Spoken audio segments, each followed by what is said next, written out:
1988. I started as an independent producer. This video is purely for entertainment and does not infringe on copyrights or laws. The rights to the novel and image belong to the original author. We do not claim ownership. Don't like waiting and want to listen to this fanfic in full now? Subscribe to our Patreon, where you'll find the best fanfics. Chapter 26, The Baited Cabbage. The scenery in the Grandview Garden is very beautiful, and the lake surface is also very beautiful. The pictures of the film version of The Dream of the Red Chamber are more poetic. Chen Shiping likes this directorial style very much. Chen Shiping felt very sorry that Ziti could not be the director of Zusangun. This scene was shot by Jabeo Ayu to coax the angry Alende Ayu. After watching it, Chen Shiping suddenly felt that he could not coax Zio Beike. He did not want to be Jabeo Ayu, and Talhuman was not Linde Ayu. He did not want to be a man who could only swear in front of women. It was better to pretend to be pitiful to gain sympathy. It was unnecessary to take the initiative to explain the misunderstanding, which would only make him lose the initiative. Chen Shiping, who had figured it out, was not in a hurry to find Talhuman. He just watched her bring her resentment into the performance and played the sulking Linde Ayu vividly. Chen Shiping sat next to Ziti and watched him work. As a producer, he always had to understand the director's work. In the interval of filming, Chen Shiping also talked with Ziti about the preparation plan for Zusangu and selling blood, which was regarded as asking for advice and learning from the old predecessor.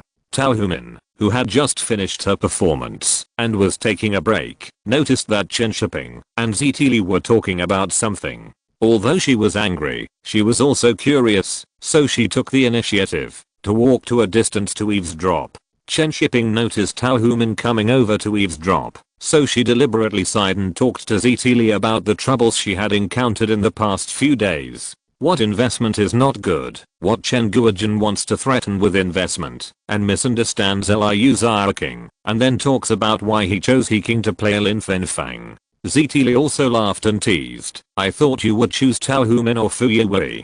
They are not suitable. Lin Fenfang will become very fat in the later stage and needs to gain weight. Human looks too weak." Chen Shiping smiled shyly in the middle of his speech, as if it was difficult to express his feelings in front of Ziti. Talhuman, who was next to him, saw Chen Shiping's reaction clearly and realized that she had misunderstood Chen Shiping and was also ashamed that he expressed his love for her in front of Ziti so carelessly. "Shameless," Talhuman said softly, but she felt sweet in her heart, and all the resentment she had felt before was swept away.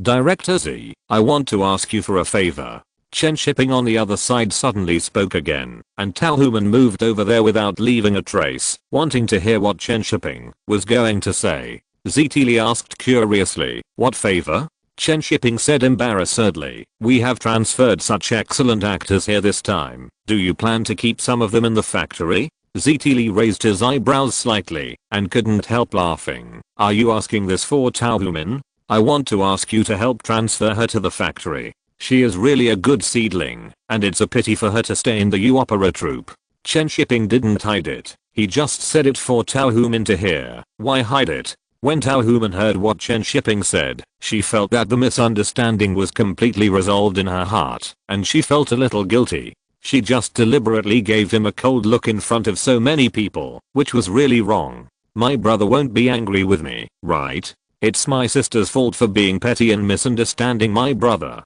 What should I do?" Chen Shiping chatted with Ziti for a few words, and the crew started working again. During the filming, Talhuman no longer had that resentful mood, and she no longer avoided Chen Shiping's eyes when she accidentally made eye contact. Chen Shiping saw the guilt flashing in Talhuman's eyes, sat there and watched for a while, then took the initiative to say goodbye. Talhuman, who was filming, saw Chen Shiping leave from the corner of her eye and suddenly felt a little anxious. Why didn't he wait for me before leaving? Is he angry? The play was almost over, and when Chen Shiping was about to leave the Grandview Garden, Talhuman caught up. "You are leaving. Why don't you wait for me?" Talhuman pursed her lips and looked at Chen Shiping with some anxiety. "I still have work to do, and Director Z has some opinions about me." Chen Shiping said this, deliberately sighed and said, "So he didn't let me come." Talhuman suddenly became nervous. stepped forward and looked at Chen Shiping and asked with concern, "Is Director Z angry with you? Is it because I asked him to help me transfer to the factory?" Chen Shiping immediately shook his head and said, "It's none of your business, don't think too much." "Then why?" Tao Human didn't quite believe Chen Shiping's excuse, just thought he was trying to comfort himself. Chen Shiping grabbed Tao Human's hand and said, "There are too many people in the crew, and now they are spreading rumors about me. I don't want you to get involved." Tao Human blushed and wanted to pull her hand out. After a slight struggle, she let him hold it. "I'm not worried. What are you worried about? Your transfer to the factory has not been finalized yet, so you still have to pay attention to the impact." Chen Shiping loosened his hand slightly, but Tao Human didn't take her hand back and still let him hold it. "The little white cabbage is so juicy, and the little hands are so soft." Chen Shiping held Tao Human's hand and comforted her a few more words, then left directly. Tao Human looked at Chen Shiping's back and suddenly shouted, "I'll find you in the evening." Hearing Tao Human's words, Chen Shiping turned his head and looked at her. Tao Human's face suddenly blushed, and she stammered and couldn't say anything.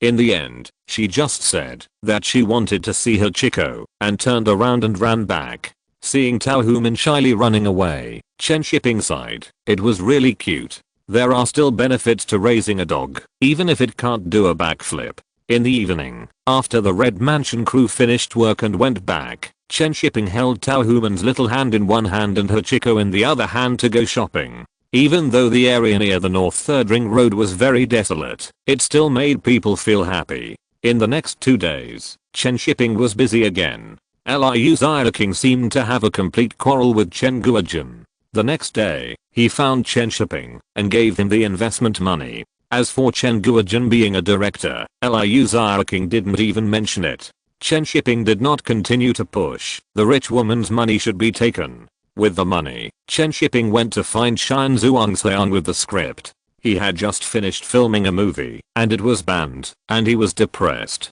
Shan Zhuangseong saw Chen Shiping coming to him, and he was a little surprised, and couldn't help asking, "Your subject matter is sensitive, and you ask me to shoot it. Aren't you afraid that it won't be released after filming?" Chen Shiping shrugged and said, "The script has passed the review. Why would it be banned if you filmed it according to the script? Then what if I don't film it according to the script? Then I don't need you." Shan Zhuangseong didn't expect Chen Shiping to say it so directly. He liked the script in his hand very much, and even had many impulses and ideas. However, Chen Shiping's meaning was also very clear. He must film it according to the script, which made him very entangled. "I have signed a military order with the factory. The opportunity to produce independently is rare, so I must film it according to the script." Chen Shiping didn't persuade him much. Today was just the first contact, so he asked him to think about it first. It's not a good deal to force someone to do something. Make the conditions clear, let him consider it first, and then come back to persuade him a few more times. If it works, it works. If it doesn't, ask Li Zujian to be the lobbyist. If Shan Zhuangseong insists on the director-centered approach, Chen Shiping will go find a new director. But Chen Shiping also has to make plans for both. If he finds a capable director to shoot, he won't have to worry too much. If he finds a new director, he has to do the work in detail. Literary scripts are suitable for experienced directors, while new directors have to prepare storyboards. How to shoot each shot is specified for him. Just sit there and shout cut to coordinate the shooting scene. Chen Shiping would run to Ztili's house every night with the script and ask his photographer to help him with the storyboard shots. He almost drank all the tea in Ztili's house. However, such a shameless behavior did not make Ztili hate him. Chen Shiping would never come empty-handed every time and would bring some food or tea. The most important thing is that Ztili likes Chen Shiping's hard-working quality and is willing to help him. He went there for several days in a row, and the storyboard script was also completed. Ztili looked at the finished storyboard, took off his glasses and said, "It's finally done. I'm almost a director. How about you shoot it, and I'll wait for you to finish filming Red Mansions. Please let my old bones go. Go find Shan Zhuang, and he may agree to let you find someone else to shoot it according to the storyboard." After Ztili finished speaking, he glanced at Chen Shiping and said, "If you want to do it yourself, that's okay. I'll find an experienced assistant director to assist you." Me. Chen Shiping really didn't think this would be possible. Chapter 27, taking advantage of others. But I don't understand. Does this count as encroaching on other people's achievements? If you say so, then it definitely counts. Oh, forget it then. Chen Shiping sighed. This kind of thing can't be concealed. He doesn't want to become the second little master of poetry. Ztili smiled and said, "Think about it yourself. Co-directing is fine. It will also be good for you to have a name on it. This is possible." Chen Shiping was quite tempted by this suggestion. Co-directing would not give people a chance to criticize him. Otherwise, he would always be suspected of being a director. If he can't make a good film in the future, he will definitely become the second little master. But now I don't know what Shan Zhuangxiang thinks. I have to ask him. After Chen Shiping said goodbye to Ztili and returned to the dormitory, he slowed down when he saw Hachiko sleeping on the ground. This stupid dog can't even guard the house. He has no vigilance at all. Chen Shiping went to bed after a simple wash. The next morning, he showed up in the literature department and went to find Shan Zhuangxiang. How is Director Shan's thinking? Chen Shiping didn't waste time and said directly, "Time waits for no one.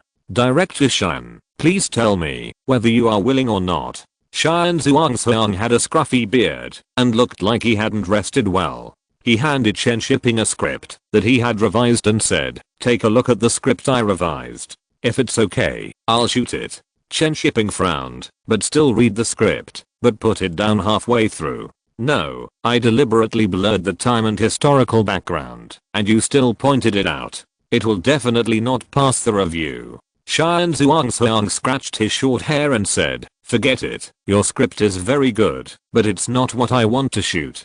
Chen Shiping was also quite troubled. At this time, Shan Zhuangxiang seemed to be unable to get over those 10 years and always wanted to shoot things from those 10 years. This was definitely not what Chen Shiping wanted. Movies are not novels, and the scale is different.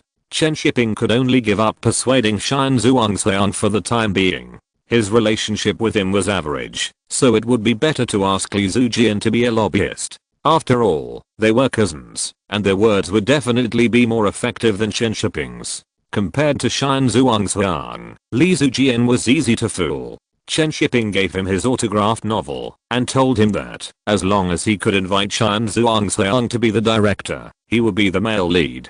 If he couldn't invite him, they could only work together next time. At that time, Li Zujian had only acted in 4 movies. Far from the time when he became a big star with his acting skills. It was still easy to invite him, and he could pay a lot. The salary and subsidies given by the film studio were regulated, but Chen Shiping was not restricted for independent production, and the money he paid was much higher than the salary of the film studio. With Li Zujian to persuade Shan Zhuangxiang, Chen Shiping had to do other things. As a producer, he had a lot of work to do. It was very laborious to form a team. There were 7 or 8 departments in the factory, and Chen Shiping had to pick people one by one. Theater troupe, orchestra, recording, stunts, photography, lighting, set design, art design. After the film was shot, there were editing, printing and distribution, which was a lot of trouble. Chen Shiping had an easy time selecting people for his team. He invited all those who had worked in big crews and won awards. Chen Shiping offered a lot of money, so they were naturally willing to do it. Besides, if Zhu Sanguan Cell's Blood was filmed well, it would be a classic, so everyone was willing to participate. Those who were selected were all smiling, while those who were not selected were dejected, as if they had missed out on 100 million yuan. The factory did not have many projects this year, and everyone was hoping to earn more subsidies to improve their lives. The recent price increase has been somewhat out of control, and everyone was panicking. The price breakthrough started last month, and the price of pork has risen by more than half in the past month. The dual track system has been implemented for several years. Things that can be bought with a ticket for 1 yuan will cost 5 yuan in the market economy. At this time, there are many business geniuses who know what is going on. Money is worthless, and wages have not increased. It's not like everyone can get a ticket, so they are not panicking. Chen Shiping was actually very panicking. It was his first time as a producer, and he was afraid that he would not be able to control himself and spend more money. But the salary was still overpaid. Chen Shiping was an independent producer, and it was not a filming task for the factory. It would be unreasonable not to increase the salary. In addition, he had to rent equipment, buy film, and choose a location. Chen Shiping was so busy all day that he had no time to walk Bagan.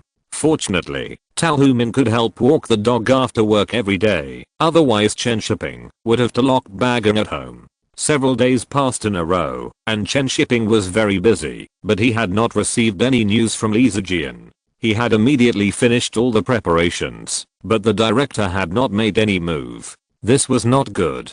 Chen Shiping put down his work and ran to find Lee Zijian again. When he went to his house to inquire, he found out that he was not at home and had gone to drink with Shan Zhuangxiang. Lee Zijian was quite dedicated. It seemed that he really wanted to play the role of Zhu Sangun. When Chen Shiping went there, Li Zijian and Shan Zhuangxiang were already drunk. When he saw Chen Shiping coming, Li Zijian pulled him to drink with him. They didn't talk about the movie at all, they just drank. In the end, Chen Shiping only remembered that he was drunk and vomited all the way back to the dormitory. Finally, when he got home, he fell asleep on the bed. The next morning, when Chen Shiping woke up, he had a splitting headache. He sat on the bed for a long time before getting up. After washing up and preparing to go out for breakfast with Hachiko, he met Shan Zhuangxiang downstairs in the tube building. "Are you waiting for me here?" Chen Shiping asked curiously. Shan Zhuangxiang hummed and said, "I have read the script and novel several times these days. You write it very well. It's a pity to miss it. Haha, isn't it my cousin's credit? Then I'm quite proud," Chen Shiping said with a smile. Shan Zhuangxiang looked at Chen Shiping with a complicated expression and said, "But there is something you have to do for me." "What is it?" "Zhu Jian is not suitable to play Zhu Sangun. Go and tell him to let him play He Yang. Is it okay for you to trick your cousin like this?" "That's why I came to you." "Then is it okay for you to trick me like this? Isn't that what a producer does?" Director Shan is right. Chen Shiping had no way to refute and had to say, "Then I also have a condition."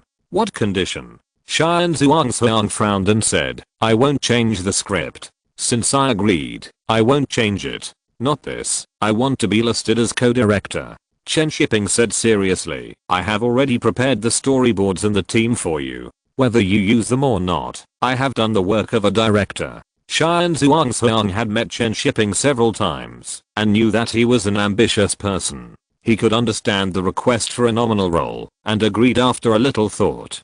Come on, sign the contract first. Are you in such a hurry? I'm afraid you'll run away. If your cousin doesn't agree and you run away again, I'll offend two people at once." This time it was Shan Zhuangxiang's turn to be speechless, but Chen Shiping's words made sense. "Just sign the contract." Chen Shiping felt relieved after signing the contract. Even if he offended Li Zijian, it wouldn't be a loss. Chen Shiping now has the right to produce the film, and he also took the title of director. He is also the screenwriter and the original author. As long as this movie is successful, it will be a huge harvest. However, failure will also ruin his development in the film and television industry. Crisis and interests coexist, so he must succeed. The first thing to solve now is the promise to Li Zijian before.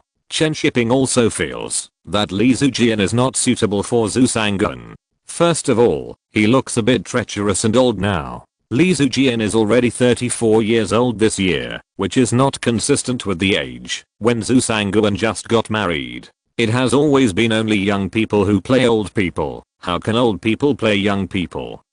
Except for the rich sister. A rich woman can act in anything if she has money. Chen Shiping went to find Li Zijian. This is how it is to be a producer. It is inevitable to offend people. I hope Li Zijian's temper is as good as when he was older. Don't drive him out. That would be a disgrace to the reputation of an independent producer. If you're listening to this novel on a channel other than Fanfic World, it means they downloaded and uploaded it without effort. We cordially invite you to visit our channel, Mundo Fanfic Novelos. There you'll find the original version of this story and you can explore many other novels of various genres. We're waiting for you to immerse yourself in a world of incredible novels. Chapter 28. Like big ones? In the quiet living room, the electric fan was turning slowly, and a pot of orchids beside the grid-shaped window was swaying slowly in the breeze. Lee Zujian sat on the chair with his back straight, looking at Chen Shiping sitting opposite him, and wanted to give him a slap in the face. We had clearly agreed on it before, but now he went back on his word. He should have gotten him drunk to death when we were drinking yesterday. Chen Shiping pointed at the watermelon on the coffee table with an apologetic look on his face and said, "These watermelons have just been put on the market. Eat them to cool down." "I'm not in the mood." Lee Zujian really wanted to roll his eyes, but he restrained himself. "Don't be angry. Although the role has changed, the pay remains the same." Chen Shiping said helplessly, "I wanted to tell you last night, but I forgot it after drinking. You have to understand me. Independent production is very stressful. It's not that I'm not trustworthy. Xian Zhuangxiang hasn't agreed yet. Now even if he agrees to use you, I have to replace you. I have to take into account the opinions of the investors. If you feel unhappy, you can scold me a few words, but I have to be responsible to the investors and the quality of the film." Chen Shiping's words made Lee Zujian not know what to say. In the end, he just said faintly, "My cousin was shaken yesterday. I will talk to him again today, and it will definitely work. If you replace me, you won't worry if he doesn't become a director." Chen Shiping shook his head and said, "I said, even if Director Xian is not used, I have to replace you." Chen Shiping didn't tell the truth. He couldn't say that Xian Zhuangxiang wanted to replace him. He asked him to come because he was concerned about the relationship between brothers. He couldn't sabotage him behind his back. Seeing Chen Shiping's insistence, Lee Zujian didn't know what to say, and finally could only nod and agree helplessly, but Chen Shiping must ensure that his pay would not be reduced. Chen Shiping would naturally agree to this. After all, it was your fault on his side. After dealing with Lee Zujian, Chen Shiping immediately went to find Liu Xiaoqing and asked her to find Jiang Wen. With Jiang Wen, the leading actors were all in place, and the remaining supporting roles were selected by Xian Zhuangxiang. The director must be given some rights to select people, right? Tools are also people. With the addition of Xian Zhuangxiang, the crew's progress became very fast. There were no special requirements for the scenery of Zusangu and selling blood, and it was selected in a few days. Xian Zhuangxiang selected the scenery, and Chen Shiping went to discuss the rental issue. The two cooperated very well. On July 15th, all the preparations were completed, and the crew officially started filming. These days, there is no opening ceremony for the filming of a movie, and no incense is burned to worship Buddha. It is feudal and superstitious, so they will be arrested and beaten. However, a group photo was taken at the start of the filming. The scorching sun was like a summer cheer for them. Everyone gathered together to bathe in the sun, looking at the camera in front of them, and smiled happily at the photographer's prompt. "Look at the camera. 1, 2, 3, smile." Click. The camera captured this scene, and everyone's face was filled with smiles, full of hope for the future. After the group photo, the atmosphere changed from relaxed to busy. Chen Shiping didn't have much money in his hand, so he had to cherish every minute and every second. Xian Zhuangxiang directed the crew to start setting up the scene and the actors' positions, while Chen Shiping sat on a small stool to plan the shooting schedule. The sun shone through the leaves on Chen Shiping's body in spots. Tao Human propped up her chin and looked at his profile, and there was Hachiko wagging his tail at his feet. Soon, the sound of Xian Zhuangxiang holding a loudspeaker and shouting to start was heard on the set. Chen Shiping put down the pen in his hand and looked up. On the straw house, Jiang Wen was lying on the roof basking in the sun. He heard someone calling Zusangun. Zusangun. He sat up and looked over there. He was wearing a short coat with floral patterns and grey pants. She looked simple but attractive, and her beautiful figure made people unable to take their eyes off her. Chen Shiping looked at Isayfu's figure and didn't look away until he felt Hachiko biting his pants. Chen Shiping looked down at Hachiko whining and reached out to grab its mouth for fear that it would bark and affect the filming. "Why are you barking like a dog?" Chen Shiping cursed in a low voice and turned his head to find that Tao Human was staring at him with a resentful face. "Does it look good? Is this why you chose Hisayfu?" Talhuman snorted and said sadly, "If you like that, why do you come to provoke me?" Chen Shiping. "You misunderstood Hachiko. I'm worried that she won't act well and waste my film." Chen Shiping found an excuse to explain and then deliberately changed the subject and said, "It's so hot. Do you want to eat watermelon? Is the watermelon big? Big?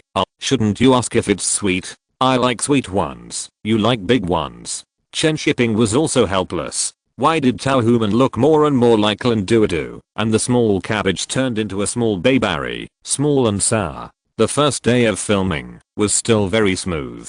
I don't know if it was because Liu King was there or because the director was Shan Zhuangxiang. Jiang Wen, a notorious troublemaker, was very obedient, which saved Chen Shiping a lot of worry. There were not many scenes in the countryside. After the opening scenes were over, they had to move back to the city. Zhu Sanguan knew that he could make money by selling blood, and when he saw the big bird Jinhua, he couldn't suppress his restlessness. He wanted to get married, so he wanted to sell blood with his friends in the village. Selling blood to get a wife sounds ridiculous, but this kind of thing is still happening even 30 years later. So some tragedy runs through the times, and will not change even after many years. After successfully finishing a day of shooting, Chen Shiping was not very happy. He looked at the equipment wear and tear and expenses today, and felt that 800,000 yuan would definitely not be enough. Independent producers have power, but they waste more money. Without the help of the factory, the prices of many things are too high. The price breakthrough came at a really bad time. The prices of everything are soaring. It's simply life-threatening. Chen Shiping calculated today's expenses and estimated that he had a gap of 200,000 yuan. Go raise money. The rich woman's small treasury is not that much. Chen Shiping can only make money by himself. There has been no hot new books in street literature for 2 months, and Chen Shiping thinks that he should still give some benefits to the readers who are eager to learn. The next day, Chen Shiping did not go to the crew. After all, he was a nominal director, so it didn't matter whether he went or not, as long as there was no problem with the crew. Chen Shiping took the newly written novel to the lair of pirated booksellers, and then went to the People's Literature Publishing House. Hundreds of thousands of copies of Zhu Sanguan Selling Blood have been printed, and it is not known whether they have been sold out in the past 2 months. If they have been sold out, they will have to continue to print more, and they will have to pay for more printing. The remuneration for the number of prints is still good. Although the money is a little less, it can be paid in advance. After Chen Shiping arrived at the People's Publishing House, he found out that the sales of the novel had not increased dramatically. The hundreds of thousands of copies printed in the early stage were enough to support the market demand. The most important thing is that the number of pirated books is much larger than the genuine ones, which seriously affects the sales of genuine ones. However, Chen Shiping's trip was not in vain. There was another good news, or to be precise, two. Contemporary magazine was going to select the annual outstanding novel, and Zhu Sanguan Selling Blood was selected. Another good news was that the commercial press wanted to publish overseas and was planning to contact Chen Shiping. There was light at the end of the tunnel. Although Chen Shiping didn't know where the commercial press would publish or how many copies would be printed, it was okay to make money. Chen Shiping didn't know much about the overseas publishing of the commercial press, so he could only ask the editor-in-chief of Contemporary, Qin Zhaoyang. Near dusk, Chen Shiping hurried to the Contemporary magazine. As soon as he saw Qin Zhaoyang, he handed him a document. Chen Shiping took it and looked at it in confusion. He immediately became interested. He finally had the opportunity to enter the literary circle. The name of the document in Chen Shiping's hand was Application Report on the Trial Operation of the Commissioned Graduate Class of Literary Studies and Literary Creation for In-Service Personnel. This is a literary research class jointly organized by Luzon Academy of Literature and Beijing Normal University. The students of this class are all literary masters. Mo Yan, Yu Hua, Liu Zenian, Yan Jeling, Bi Shumin. Almost all the famous young writers in the contemporary literary world are in this class. It is simply a big collection of the literary circle. Chen Shiping was very excited. Can he now be compared with these literary giants? Mr. Qin, can I sign up? Chen Shiping asked a little unconfidently. In his heart, He didn't think of himself as a great writer yet. Qin Zhaoyang smiled and said, "Why not? In my opinion, you are much better than those people in last year's literature workshop. Take Yu Hua for example, he hasn't written a long novel yet, how can he compare with you? Chen Shiping. Give me another example, I always feel guilty." Chapter 29, Cabbage is so sweet. Chen Shiping rode his bicycle through the streets, the evening wind blew in his face, and he felt sweet. Maybe he made money today, so he thought everything was cute. Chen Shiping had 1,000 yuan and an application form in his pocket. The 1,000 yuan was earned by writing street stall novels, and the application form was given by Qin Zhaoyang. One hand is money, and the other hand is the threshold for advancement. Chen Shiping felt that today was the happiest day since he came back so many days ago. He wanted to stand up and pedal when riding a bicycle. Thank you for the gift of time. Thank you for the opportunity brought by time travel. I have to eat some cabbage to celebrate tonight. Chen Shiping rode his bicycle to the door of the guest house, and before he stopped, he saw the car of the Red Mansion crew coming back. When the people in the car saw Chen Shiping riding a bicycle at the door of the guest house, they all started to make fun of Tao Human. "Don't talk nonsense, we are just friends." Tao Human blushed and glanced at Chen Shiping outside the car window. In her heart, she still enjoyed the feeling of being teased and blessed by everyone. During this period, Tao Human either walked the dog with Chen Shiping or helped Chen Shiping walk the dog. Everyone knew it. In other words, Chen Shiping didn't do anything out of line, so Ztili turned a blind eye and didn't care. There were many people in the car making a fuss, and some were unhappy. Chen Hong sat in the corner without saying a word, feeling it was a pity. Chen Shiping hadn't been to the Red Mansion crew for many days. She didn't have the chance to take the initiative. In 2 days, she would leave the crew and go back to school. She didn't know when she would see him again. Chen Hong looked at Chen Shiping in the distance. The setting sun sprinkled on him like a layer of light. What a promising and handsome guy. He can write novels and is now an independent producer. He must have a bright future. Why didn't she meet him earlier? Chen Hong retracted her gaze and glanced at Tao Human. She didn't understand why Chen Shiping fell in love with Tao Human. There were so many beautiful girls in the Red Mansion crew. Why did she take the lead? What's so good about Lin Daiyu? She is not as beautiful as her maid. Chen Hong has a clear understanding of her own beauty. Sometimes she wondered if Chen Shiping just liked sickly beauties like Lin Daiyu. If that was the case, then she could do the same. If Chen Shiping knew what Miss Chen was thinking, he would definitely tell her that the biggest possibility was that she would become a sickly beauty rather than a sickly one. The car soon stopped at the door of the guest house, and everyone started to clamor for Tao Human to get off first, so as not to make the great writer Chen wait anxiously.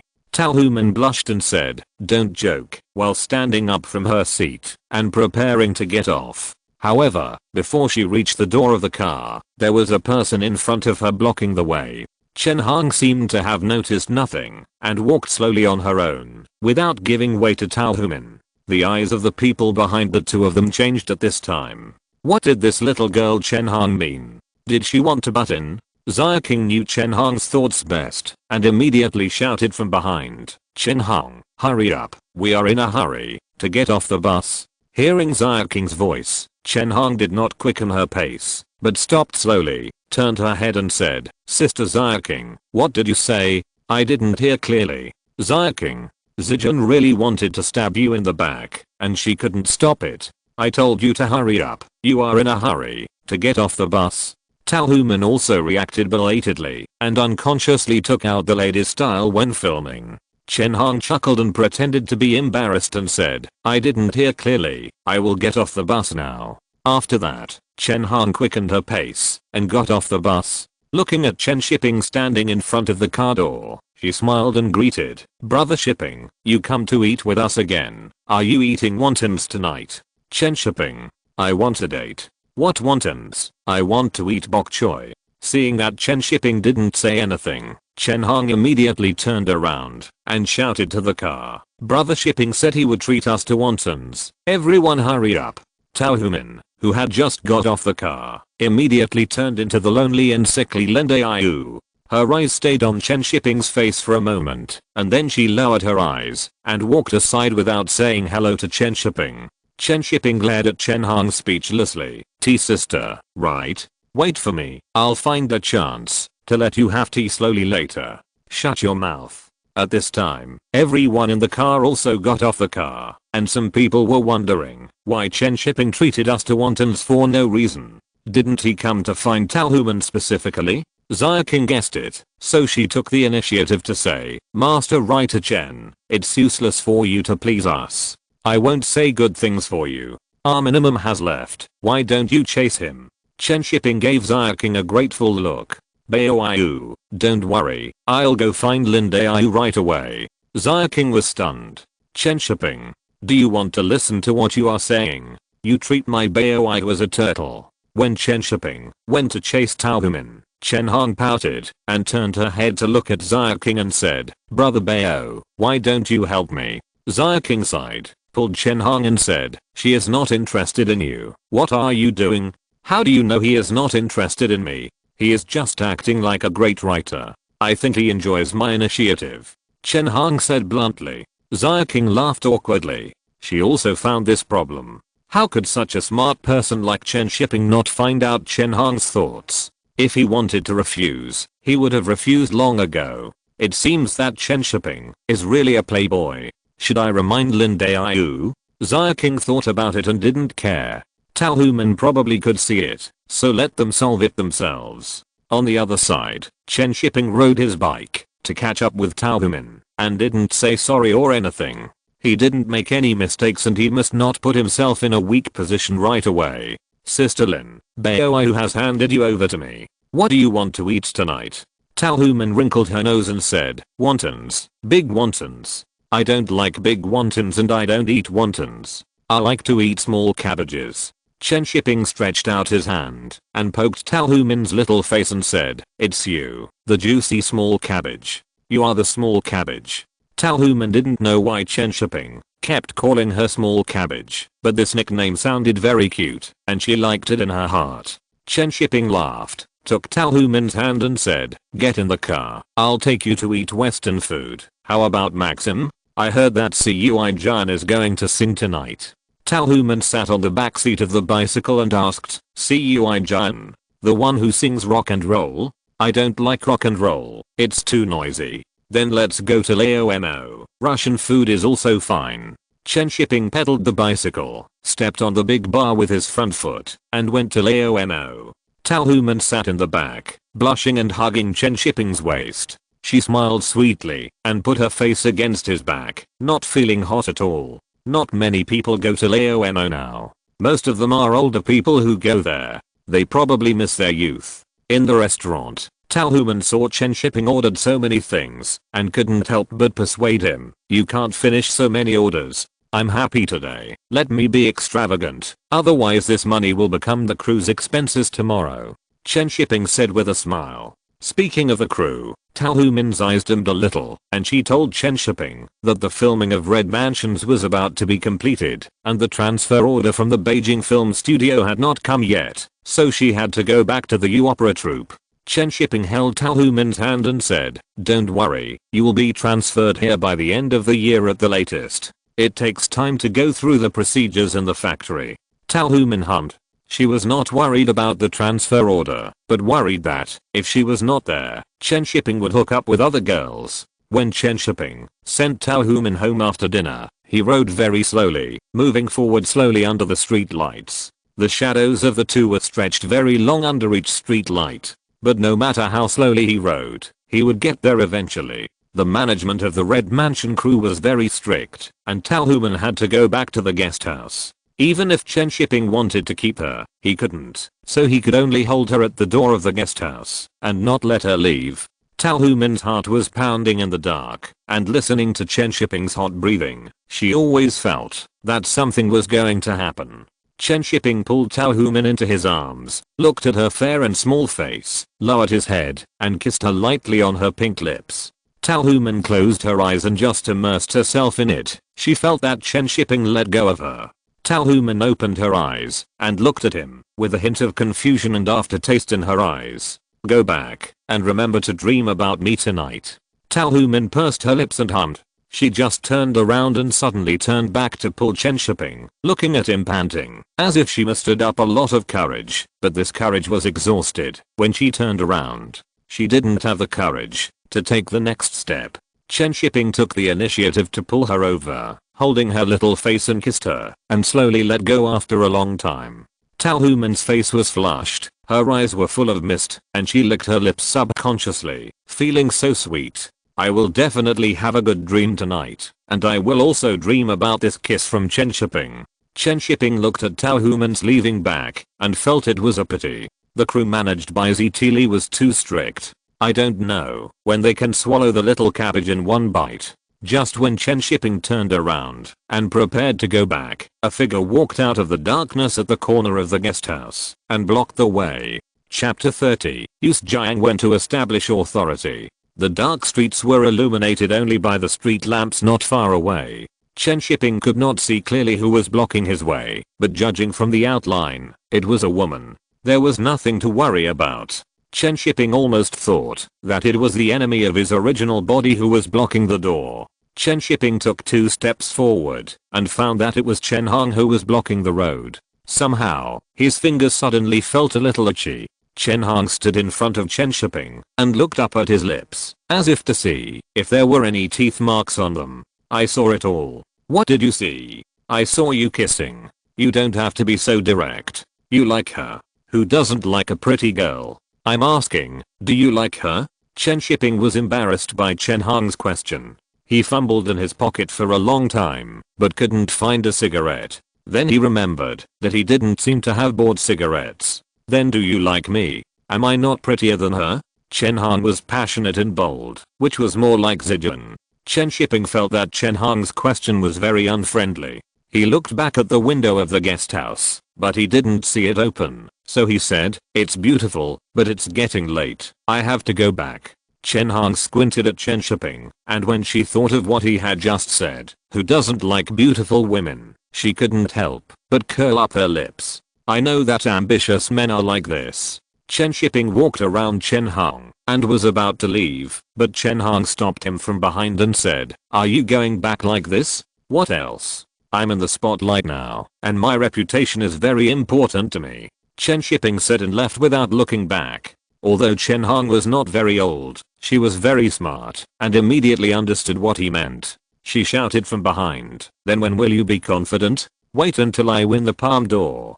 Chen Shiping went home, and Chen Hong stood there and watched his back disappear before turning back to the guest house. But as soon as he returned, he was caught by King. "What did you do just now? Walking? You didn't go to see Chen Shiping, did you? He and Arminamam are getting along well." "Don't. I know." Chen Hong interrupted King and said, "I won't go to see him." "Really?" King was a little unconvinced. Chen Hong smiled and pulled King upstairs, not explaining so much. "Dog man, this is a tacit understanding between the scum man and the scum woman. There is no need to continue to emphasize. The most important thing is that Chen Hong is very confident now. She doesn't think that Talhuman's personality will go to the end with Chen Shiping." Looking at herself in the mirror, Chen Hong suddenly felt that Chen Shiping should like her more than Talhuman. Yin and Yang are indeed not a problem that Chen Shiping needs to consider now. It's good enough to eat a bite of cabbage to improve the food. It's still important to get busy with business. The application for the literature research class has to be submitted today, and the crew has to keep an eye on it. After Chen Shiping sent out the application form, he went to the crew to watch the filming. It's not possible to raise too much funds for the time being, so he can only squeeze the filming progress to save costs. After Chen Shiping arrived at the crew, he safely had already finished filming her part and was ready to go home. "Give me your contact information," Chen Shiping said, after handing over 2 days' pay to Hisafei. Hisafei took the money and asked, "Why do you want the contact information? You acted well. I'll look for you in the next play." Chen Shiping took out the script without even looking up. He had already thought about what to shoot next.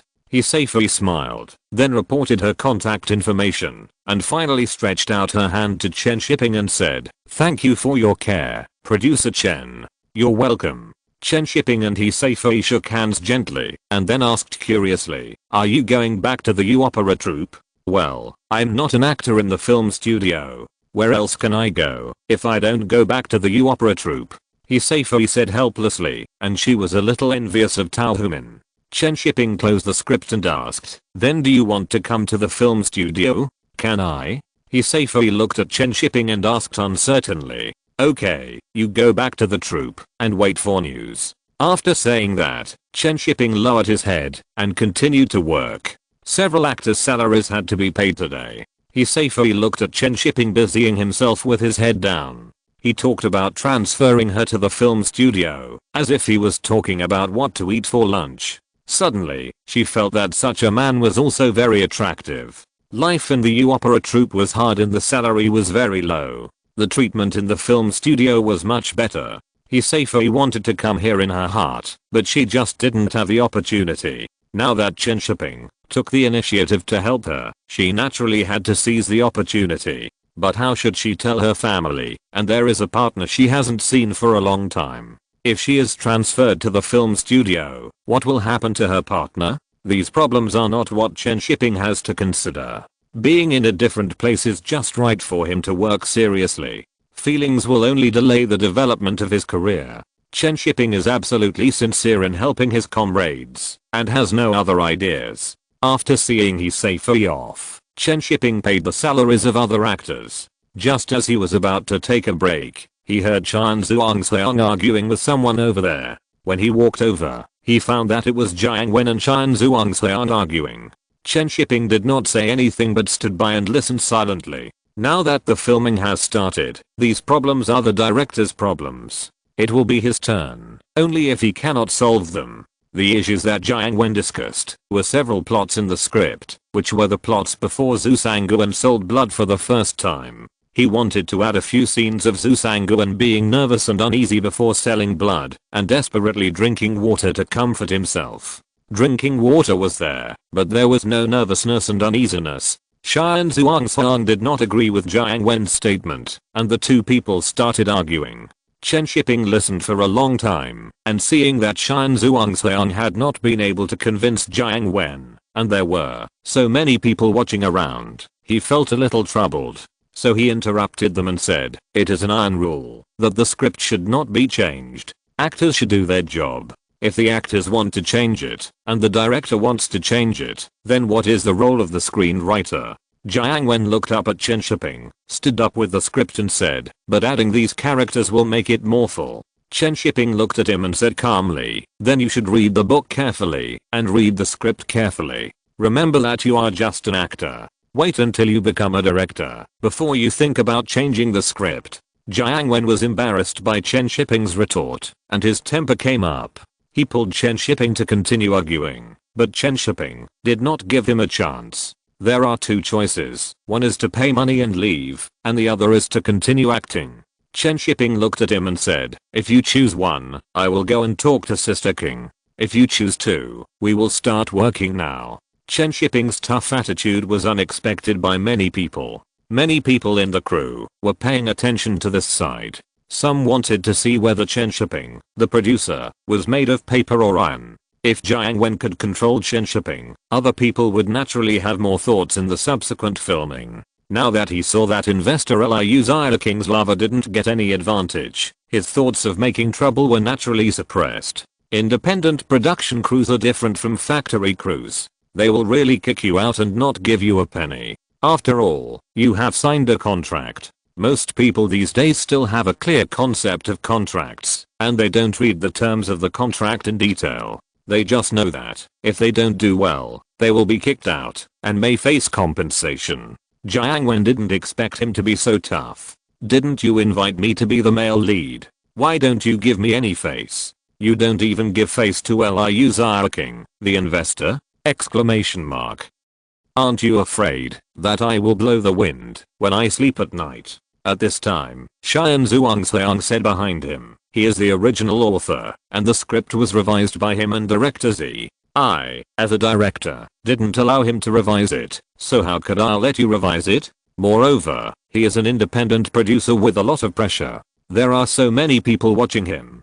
If you just make a request and he agrees, I don't know how chaotic the crew will be. You just gave him a chance to establish his authority. Jiang Wen realized that he had run into a trap. He had thought that he was a famous actor because he had acted in several movies, and Chen Shiping, a new producer, would give him some face. Now it seems that people don't care. Jiang Wen almost wanted to quit, but thinking that Liu Xiaoqing invested so much money and asked him to be the male lead, it would be too unkind to quit. Chen Shiping knew that Jiang Wen would endure his temper, no matter how bad it was, so he showed him a warning in person. The children of the compound talked about loyalty, and this was what it was like to be tied up by relationships and lovers. Chen Shiping warned himself in his heart that he should not be tied down by women like Jiang Wen in the future, especially for women like Chen Hong and Liu Xiaoqing who are scheming and capable. It is better to say that girls like Xiao Beike and he Saifei are much simpler. Chen Hong is beautiful but dangerous. Chen Shiping has not yet shocked her strength and status. I must take this azalea home and plant it in the future. Finally, I have to change the title of the book. The data is too bad. I will try to change the title. The new title is 1988 starting from independent production. Chapter 31 Double Happiness. Time flies, and it's August in a blink of an eye. Chen Shiping only feels that the weather is getting hotter and hotter, and he is getting more and more irritable. Shan Chuangchang's shooting progress is not slow, but it wastes too much film. One shot has to be shot 20 times on average. This is a pain that Chen Shiping can't bear. It's all money. Originally 800,000 was enough, but now prices are soaring, and the cost of shooting is also increasing rapidly. Chen Shiping really can't bear it. If he continues to shoot like this, Chen Shiping feels like he has to sell blood, and he has to drain all the blood in his body to fill this hole. It's a good thing to strive for excellence, and Chen Shiping supports it with both hands, but you can't be so demanding. If he continues like this, Chen Shiping will be squeezed dry. He hasn't eaten ribs wantonly for a long time, and Bei Gong has lost weight. In the cruise set, Chen Shiping found Shan Chuangchang who was explaining the play to Hachiko. Director Shan, are you busy? Chen Shiping asked with a smile. Shan Zhuangxiang, who was just talking about the play, paused and said to Hachiko, you go and figure it out first, and I'll tell you later. Okay. Hachiko nodded to Chen Shiping and turned away. After Chen Shiping and Hachiko left, he said, Director Shan, we can't continue to shoot like this. What's wrong? I didn't change the script. Shan Zhuangxiang has been feeling very frustrated recently. He is not a director, but at all. Chen Shiping sighed and said, too much film is wasted. If we continue shooting like this, we will run out of money. Shouldn't you solve the funding problem? I'm only responsible for shooting well. Shan Zhuangxiang said with a frown. He already regretted being the director, and now he has to control the number of shots. Isn't this like putting on shackles and handcuffs? You are right, but the producer wants to control the cost. Chen Shiping said seriously, in the future, a shot can only be taken 15 times at most.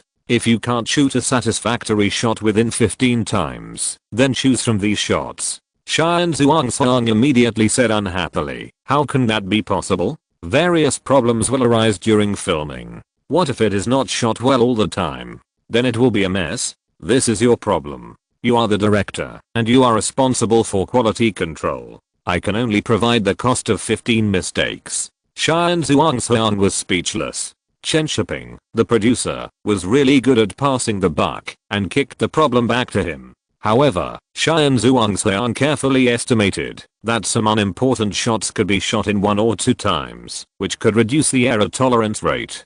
Chen Shiping said earnestly, I don't want to hold you back, but you have to understand the financial situation of the crew. Shan Zhuangxiang felt the difficulty of filming outside the system, and finally could only nod in agreement. Chen Shiping felt that he would not agree to ask Shan Zhuangxiang to be his director next time. Next time, I will have to change a director to be at all. Fortunately, there are enough directors in Beijing Film Studio, which is enough for Chen Shiping to spend for a while. It's just that it's not easy to find investors. Chen Shiping still has to be polite to investors. It's rare to come up with hundreds of thousands of dollars to make a movie these days. But no matter how polite Chen Shiping is, he has to go to Liu King, the rich woman, to get some gold coins. When he found Liu King, she was whispering with Jiang Wen, laughing happily. Seeing Chen Shiping coming over, Liu King took her hand off Jiang Wen and asked with a smile, "Shipping, looking for me?"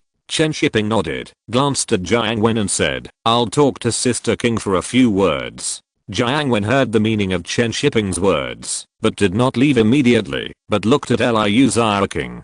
Liu King smiled and said, "Shipping, just tell me if you have anything to say." He really cares about his boyfriend. Chen Shiping didn't beat around the bush and directly talked about the lack of funds, hoping that Liu King could support him a little more. Liu King couldn't help but frown after hearing this. She had already invested 700,000 yuan, and if she added more money, it would really become an investment of 800,000 yuan. Jiang Wen saw that Liu King was not happy, so he took the initiative to say, "The investment of producer Chen can't be all on one person, right?"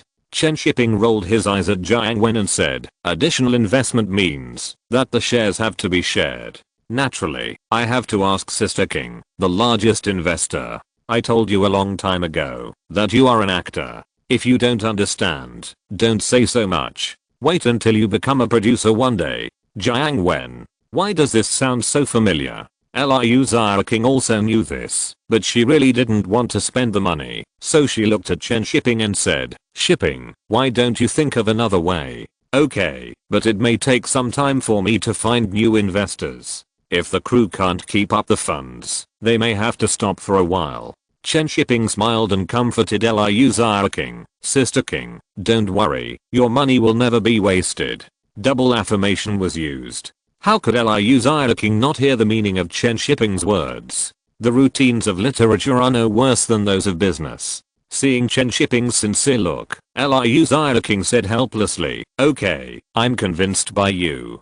How much is left?" "I calculated that there is still about 80,000 left. I can take out 40,000 with a little effort, and the remaining 40,000. Liu King immediately replied, "I'll pay the remaining 40,000. I was scared to death. I thought it was a lot of money." Chen Shiping flattered her and said, "Sister King is generous. You are worthy of being the hottest star in the film industry. You are so courageous." Liu King now regretted getting on Chen Shiping's pirate ship. She took such a big risk for a role and an unknown return without any relatives. Next time, she will never listen to Chen Shiping's tricks again. Chen Shiping was not worried that Liu King would not cooperate with him in the future. As long as the movie was successfully completed and made money, Liu King would definitely forget all these unpleasant things.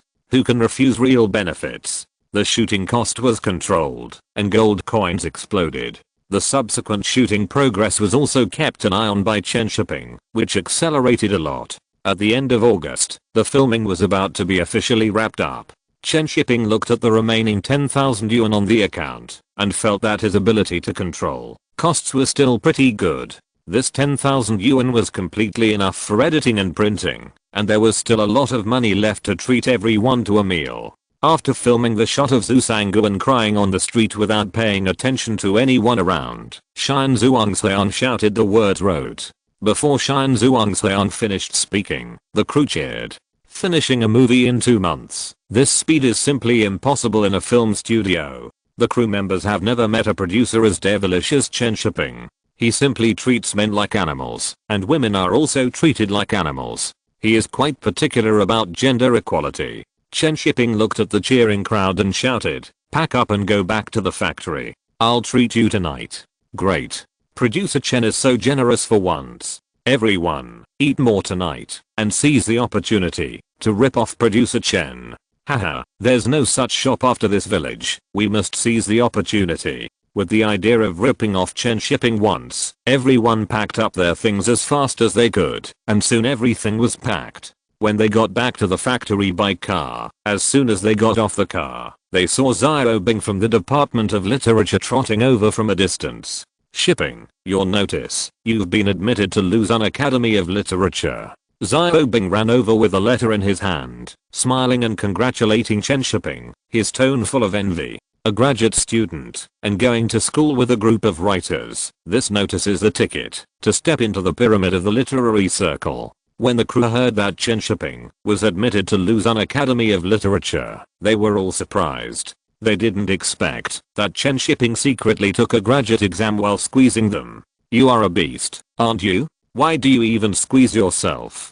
With the blessing of a graduate degree, Chen Shiping will be really amazing in the future. There are not many graduate students in the entire film studio. If he wins an award after just finishing the film, Chen Shiping's rise will be unstoppable. Everyone, with the same understanding as a mirror, gathered around to congratulate Chen Shiping.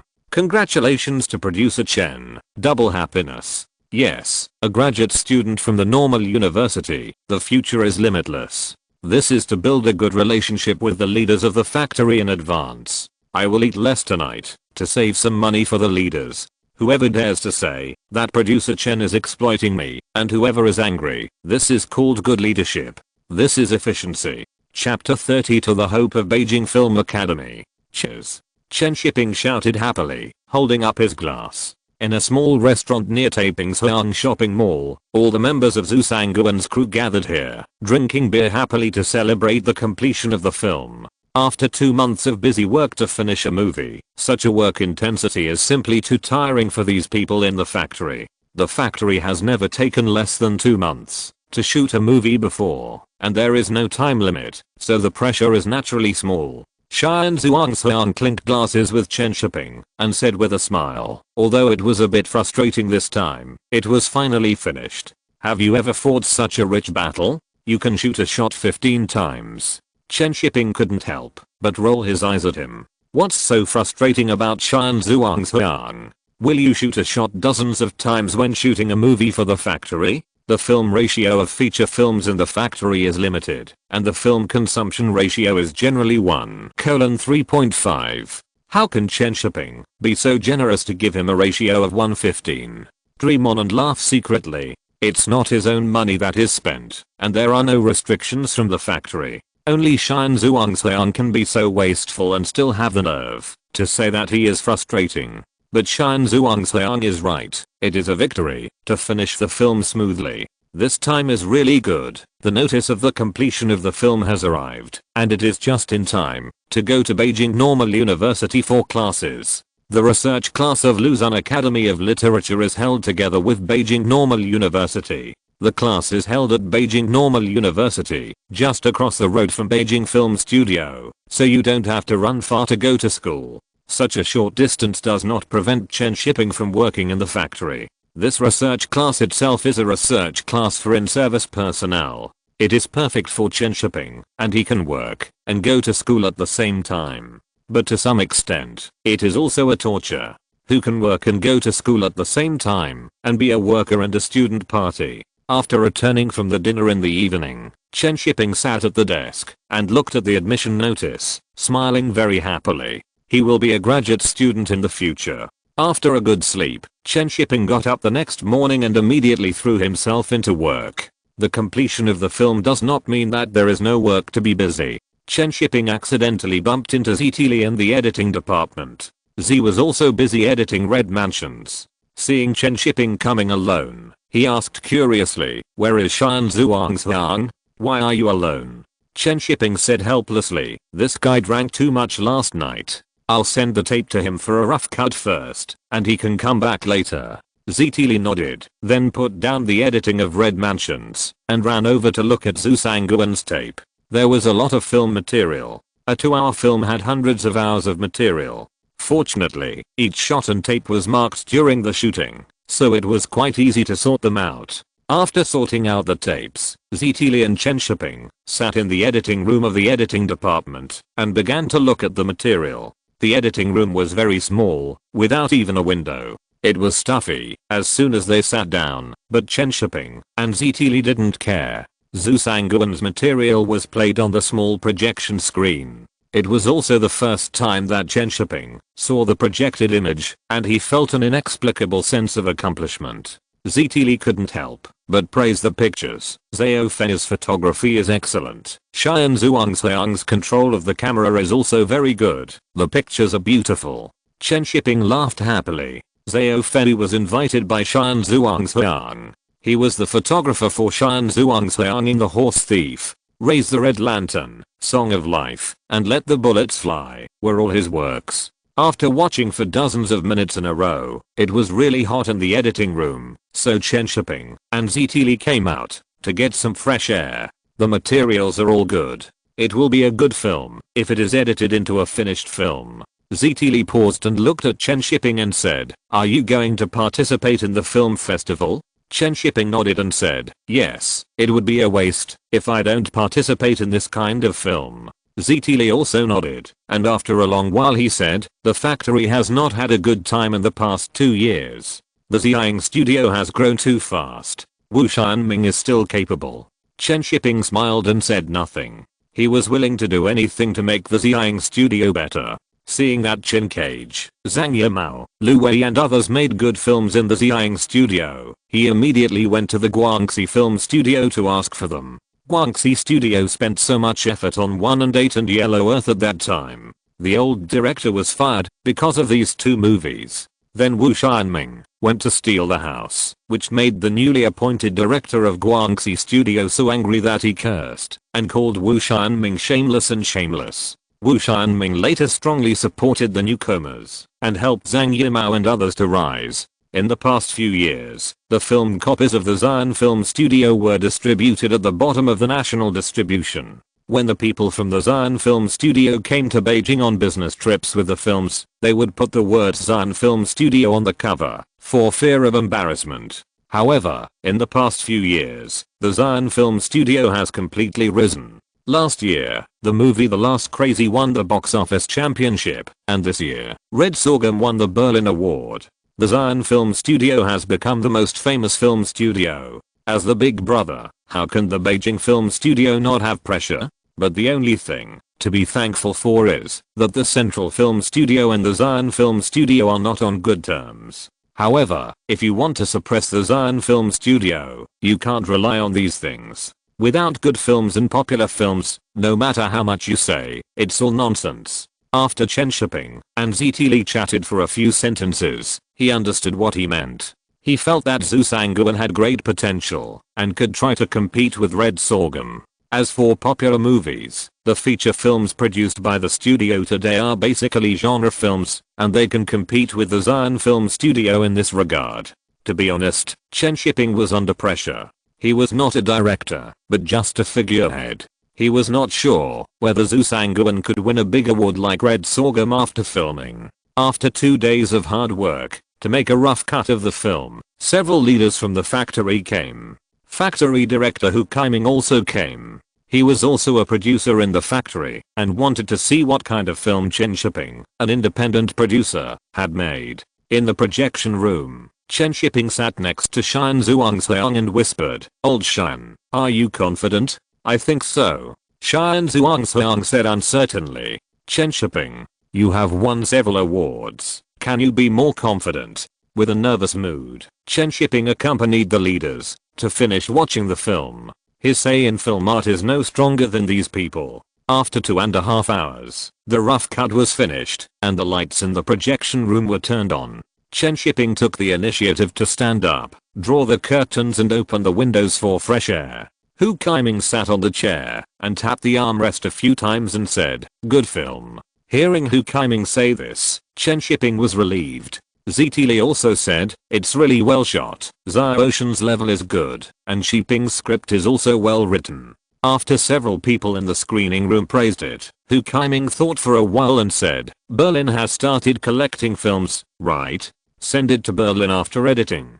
Berlin is good. Xiang has been in the limelight this year. It's a pity that Zhu Sangguan created it late, otherwise it's still unknown who will win the first Golden Bear in China. The 3 major film festivals, Xiang Studio has won 1. Let's not talk about Venice. Why don't we send it to Cannes and try?" As soon as these words came out, the screening room suddenly became quiet. After careful consideration, it really is a good suggestion.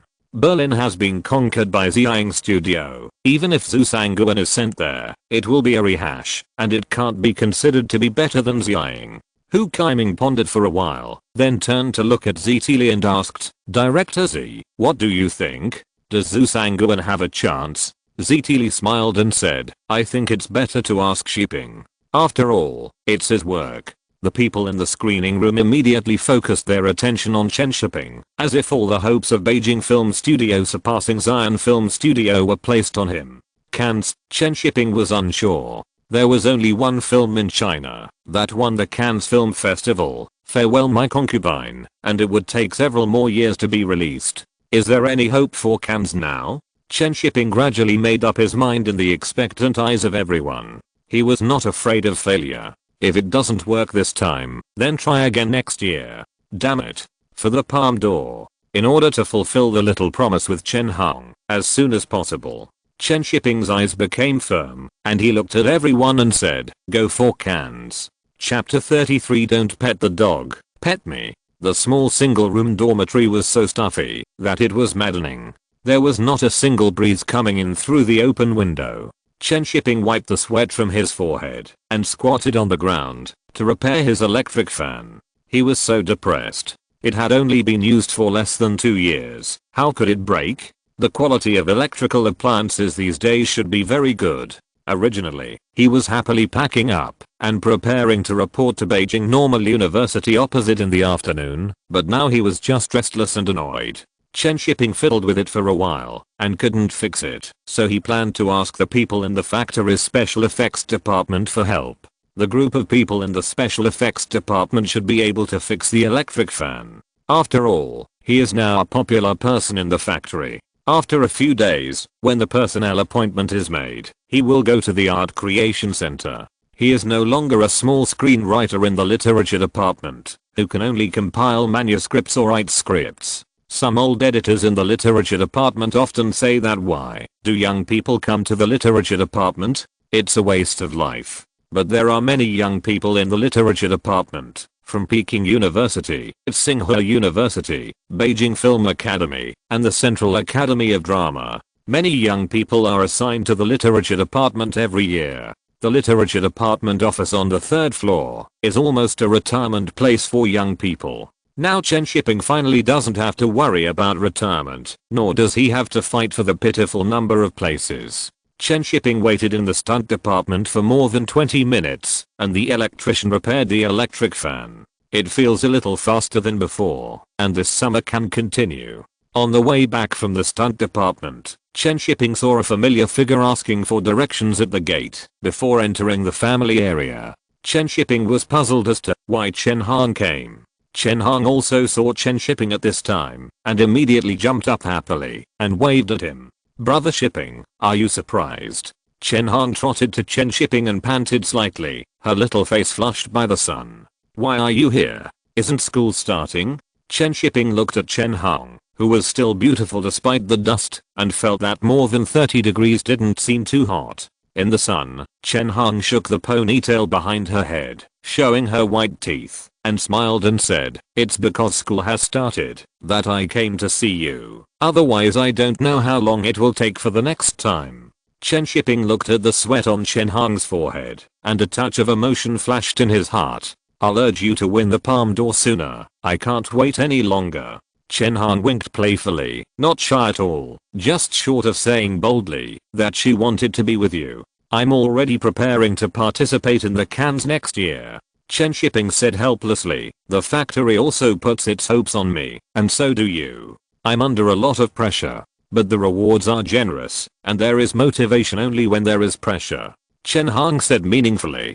Chen Shiping smiled and asked, the factory promoted me, what will you give me in return? Chen Hong blushed and hummed, raised her hand, and paused at the tip of her small nose for a moment, then quickly lifted her hair, as if she just wanted to lift her hair. Chen Shiping pursed his lips, not too excited about Chen Hong's hint, who can't verbally fool people. This is just like the factory is optimistic about him betting on Cannes, saying a few nice words, showing respect. It's just a matter of a few words. Investment. If it succeeds, it means that I have full faith in you and love you deeply. How can you not be with me? In the final analysis, I want you to look good, and you want me to have a promising future. It's hot outside. Go to my dormitory and sit for a while. Chen Shiping said, shaking the electric fan in his hand. Chen Hong nodded in agreement immediately. She was also very curious about what Chen Shiping's dormitory looked like and whether it was messy. If the dormitory was messy, she could take the opportunity to show that she was diligent and capable and avoid some unnecessary activities. Chen Hong prayed in her heart that Chen Shiping's dormitory would be a little messy. There was still something to gain now, so she couldn't just give it up in vain. Tao Humin was transferred to the Beijing film studio just because she kissed Chen Shiping. She couldn't be worse than her. But Chen Han was disappointed after she followed Chen Shiping to the dormitory. The dormitory was very clean and didn't look like a man's dormitory at all. Hachiko looked at the woman in front of him, wagged his tail, approached and sniffed, then turned his head and called out to Chen Shiping a few times. It seemed to be saying, "Who is this woman? Where is the woman who took me out to play every day?" Hachiko, an adopted dog. Chen Shiping introduced him to Chen Han casually, then plugged in the electric fan and turned it on impatiently. The cool breeze finally came back, and Chen Shiping enjoyed the fan for a long time before moving away. Looking back, Chen Han had already started playing with Hachiko, and Hachiko's head was almost rubbed out by Chen Han. Looking at Chen Han's slender white fingers, Chen Shiping really hoped that she was not rubbing the dog's head. After playing with the dog for a while, Chen Han noticed that there were many books on Chen Shiping's bed. "Are you packing? Let me help you," Chen Han said excitedly. Chen Shiping shook his head. There were not many things to pack, and he was not going to live in the dormitory of Beijing Normal University, so he just took a few books with him. When Chen Shiping said that he was going to Beijing Normal University to attend the literature research class, Chen Hong's eyes lit up. "It's over. There is more potential. Should we increase the chips and give some practical benefits?" Chen Shiping and Chen Hong looked at each other. A man and a woman were alone in a room. The weather was hot and people's hearts were in turmoil. Everything seemed to be developing in an indescribable direction. "Woof woof woof." Hachiko suddenly shouted, interrupting the two dogs and bitches' plan to do something shameful in front of him.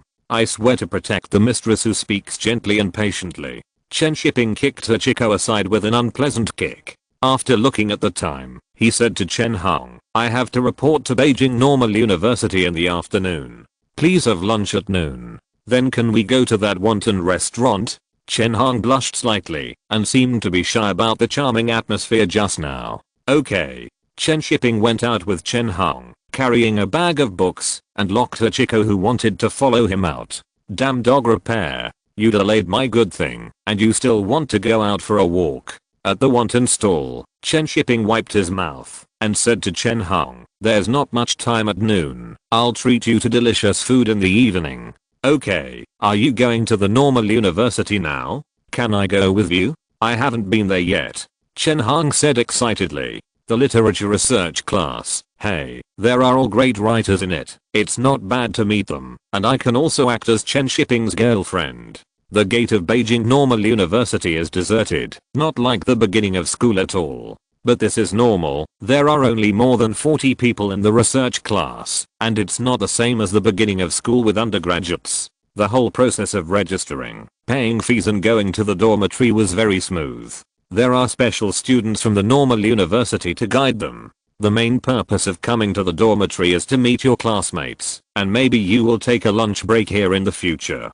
After arriving, Chen Shiping saw his roommate and exclaimed that fate is wonderful. His roommate is Mo Yan, but he is the only one in the dormitory now. I don't know if the other roommates didn't come or went out. The young Mo Yan's smiling face gives people a very kind feeling, probably because his face is a little round. At this time, Mo Yan was already very famous for Ed Sorghum, but in the literary circle, he was even more famous for his other book Transparent Carrot. As soon as he entered the dormitory, Chen Shiping took the initiative to greet him. "Hello, my name is Chen Shiping." "Chen Shiping? The one who wrote Zusangun? I like your book so much. I'm Mo Yan." Mo Yan's eyes lit up, and he immediately took the initiative to extend his hand to greet him, and then looked at Chen Hong, who was following behind Chen Shiping. "Hello, I'm Chen Hong, from Shiping." Chen Hong blushed halfway through her words and couldn't continue. Mo Yan said "Oh," and naturally thought that Chen Hong was Chen Shiping's girlfriend. Chen Shiping glanced at Chen Hong and had no intention of explaining, and immediately started chatting with Mo Yan. Perhaps because their experiences overlapped, Chen Shiping and Mo Yan had a very happy chat, from literature to movies, and they talked for more than 3 hours without realizing it. Chen Hong sat next to him and couldn't get a word in, so she just listened silently until she was a little sleepy at the end. After a long time, Chen Shiping and Mo Yan ended their chat. "See you later. We are going to have a big dinner. You should eat more in the school cafeteria." Chen Shiping smiled and joked with Mo Yan, then left with Chen Hong. Mo Yan looked at the backs of Chen Shiping and Chen Hong leaving and felt that she didn't need to eat dinner. Mo Yan lit a cigarette and said melancholy, "I miss my wife, and I want to have a big dinner too." "What big dinner?" "The cafeteria of Normal University only has porridge and pickles." Yu-hua suddenly came back, holding a football in his hand and sweating profusely. Mo Yan, I really don't want to live with this stupid boy. Chapter 34 Jealous Yu-hua. The summer night sky is dotted with stars, and the bright moon hangs high in the sky, illuminating the earth. Chen Shiping and Chen Hong were strolling on the street, and their hands were held together without knowing when. Chen Hong shook Chen Shiping's hand while walking, and asked with a smile, "What are you thinking about now?" "I envy Hachiko." Chen Shiping stroked Chen Hong's hand and said, "Chen Hong, what do you mean?" "Nothing. Are you still staying in the guest house tonight?" Chen Shiping asked, changing the subject. Chen Hong snorted and said, "Yes, where else can I stay?" "Are you thinking of something else?" "I'm concerned. I'm worried that the conditions in the guest house are too bad. Your single room is not much better. Go back and ask the factory for a house. If you don't give me a house, I won't go to Cannes." After sending Chen Hong back to the guest house, Chen Shiping went home without even a goodnight kiss. Chen Shiping gave Chen Hong a 1-star bad review in his heart. "If I really win the Palme d'Or next year, I will have to hook Chen Hong for a while and make her a black base."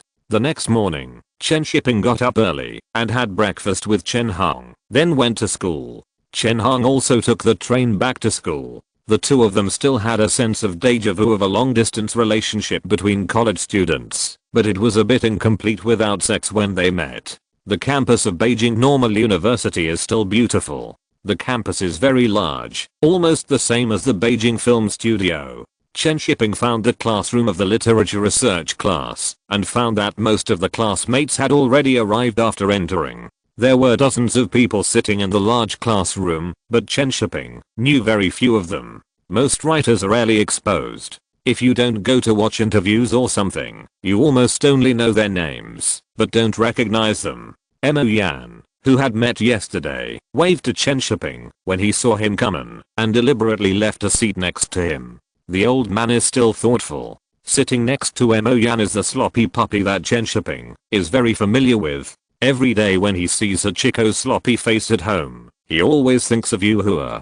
Chen Shiping was a little embarrassed to see Yu-hua. After all, he was taking advantage of him. As soon as Chen Shiping sat down, Yu-hua introduced himself enthusiastically, saying that he shouldn't have gone out to play football yesterday and missed meeting Chen Shiping. There were more than 40 people in the class, most of whom had friends in groups of 3 or 4. Only Chen Shiping, a newcomer to the literary circle, seemed a little lonely. Yu-hua himself was also a talkative person, but he always felt a little uncomfortable after seeing Chen Shiping. In the end, he didn't understand why, and just attributed it to the possibility that he was a little jealous. This kind of mentality is not good. After Yu-hua admonished himself in his heart, he took the initiative to chat with Chen Shiping. Not long after, 2 people came into the classroom. They were Tong Qingbing, the vice president of the graduate school of Beijing Normal University, and He Zhenbang, the head of the teaching and research department of Luzon Academy of Literature. They served as class tutors together. There was not much talk about the first class of the new semester, just introductions to each other. When Chen Shiping, a new face, came on stage, many people were quite curious. When they heard that he was the author of Zusangun, they were a little surprised. Most people thought Chen Shiping would be older, but they didn't expect him to be so young. In fact, what surprised them the most was that most writers started with short stories, and it was rare for writers like Chen Shiping to write novels right after their debut. It's okay to write a long novel, but it's so well written, and the style is mature and sophisticated, much better than the immature avant-garde literature now. Previously, there were literary critics who commented in newspapers that Chen Shiping successfully became a representative of avant-garde literature with an article Zusangu and Selling Blood. Some people thought it was exaggerated, and some people thought it was fair, but most people still envy Chen Shiping for becoming famous right after his debut. How could literary creation be so simple for him? The writers in the audience talked a lot, and when Chen Shiping finished his self-introduction, their impression of Chen Shiping was fixed on 2 points: young and talented. If they had to add one more point, it would be that he was also very good looking. Thinking of this, everyone had a deeper impression of Chen Shiping. Chen Shiping's appearance was really the most outstanding in the writer circle. Soon, other writers also came on stage to introduce themselves. Chen Shiping memorized the appearance and names of these classmates one by one, and then searched in his memory for what works they had written. It was just to deepen the impression of classmates, not to get wool from them. How could he do that to his dear classmates? There were many writers who did not come to the literature class. It was better for Chen Shiping to get wool from others, so as not to become an indelible shadow in the hearts of his classmates. After everyone finished introducing themselves, Tong Qingbing came on stage to introduce the courses for the next semester. There was no formal teaching in the first semester. It was considered as auxiliary teaching for the preparatory class to take the entrance examination. The formal teaching would not start until the second, third and fourth semesters. The first class of the new semester was still very relaxed. Soon everyone started chatting with each other, but basically no one talked about literature. They were all chatting and bragging. They were all in their 20s and 30s. Even if they loved literature, they would not chat when they met. Chatting was the essence of human conversation. Chen Shiping was also chatting with Mo Yan and Ju Hua at this time. They were chatting happily, and did not notice that there was suddenly a person behind him. Mo Yan was the first to see it, and immediately said to Tong Qingbing, "Dean Tong." Tong Qingbing smiled and said, "You guys got familiar with each other very quickly." He patted Chen Shiping on the shoulder and said, "Shiping, are you used to it?" Chen Shiping didn't expect Tong Qingbing to be so kind to him, and immediately smiled and said, "I'm used to it. I haven't been away from campus for long, so I'm adapting quickly." "That's good. Mr. Qin even called me and asked me to take care of you more," Tong Qingbing said with a smile. Chen Shiping smiled embarrassedly and said, "Mr. Qin is very caring to the younger generation." Tong Qingbing smiled and said a few words to Yu Hua and then went to chat with other students. After he left, Yu Hua said to Chen Shiping enviously, "It's great that Mr. Qin pays so much attention to you. Why do I hear a little sourness in your voice?" Chen Shiping said jokingly. Yu Hua smiled and said, "I'm so jealous. You don't know how jealous I was when I saw Zusanguan in contemporary China. Damn, it's so well written. You wrote it well," Chen Shiping said with a smile. Yu Hua didn't understand what Chen Shiping meant and sighed and said, "I've only published a few short stories so far, and I'm still not sure about writing a novel." "How did you start writing a novel right away? You're such a genius," Chen Shiping explained casually. "Maybe it's because I've written more scripts. There's not much difference between literary scripts and short stories." "How can there be no difference?" "There's a huge difference," Mo Yan suddenly said. "Last year, Zhang Yimao showed me the script of Red Sorghum. It was just a few pages. I wondered how Red Sorghum could be made with just a few pages. Later, when the movie was released, I went to see it and found out that it took more than 10 minutes to shoot just one line in the script about carrying a sedan chair." Yu Hua nodded and said, "That's right. The script only has a few words. How can it have any literary charm?" "Don't be so modest. If you are, I'll really be jealous. I was jealous yesterday." Mo Yan joked, "This kid's girlfriend is so beautiful. Her name is also Chen Hong, the same name as that classmate in our class." After hearing this, Yu Hua couldn't help but turn his eyes to Chen Hong, who was sitting in front of him. He was amazed when he saw Chen Hong yesterday, but it was a pity that he was already married. Chen Shiping also followed his gaze and then looked back at Yu Hua's expression and couldn't help but smile in his heart. Yu Hua later got together with Chen Hong in the class, but our Chen Shiping held another Chen Hong's hand yesterday, far ahead. Alas. "I'm sorry to classmate Leo Ko Xiao Gao. I'll treat him to dinner tonight to make up for it." If you're listening to this novel on a channel other than Fanfic World, it means they downloaded and uploaded it without effort. We cordially invite you to visit our channel, Mundo Fanfic Novelos. There you'll find the original version of this story and you can explore many other novels of various genres. We're waiting for you to immerse yourself in a world of incredible novels. Chapter 35 is full of Chen Shiping's mark. The cafeteria of Beijing Normal University was indeed disappointing. Lunch consisted of a portion of shredded potatoes, a steamed bun, and a bowl of soup that was almost the same as water. Chen Shiping ate the food in a dull manner, and looked at Yuhua and said, "Why do you have to come to the cafeteria?" Yuhua chewed the steamed bun and said, "Let me take you to experience the humanistic atmosphere of Beijing Normal University." "Thank you." Chen Shiping rolled his eyes unhappily. Chen Shiping was not disgusted by the fact that there was only one shredded potato, but that the shredded potato was too unpalatable. It is hard to imagine that someone could make potatoes so bland. The chefs in the cafeteria of Beijing Normal University are quite skilled. "What are you going to share in the free seminar this afternoon?"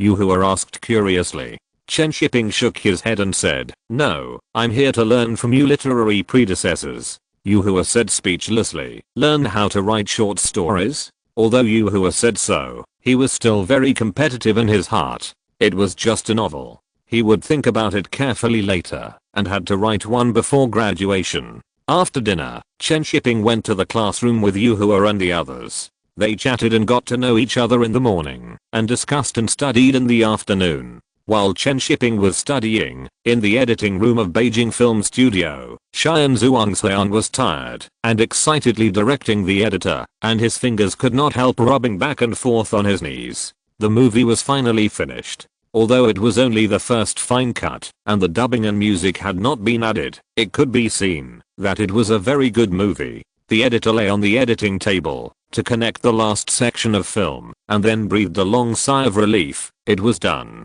"Have you finished editing?" "Finished." "Come on, let's go out and have a cigarette. I'm dying of suffocation." Outside the editing room, the editor smoked and said, "I haven't seen such a good movie for a long time. Director Shan, you are the one." Xian Zhuangxian looked at the editor's thumb, took a puff of cigarette and said, "My role is not big."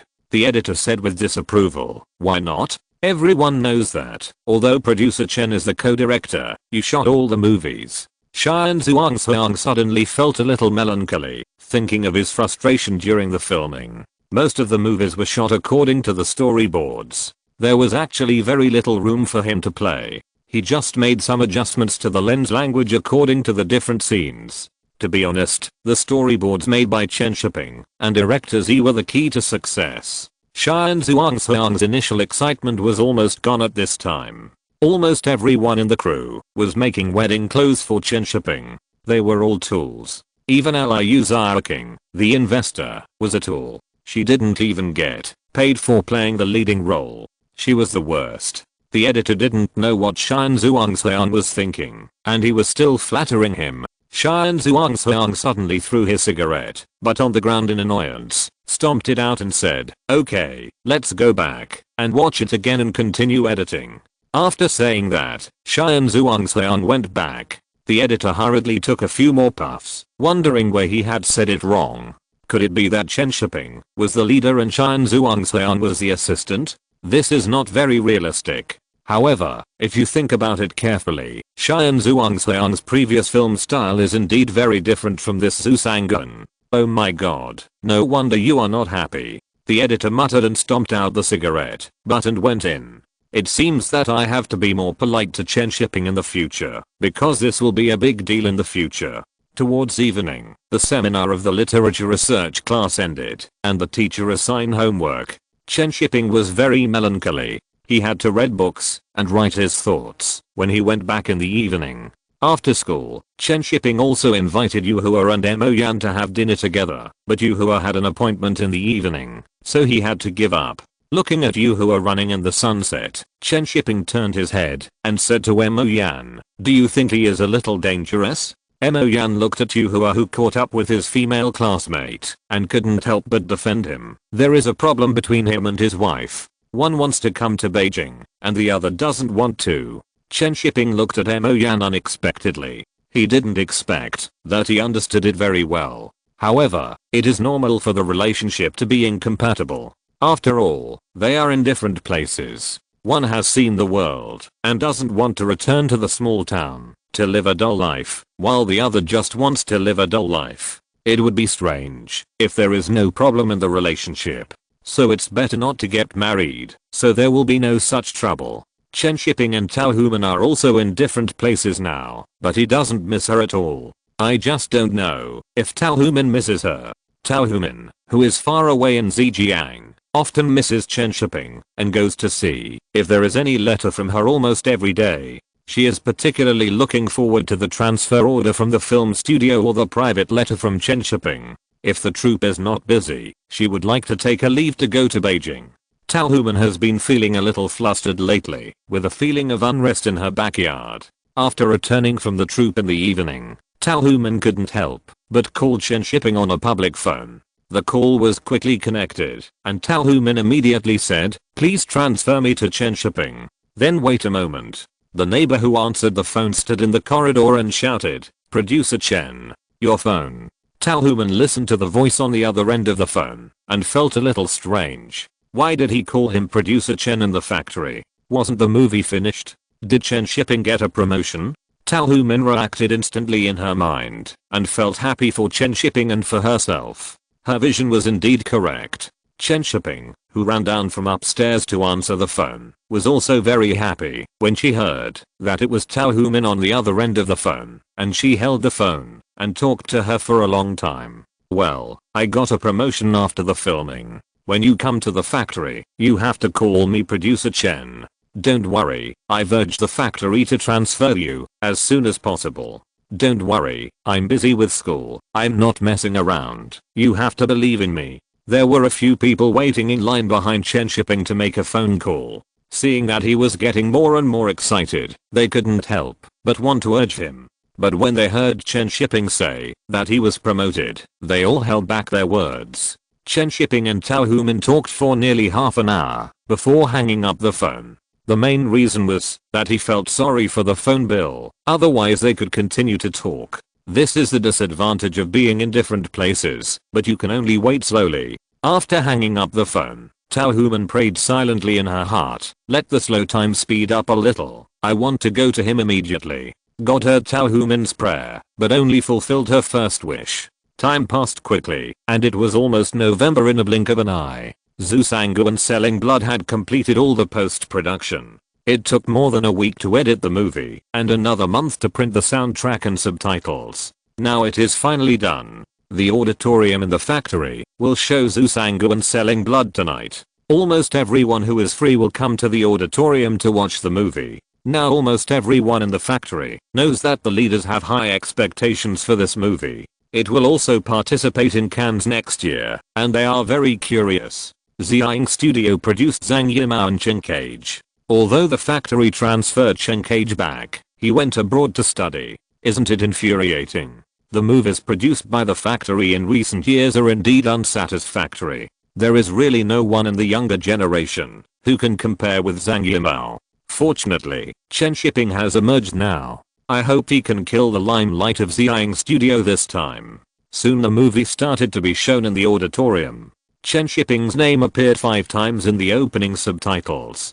Chen Shiping is the original novelist. Chen Shiping is the screenwriter. Chen Shiping is the producer. Chen Shiping is the co-director, and a special line of words was added at the end. Chen Shiping's work. This movie has been branded with Chen Shiping's stamp, and even the director Shan Zhuangseong has been ignored. No one cares who made the movie anymore, and all they think about is the 5 words Chen Shiping's work. If this movie is sent to Cannes, even if it doesn't win an award, Chen Shiping's name will be completely famous. The editors of the film review magazines and the factory are now thinking about interviewing Chen Shiping. He is the first independent producer, and the factory is still so optimistic about him. It's time for the film industry to get to know this newcomer.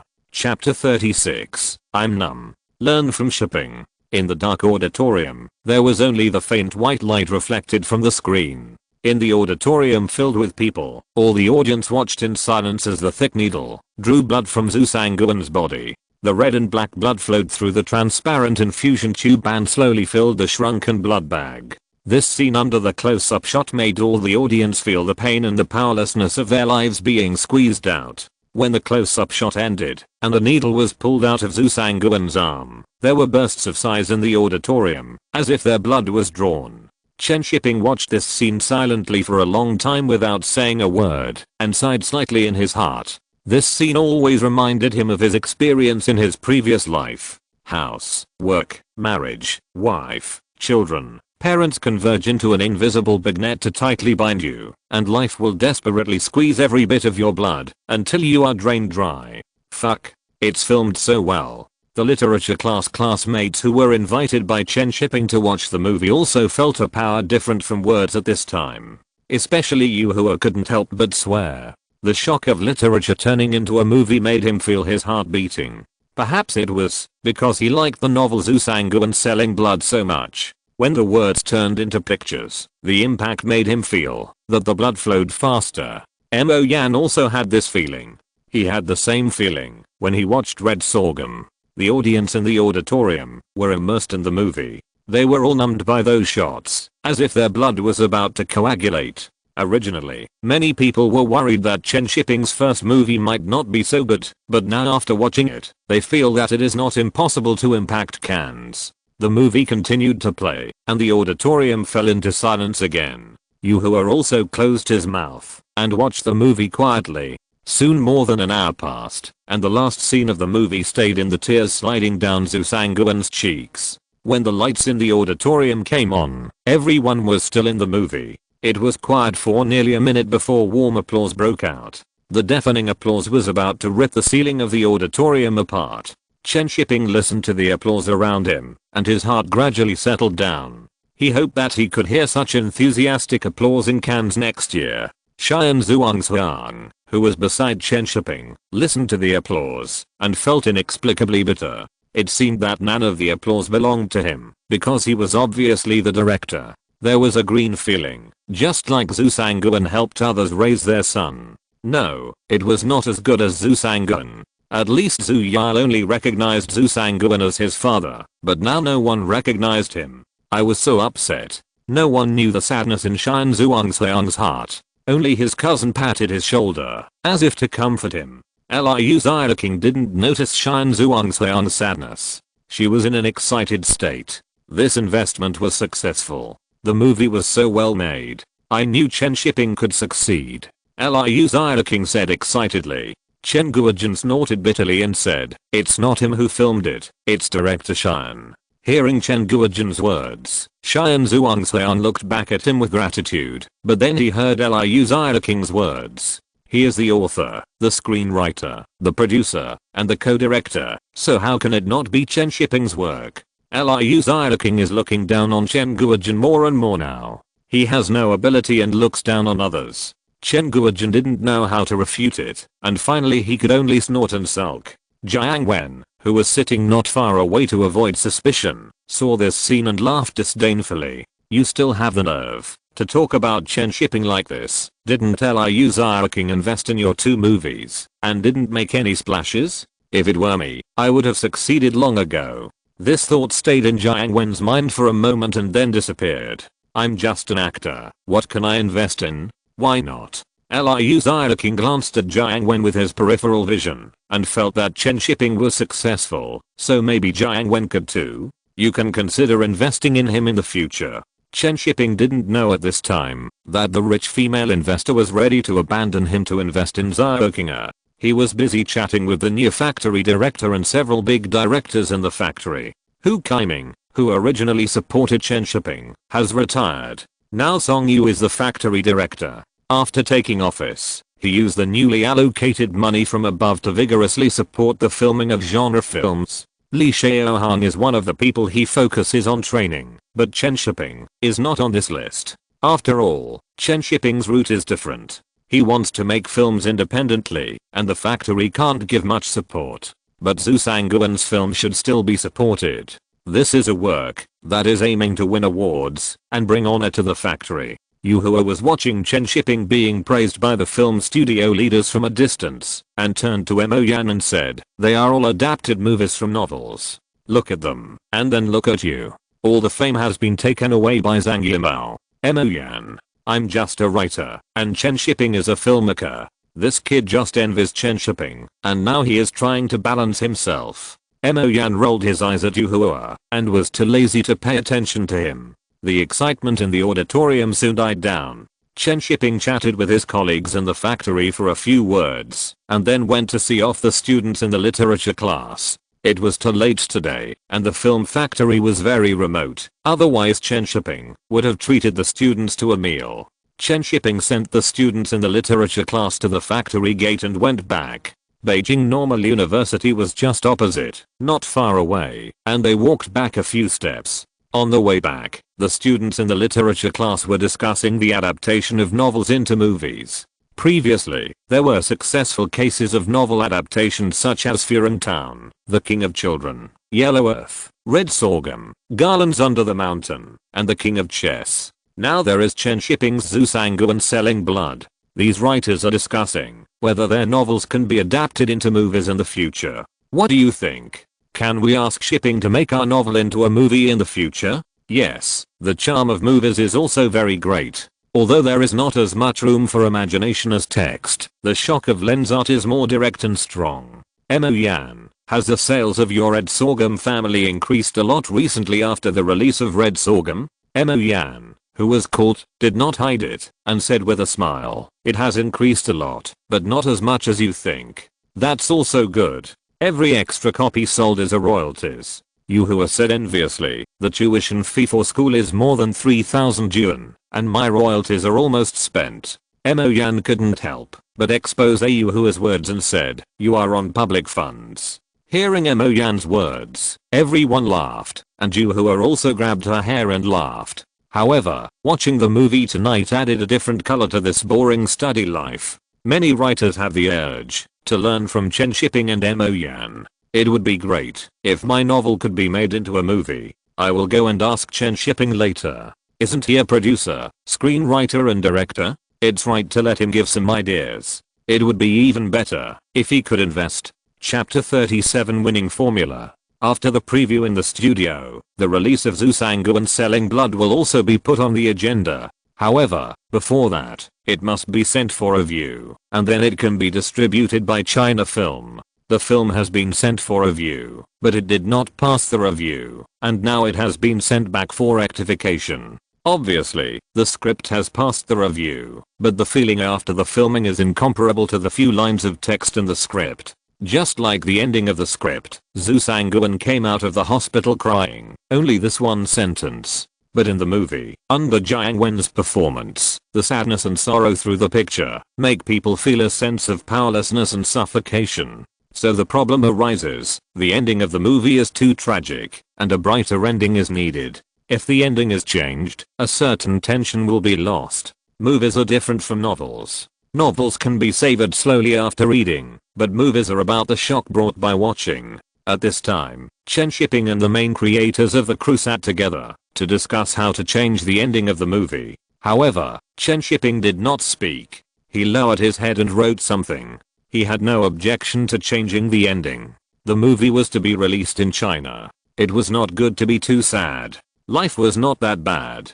Xian Zhuangxiang, Jiang Wen and Liu Xiaoqing had a fierce argument. Xian Zhuangxiang and Jiang Wen did not want to change it, but Liu Xiaoqing was determined to change the ending. This was the contradiction between the investor and the creator. The three people argued until the end without a result, so they all turned their eyes to Chen Shiping. Now only Chen Shiping can make the final decision. They have been accustomed to listening to Chen Shiping's opinions during the filming process, and now they have left the final decision to him. The pen in Chen Shiping's hand rustled onto paper. The slightly curled pen tip wrote a round stroke. Each word looked like a fat baby squeezed together, harmonious and perfect. However, the ink came out quickly, and the pen tip soon ran out of water.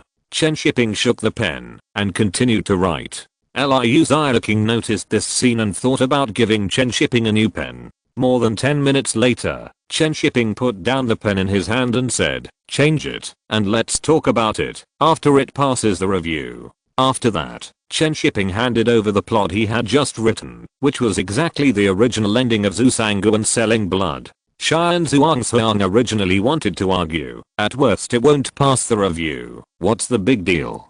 But then he thought, what does this movie have to do with him? Didn't he see that it said Chen Shiping's work on the subtitles? Just be it all. Jiang Wen is not very happy now. He thinks he played so well in the end. The character has already ushered in his own ending. Why should he change it? It's wrong to change the ending. Before Jiang Wen finished speaking, he was quickly grabbed by Liu Xiaoqing.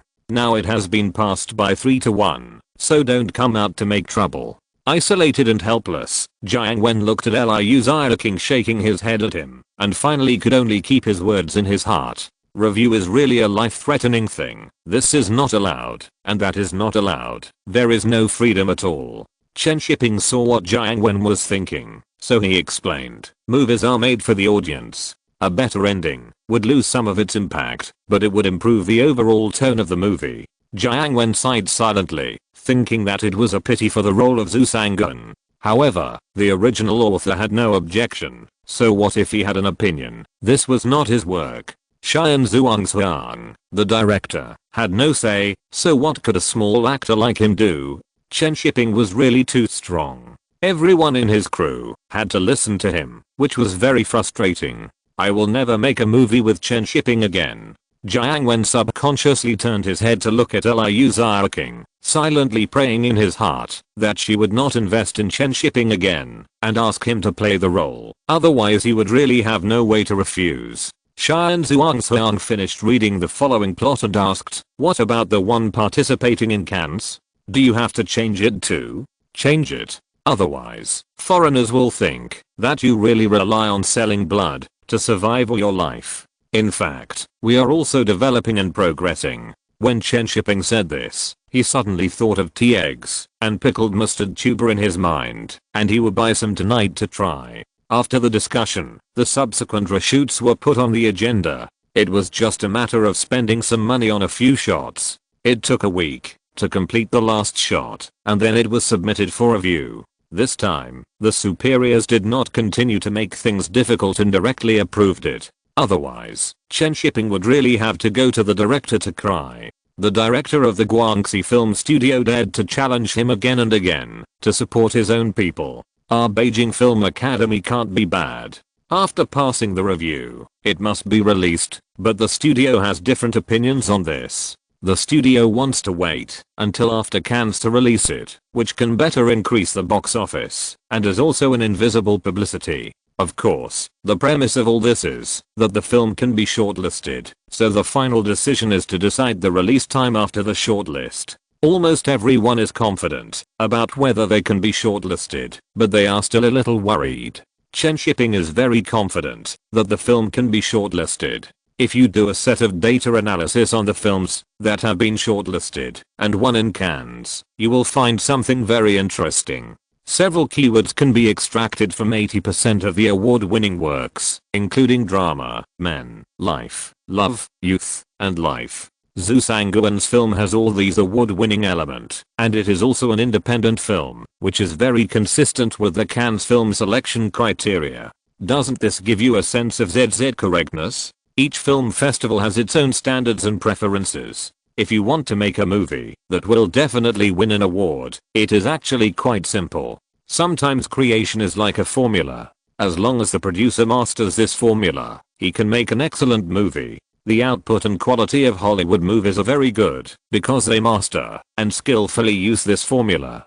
Chen Shiping will not blindly pursue commerciality, but it does not prevent him from learning this production formula. If Zhu Sanguan can't get the Palme d'Or, then Chen Shiping will use this formula to make a work that will definitely win an award. Simple application of big data analysis. No film festival is pure. Where there are people, there will be their own preferences and weaknesses. For example, our own film festival, if Chen Shiping wants to win an award in China, it is also very simple. Just shoot a theme that they cannot refuse to award. At the end of November, Chen Shiping sent the film to the Cannes selector, and at the end of December, he received a reply that he was successfully shortlisted. As soon as the news came out, domestic media rushed to report the news, and the media who wanted to interview Chen Shiping began to line up for appointments. Popular Film, Film Review, Shanghai Film Pictorial, China Film Information, Cultural News, etc. all had it. There were even writers who wanted to interview Chen Shiping and submit it to foreign media. Independent production is a sign of progress in the domestic film system, and it is a newsworthy of attention from foreign film media. At the end of the month, close to New Year's Day, Tao Human received a transfer order from the film studio and came to Beijing. However, when she came out of the train station, no one came to pick her up, and Chen Shiping didn't come. Tao Human was a little disappointed, but she quickly comforted herself that Chen Shiping was busy now, and there were so many reporters to interview. She couldn't hold him back and be ignorant. She had to be a good wife. Tao Human took the bus to the factory with her big bags. She didn't know whether the factory had allocated a dormitory for her. If not, should she live with Chen Shiping? I feel a little shy when I think about it. Is it too fast? Be reserved. Tao Human touched her red face, but secretly hoped that Chen Shiping would take the initiative to bring it up. Chapter 38. It's not that I'm not reserved, it's all Chen Shiping's fault. It had just snowed in Beijing in winter, and the accumulated snow was dazzlingly white under the sunlight. In the literature class of Beijing Normal University, Chen Shiping sat by the window and accepted an interview from a reporter. The reporter who came to interview him today was from Beijing Culture newspaper, but the question this time was not about Zhu Sangguan's selection for Cannes, but about Zhu Sangguan's Selling Blood being selected as the best novel of the year by Contemporary magazine. Chen Shiping held a teacup in his hand to warm his hands, looked at the reporter, and said with a smile, "Actually, I was also surprised that I was chosen, and I feel a little nervous. This is my first novel, and I feel that I still have a long way to go." The reporter took a pen and paper to take notes, looked up and said with a smile, "This is the recognition of you by readers and the editor of Contemporary magazine." Yu Hua, who had been following the interview on the other side of the classroom, said with a smile, "Shiping is too modest. He is so young and a newcomer, he has to be humble." Mo Yan said with a smile, then turned to look at Yu Hua and asked, "Winter vacation is about to start. When do you plan to leave?" "I haven't thought about it yet." Yu Hua felt a little resistant for a while when he thought about facing family emotional troubles when he returned to his hometown. Love affairs are the most disturbing. Yu Hua sighed and looked at the snowy playground outside and said, "Let's go play basketball later. The playground is covered with snow." "I won't go." "Play basketball." "Okay, call Shiping too." At this time, Tao Human had completed the registration procedures in the Beijing film studio. However, the studio did not have a dormitory for her, so she could only live in the guest house for a while, and then find a way to allocate a dormitory for her after the new year. After packing her things in the guest house, Tao Human sat on the bed for a while, wondering whether to mention living together with Chen Shiping. Tao Human thought for a while, and then went to Chen Shiping's dormitory. She had the dormitory key, which she left when she helped Chen Shiping walk the dog before, and she had never returned it to Chen Shiping. On the playground of Beijing Normal University, Chen Shiping was panting and holding his waist. He wanted to take off his clothes. It was too strenuous to play basketball in winter. "No more playing. My clothes are all soaked with sweat. I'm sure I'll catch a cold," Yu Hua said while holding the ball. "Let's go take a bath." "Take a bath and have a drink tonight?" "No, my girlfriend is here," Chen Shiping said proudly. "I won't take a bath with a bunch of stinky men like you." "Yu Hua, I'm so envious. I really want to hit him." "Shiping."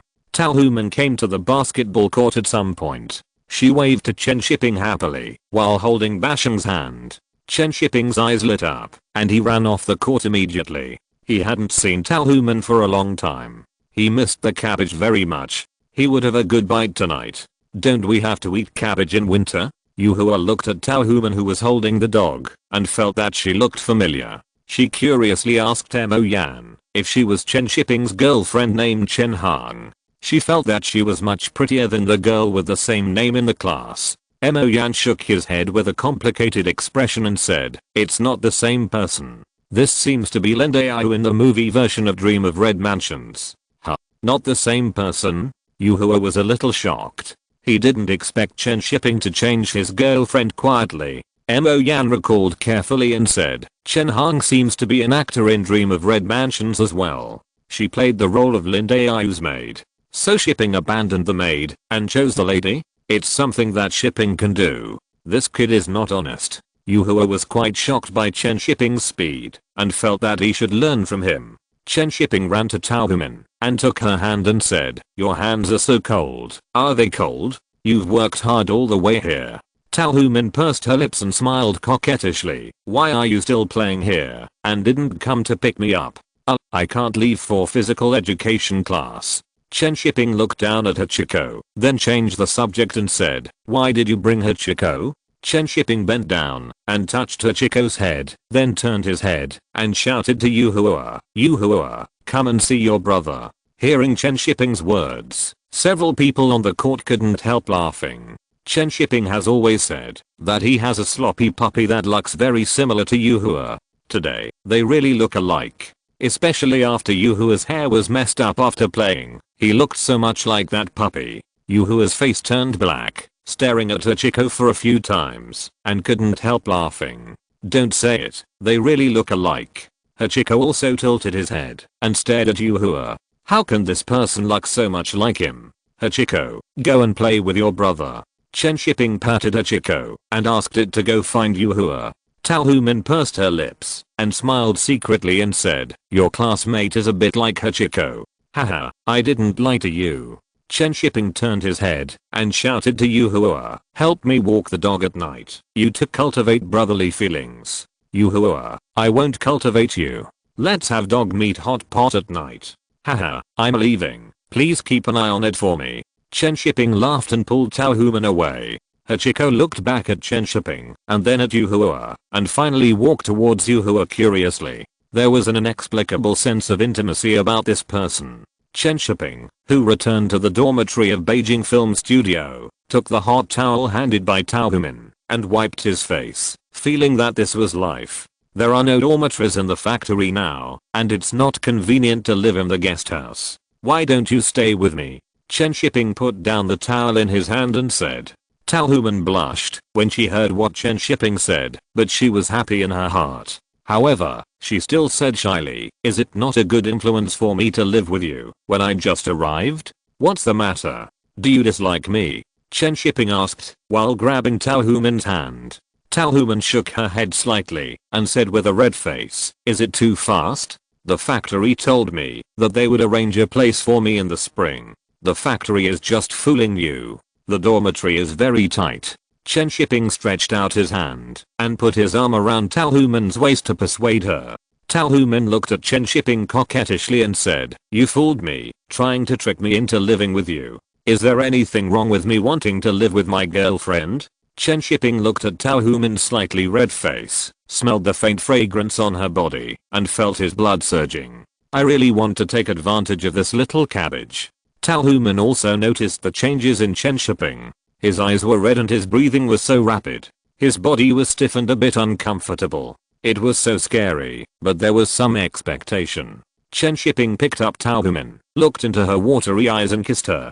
Tao Human whimpered and subconsciously hugged Chen Shiping, feeling that she had no strength left. "It's not that I'm not reserved, it's just that I have no strength left, so I can only let him do whatever he wants. I'm passive and it's all Chen Shiping's fault."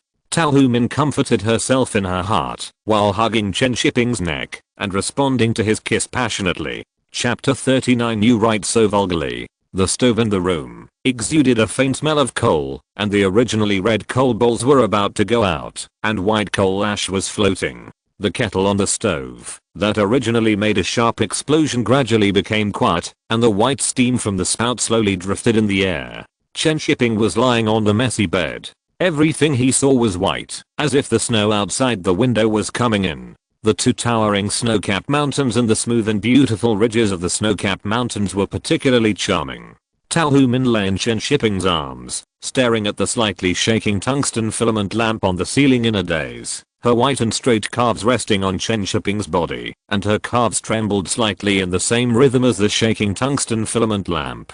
The pursuit of perfection is very physically exhausting.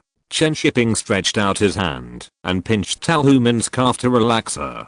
It's still early now, and you have to rest early to continue to pursue perfection. The heating in the room is sufficient. Chen Shiping's fingers follow Tao Humin's straight calves to grab her slender ankles, pinch her soles, and knead them gently. Tao Humin felt itchy on the soles of her feet, and she came to her senses and shrank back. Don't move. It's so itchy. Tao Humin raised her weak arm and pushed Chen Shiping with a coquettish look. Tao Humin sat up and looked down, blushing and blaming. What should we do now? You can't do that. Tao Humin's voice became smaller and smaller, and she supported her hands to get a hot towel. After a while, Chen Shiping stretched out her hand to enjoy Tao Humin wiping her arms, and felt that such a day was beautiful. Chen Shiping liked Tao Humin like this, with the shyness of a girl and the gentleness and generosity unique to women of this era. Do you want to soak your feet? Rest early, you have to go to class tomorrow. Tao Humin asked gently, and even wiped Chen Shiping's fingers carefully one by one. Chen Shiping shook his head gently and said, the night is long, and I don't want to sleep. Let's talk about tomorrow. The steaming towel was thrown on the bed, and finally kicked off by the legs of Chen Shiping and Tao Humin entangled together. The night sky after the snow was extremely clear, and the stars in the sky could be seen. The faint moonlight sprinkled on the earth had a kind of quiet beauty. However, this quietness did not last long, and was broken by a dog barking. Yuhua pinched Hachiko's dog mouth with one hand, and held a large red-framed plastic mirror with the other hand. Finally, he couldn't help but cursed. Where did Chen Shiping find the dog? Mo Yan, who was lying on the table writing a novel, put down his pen, and looked back at him and said, maybe this is the fate between you. Yuhua didn't want to talk. What kind of fate is this? Fate with a dog? What do you mean? Chen Shiping just threw the dog to me. The dormitory manager almost kicked me out just now. Mo Yan lit a cigarette and looked at the big white moon in the sky with melancholy and said, you let the dog watch you when you are doing things? Yuhua. Chen Shiping is not a human being. He hurt the dog. Hachiko lowered his head and rubbed Yuhua's face to comfort this poor guy. Yuhua also reached out and rubbed Hachiko's head to comfort this poor guy. Mo Yan looked at the two brothers and turned around silently and sighed. The next morning, when Chen Shiping was about to buy breakfast, he remembered that Bagan was still with Yuhua. If he hadn't lived in a single room, he would not have left the dog with Yuhua. He didn't know when the factory would allocate him a bigger house. He estimated that he would be eligible for a house only after getting married. In this case, he can only earn money to buy a house by himself. Come on. Going out to buy breakfast in the cold winter is also a very painful thing. Chen Shiping was wrapped in a military coat and queued in front of the fried dough stick stall with his nose red from the cold. Hey. Suddenly someone patted Chen Shiping from behind. He turned around and found it was Jiangshan. Are you on vacation? You are so miserable. Your dad orders you around as soon as you have a vacation. Chen Shiping teased while looking at the thermos in Jiangshan's hand.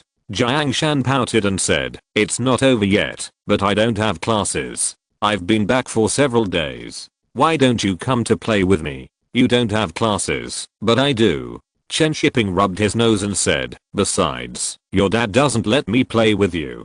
Jiangshan rolled her eyes and said, when did you become so obedient? Didn't you secretly take me to dance before? I was young and ignorant before. Chen Shiping made an excuse. Now he didn't have the energy to provoke Jiangshan. He just wanted to go home and have a sweet breakfast with Zhao Beike. Hearing Chen Shiping's words, Jiangshan felt a little lost. She recalled that Chen Shiping had been in the limelight in the factory in the past year, writing novels, making movies, and getting promoted. He was indeed different from the Chen Shiping she knew. It seemed that he suddenly shed his youthful playfulness and willfulness and matured overnight. Although the current Chen Shiping is very good, she likes the Chen Shiping who would take her to go skating and dancing together. The girl's admiration suddenly vanished at this moment, and there was a hint of alienation and strangeness in her eyes when she looked at Chen Shiping. Chen Shiping didn't care about Jiangshan's change. He asked the boss to pack 5 fried dough sticks, paid the money, said hello to Jiang Shan, and went to buy porridge. There was suddenly one more person in his life, which was a big change for Chen Shiping. He would have hot meals every day when he went home, and he knew someone was waiting for him at home every day when he went out. The feeling was completely different. When he went out to work before, he was always worried that Hachiko would cause trouble at home, but now he just wanted to go home early when he went out. This day, Chen Shiping came back from Beijing Normal University. As soon as he got home, he saw Tao Human sitting by the bed and flipping through Chen Shiping's manuscript paper, but her blushing eyes were full of curiosity and shock. Chen Shiping immediately thought to himself that it was bad. The manuscript of the erotic novel he wrote to make money was discovered. Hearing the sound of the door opening, Tao Human hurriedly stuffed the manuscript back into the drawer of the desk, stood up with a red face and said, "Why are you here so early today? The meal is not ready yet. It's a holiday, so come early." Chen Shiping looked at Tao Human awkwardly, not knowing how to explain.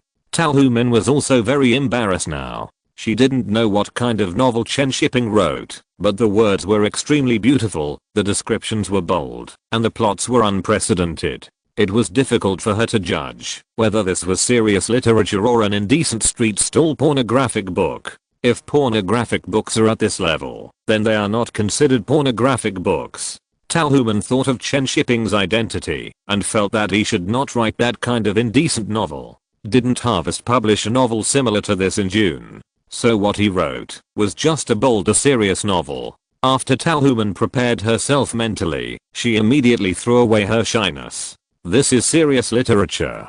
There is nothing to be shy about. Why didn't you publish this novel after you finished writing it? Huh? Chen Shiping was stunned. He didn't expect Tao Human to ask such a question seriously. Chen Shiping coughed and said, "Well, it's not suitable for publication, and I haven't finished it yet."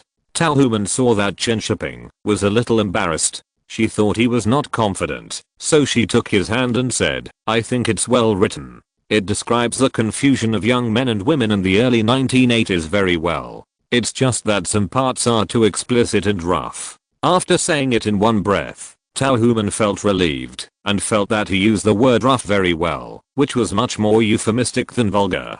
Chen Shiping, is she talking about the novel I wrote? However, after Tao Human said this, Chen Shiping felt that it could indeed be revised and written in the style of Fidu. Chen Shiping put down the school bag in his hand and said with a burning look in his eyes, "You are right, it is indeed too rough. I will revise it carefully when I go back. You can help me with some advice." I don't know how to write those things."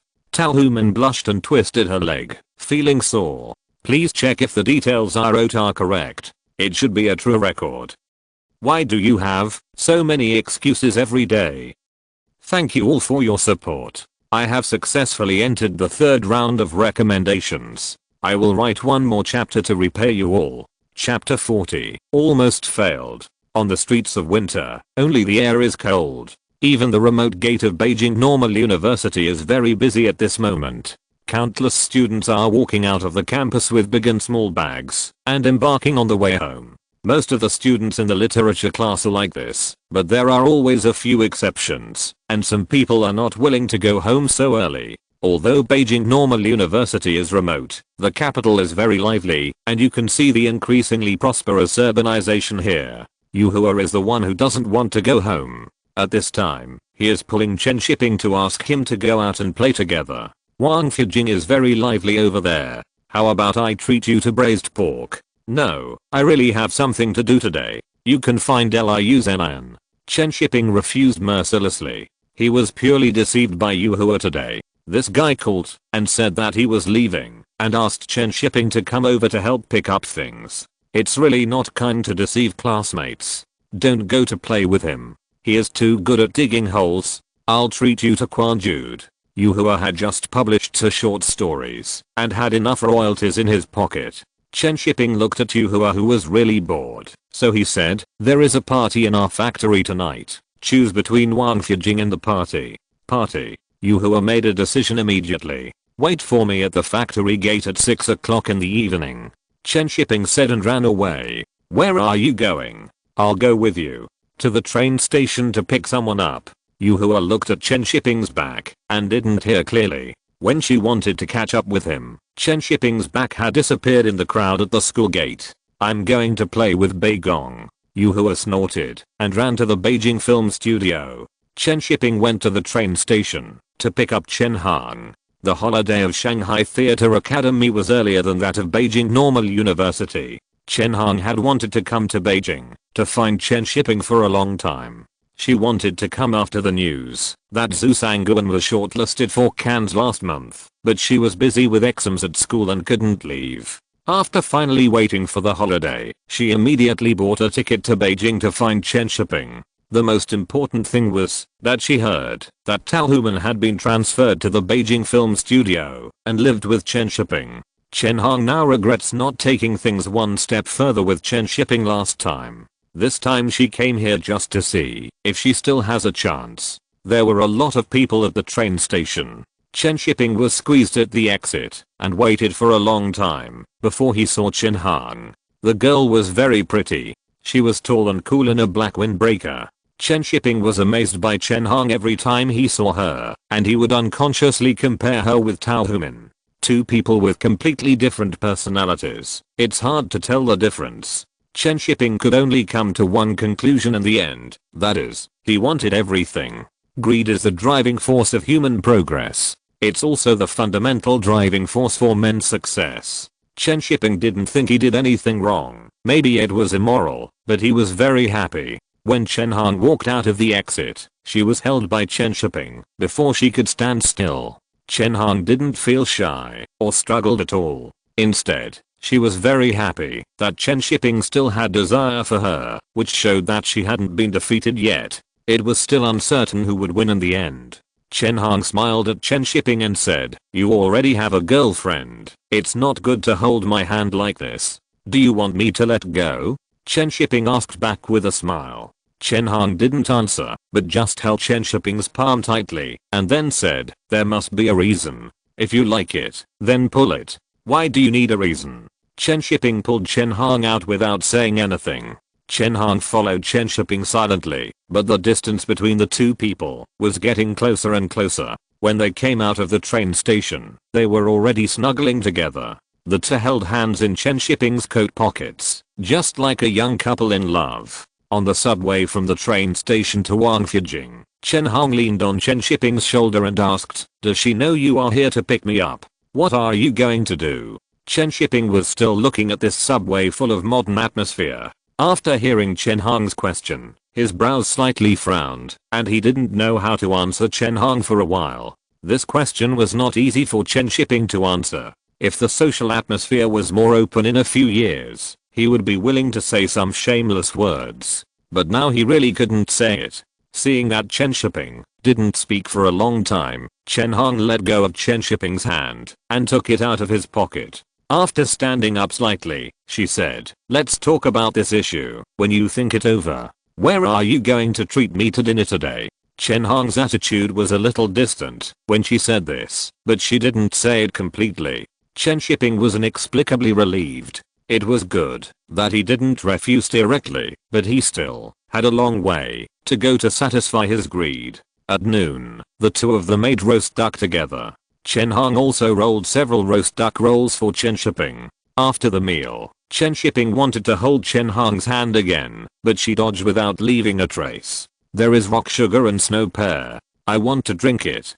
Can you buy it for me?" Chen Hang grabbed the corner of Chen Shiping's clothes and said coquettishly. After Chen Shiping went to buy it, Chen Hang took a sip and handed it to Chen Shiping. Chen Shiping just took a sip and she snatched it back and drank it herself. Chen Shiping felt that she was really good at pulling emotions. If it was another man, he would have been controlled by now. She didn't want to hold hands, but she was willing to drink a glass of rock sugar and snow pear. "It's not you who refused, but you didn't give me an explanation." Chen Shiping really felt that Chen Hang was too difficult to deal with. If he wasn't careful, he would be confused by her pulling back and forth. A gust of cold wind blew, and Chen Shiping took a deep breath to calm himself down, and his mind was a little clearer. Chen Hang held a glass of rock sugar and snow pear, tilted her head, and looked at Chen Shiping, blinked and said, "You are angry, then drink it." Then she took Chen Shiping's hand and put the rock sugar and snow pear into his palm. Her soft little hand also gently squeezed the back of Chen Shiping's hand. "Your hand is so warm." Chen Hong slowly withdrew her hand, as if she was reluctant. Chen Shiping cursed in his heart, and then grabbed Chen Hong's hand with his backhand. Chen Hong blushed and wanted to pull back her hand, but couldn't break free. She raised her watery eyes, and looked at Chen Shiping, and said with red eyes, "Let go. Go home. I want to go back to Shanghai too. Come back to me when you've made up your mind." Chen Hong struggled to break free from Chen Shiping's hand, and turned to leave. After walking a few steps, Chen Hong suddenly stopped and looked back at Chen Shiping. A tear just happened to fall from the corner of her eye, and was blown by the cold wind, and ripped onto the frozen ground. Chen Shiping stood there, and looked at Chen Hong, telling himself over and over in his heart, that this was Chen Hong's method, and he must not get carried away and be impulsive. Otherwise, he would be controlled to death by her in the future. "Hold on. You must hold on." Chen Shiping warned himself over and over again in his heart, but he couldn't help but catch up.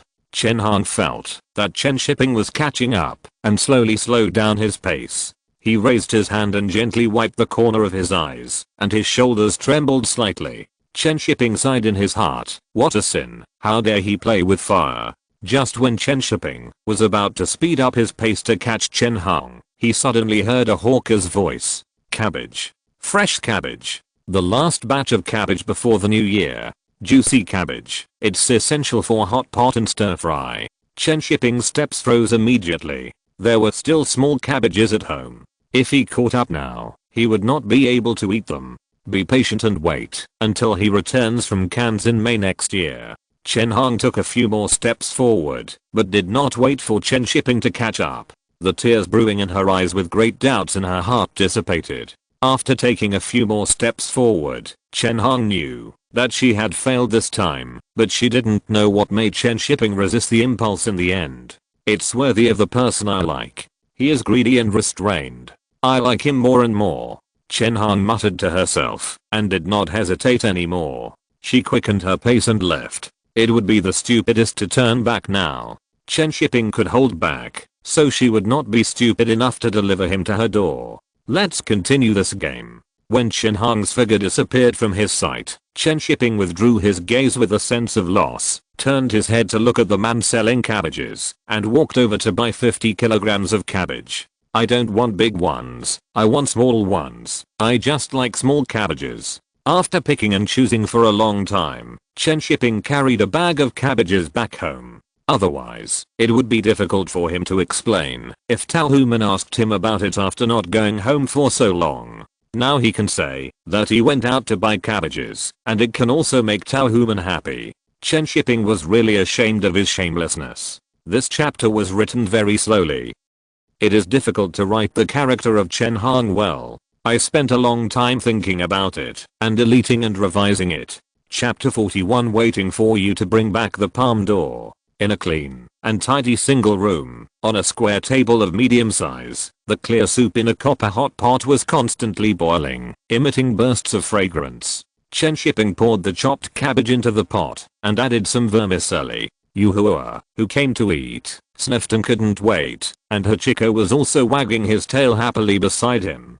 Tal Human brought 2 plates of mutton, and put them on the table, smiling and saying, "It's ready to eat." When Tal Human sat down, Chen Shiping and Yuhua looked at each other, and picked up chopsticks at the mutton on the plate. The thin mutton fell into the clear soup, and rolled up and down a few times, and it was immediately cooked, and the bright red color faded. The cooked mutton rolled in the bowl of prepared sesame sauce, and was covered with thick sauce, which immediately exuded the aroma of mutton and sesame sauce. Chen Shiping couldn't help swallowing his saliva, put the mutton into his mouth, chewed it a few times, and sighed with satisfaction. Eating a mutton hot pot in winter is like a heavenly day. It smells so good. Yuhua also said with satisfaction. Woof. Hachiko waggled his tail and looked at them anxiously. "You all ate my food. Where's my mutton?" Tal Human poured a small bowl of mutton into Hachiko's dog bowl. Expecting a man to raise a dog is too much effort. Chen Shiping and Juhua saw that Hachiko was eating with oil dripping from his mouth, looked at each other, and rolled the mutton in the chopsticks and sesame sauce, and put it into their mouths. The two people and the dog ate the mutton happily, and Talhuman ate the cabbage quietly. The sweet cabbage had a meaty aroma, and it was full of sweet soup when you took a bite. How can you eat mutton without drinking? Chen Shiping bought a bottle of Erguo specially. The green bottle looked like beer. He pried open the bottle cap with chopsticks, and a fragrance immediately floated out. The clear white wine fell into the cup and the hops floated. The Erguo Tao this year is really brewed from pure grains. The feeling when you drink it is different. Although it is spicy, it leaves a lingering fragrance in your mouth. After drinking a glass of wine, Chen Shiping and Juhua slowed down their eating speed and started chatting. I heard from my sister-in-law that you are writing a novel again. Have you finished the first draft? Juhua looked at Chen Shiping curiously, with a hint of envy in his tone. How can it be so easy for Chen Shiping to write a novel? I wish I could write a novel myself someday. The second edition is finished, but there are still many problems. I'm not in a hurry to write it slowly. Chen Shiping explained casually, but he felt helpless in his heart. This time, unlike writing Zusangu and selling blood, he could only copy it with a pen. This time he was revising the novel. There is a big difference between copying and revising. He hasn't written it yet, otherwise the process will be more difficult. But what Chen Shiping said was not wrong. He had plenty of time, so he could just write it slowly. Chen Shiping and Juhua chatted and ate at the same time, and soon it was 7:30. Many households in the tube building had finished their meals and began to invite their good friends to the auditorium to reserve seats to watch the evening party. After Chen Shiping and his friends finished their meals, they also hurried to the auditorium, leaving Hachiko to look after the house. The auditorium was divided into seats according to each workshop, but there were too many people in the factory and there was not enough space for so many people. Many people brought their own stools. Juhua was a little embarrassed that he, an outsider, had taken a seat. Sit down. How can you let a guest stand? Chen Shiping smiled and pressed Juhua to the seat. Juhua smiled and said, I'm not a guest, but I can see clearly from this position. There are many performances at the evening party of the Beijing Film Studio. All the actors in the factory are versatile. Talhuman just joined the factory later, otherwise she would have been arranged to perform. This year, I can be lazy and sit in the audience to watch the performance. There are really many star actors in the factory, but the real famous ones are the actresses. These days, male actors are not as famous as female actors. Even the movie magazines with super high sales, such as popular movies, do not use male actors on the cover. Everyone doesn't like to watch male actors, they all like pretty girls. When famous actresses like Liu Xiaoqing, Fu Yiwei, and Lin Fangbing performed on stage, the applause in the auditorium almost lifted the roof. Unforgettable tonight, no matter where in the world. The evening party ended with a chorus of Unforgettable Tonight. When they came out of the auditorium, everyone was still humming and wishing the motherland well. After the show, everyone went back to their own homes. Juhua also went back to Beijing Normal University alone. He was the only one living in the dormitory tonight. There was no need to dislike Mo Yan for disturbing his creation, but I didn't know if the deserted dormitory would make him miss home. New Year's Day had passed, and the New Year's Day was not far away. The factory also had a New Year's holiday, and many people in the factory rushed back to their hometowns to celebrate the New Year. Talhuman originally wanted to take Chen Shiping home to celebrate the New Year, but Chen Shiping didn't want to, so he had to go home alone with regret. Talhuman felt that Chen Shiping didn't want to settle down with her now, and he was somewhat repulsive to all topics related to marriage. But he is already 26 after the Chinese New Year, 27 in age, 28 in appearance, 30 years old. Why is he not in a hurry to get married? Talhuman was worried about Chen Shiping, wondering when he was going to get married. Thinking of Chen Shiping going to Cannes to attend the film festival in May, she wondered in her heart whether Chen Shiping wanted to consider this issue after winning the award. Will he consider starting a family after he becomes successful? At this moment, Talhuman was particularly looking forward to Chen Shiping winning the Golden Palm in Cannes and then returning to China to propose to her. The new year is coming soon. The aroma of food filled the crowded corridors of the tube-shaped buildings, and every household was cooking food in the pots in the corridors. Big red lanterns were hung at both ends of the corridors, and the word "Fu" was posted on the doors of every household. Many old men were bored and stood at the door, eating melon seeds and chatting, and many children were running back and forth happily in the corridors. "Little ancestor, run slower. Be careful with the pot, don't bump into it. You knocked my sausage off, Laoli. Take care of your kids." Chen Shiping dodged a group of wild kids, stepped on a small stool, to prepare to post the banner, holding a bowl of steaming paste in his hand. "It's crooked, a little to the left." The neighbor next to him took a look and said, "Like this? Yeah, just right."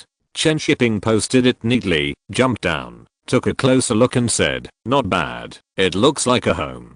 Hachiko also barked, but he was a little listless. "Where did the gentle mistress go? This home is incomplete. I want to eat the ribs fed by the mistress. I want to have fun with her in the snow." Hachiko hummed twice and lay at Chen Shiping's feet with his tail hanging down, feeling that the excitement outside had nothing to do with them. Chen Shiping ignored the mental health of a dog. After stewing a pot of mutton for himself, he sat at the desk and started writing a book. Life is still long, you can't live your whole life by plagiarizing.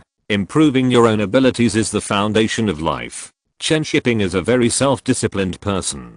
Apart from visiting the factory leaders to pay New Year's greetings, he hardly went out to play during the whole new year. Where can a grown man go to play with a dog? Every day he writes books and walks the dog, then calls Tao Human and Chen Hang. Every time he talks on the phone with Tao Human, he can talk for a maximum of 10 minutes, and he can talk for half an hour with Chen Hang. Only those who can't get it will be agitated. After the new year, everything returned to normal, and Chen Shiping went to work and school every day. The literature class has an entrance examination this semester. The reason why the entrance examination is arranged in the second semester is to take care of many students who do not have solid theoretical knowledge and low comprehensive education level. The enrollment requirements of the literature class are relaxed to junior college at the lowest. Many students are junior college graduates, and they have not studied writing systematically before. They rely on their talents to support their writing.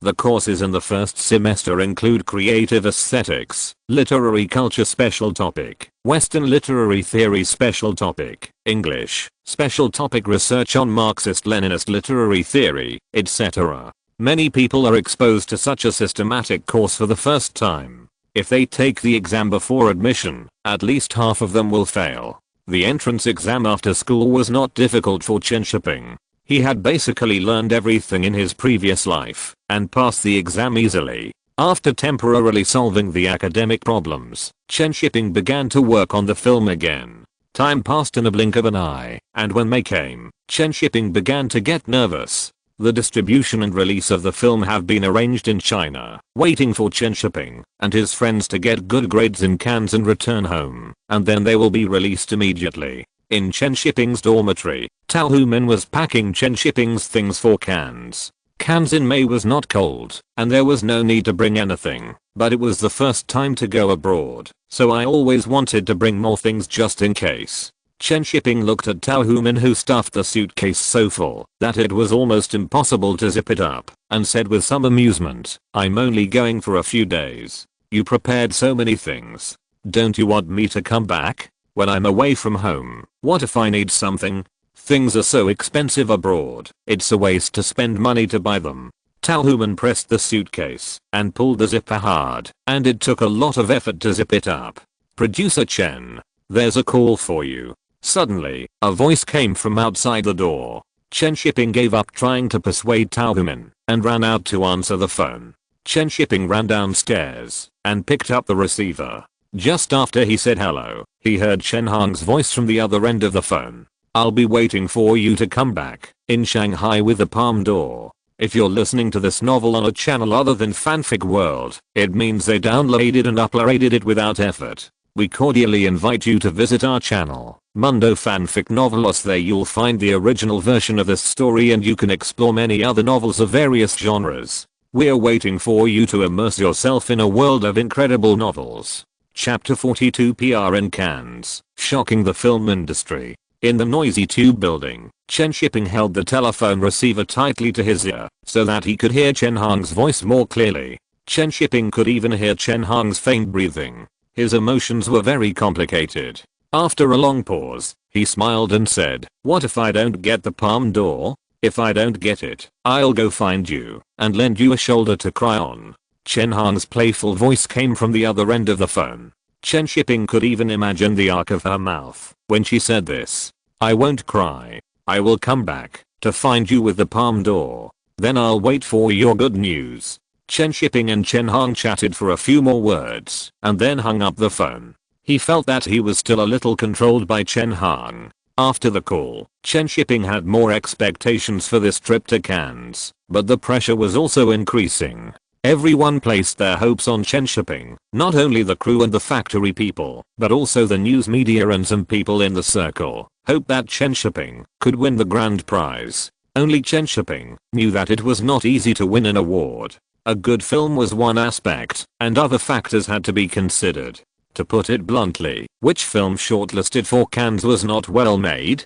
Chen Shiping urgently needed help from others. There was nothing the factory could do to help him in this regard, so he had to find a solution himself. After Chen Shiping went upstairs and chatted with Tao Humin for a while, he hurried out with his clothes. He needed to find someone to understand the situation in Paris, preferably someone who was familiar with the literary and art circles. The first person Chen Shiping thought of was Song Huagi, the owner of Maxim's. Song Huagi herself was a painter and a person in the fashion circle. She had a certain influence in Paris, and in the past 2 years, she organized a domestic model team to perform in Paris. She had a better understanding of both the art circle and the media, and could provide Chen Shiping with a lot of useful information. The Maxim's restaurant was very deserted in the afternoon, and Chen Shiping took this opportunity to visit Song Huagi. This person was a great person, the first person in China to marry a foreigner, and it was approved by General L himself.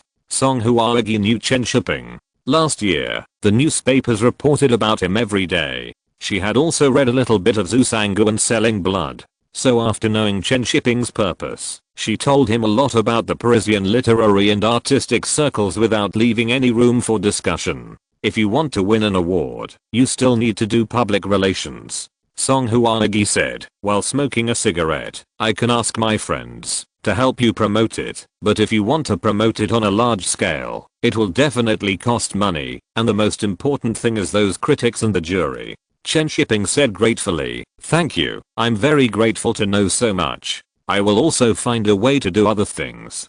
Don't be so polite. We are all Chinese." I also hope that the international community can see domestic literary and artistic works. Song Huagi smiled and flicked the ash in the ashtray and said, "Come to my place often in the future. Many people in the literary and artistic circles like to come to my place." Last year, Zhang Yimou and Gong Li also came. Chen Shiping smiled and nodded, knowing that she liked to make friends with people in the literary and artistic circles, and was a very generous person. After learning a lot of information from Song Huagi, Chen Shiping felt more confident and had some plans in mind so that he would not have to wait in the hotel room when he went to Cannes. Last year, the commercial press had negotiated the overseas publication of the novel Zhusangu and Selling Blood.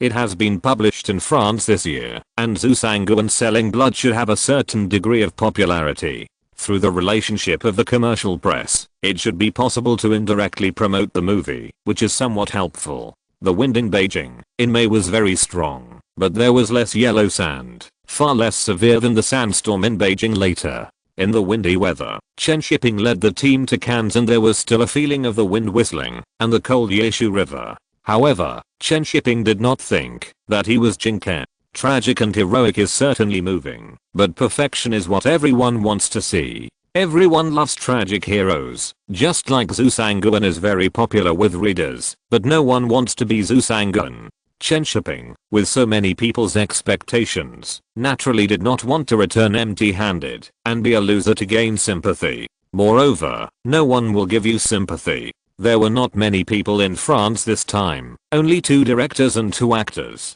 The director must go, and the male lead Jiang Wen must also go, and there is a chance to win an award. As for Liu King, it was purely because of the investors. No one thought that Liu King could win the award. Liu King knew that her hope was not great, but this was the first time that a movie she starred in was nominated for the 3 major awards. Although she had won awards in France before, it was only a Chinese film award, which had no gold content at all. Liu King would not miss the opportunity to become famous internationally. This year, this is the only Chinese language film that entered Cannes.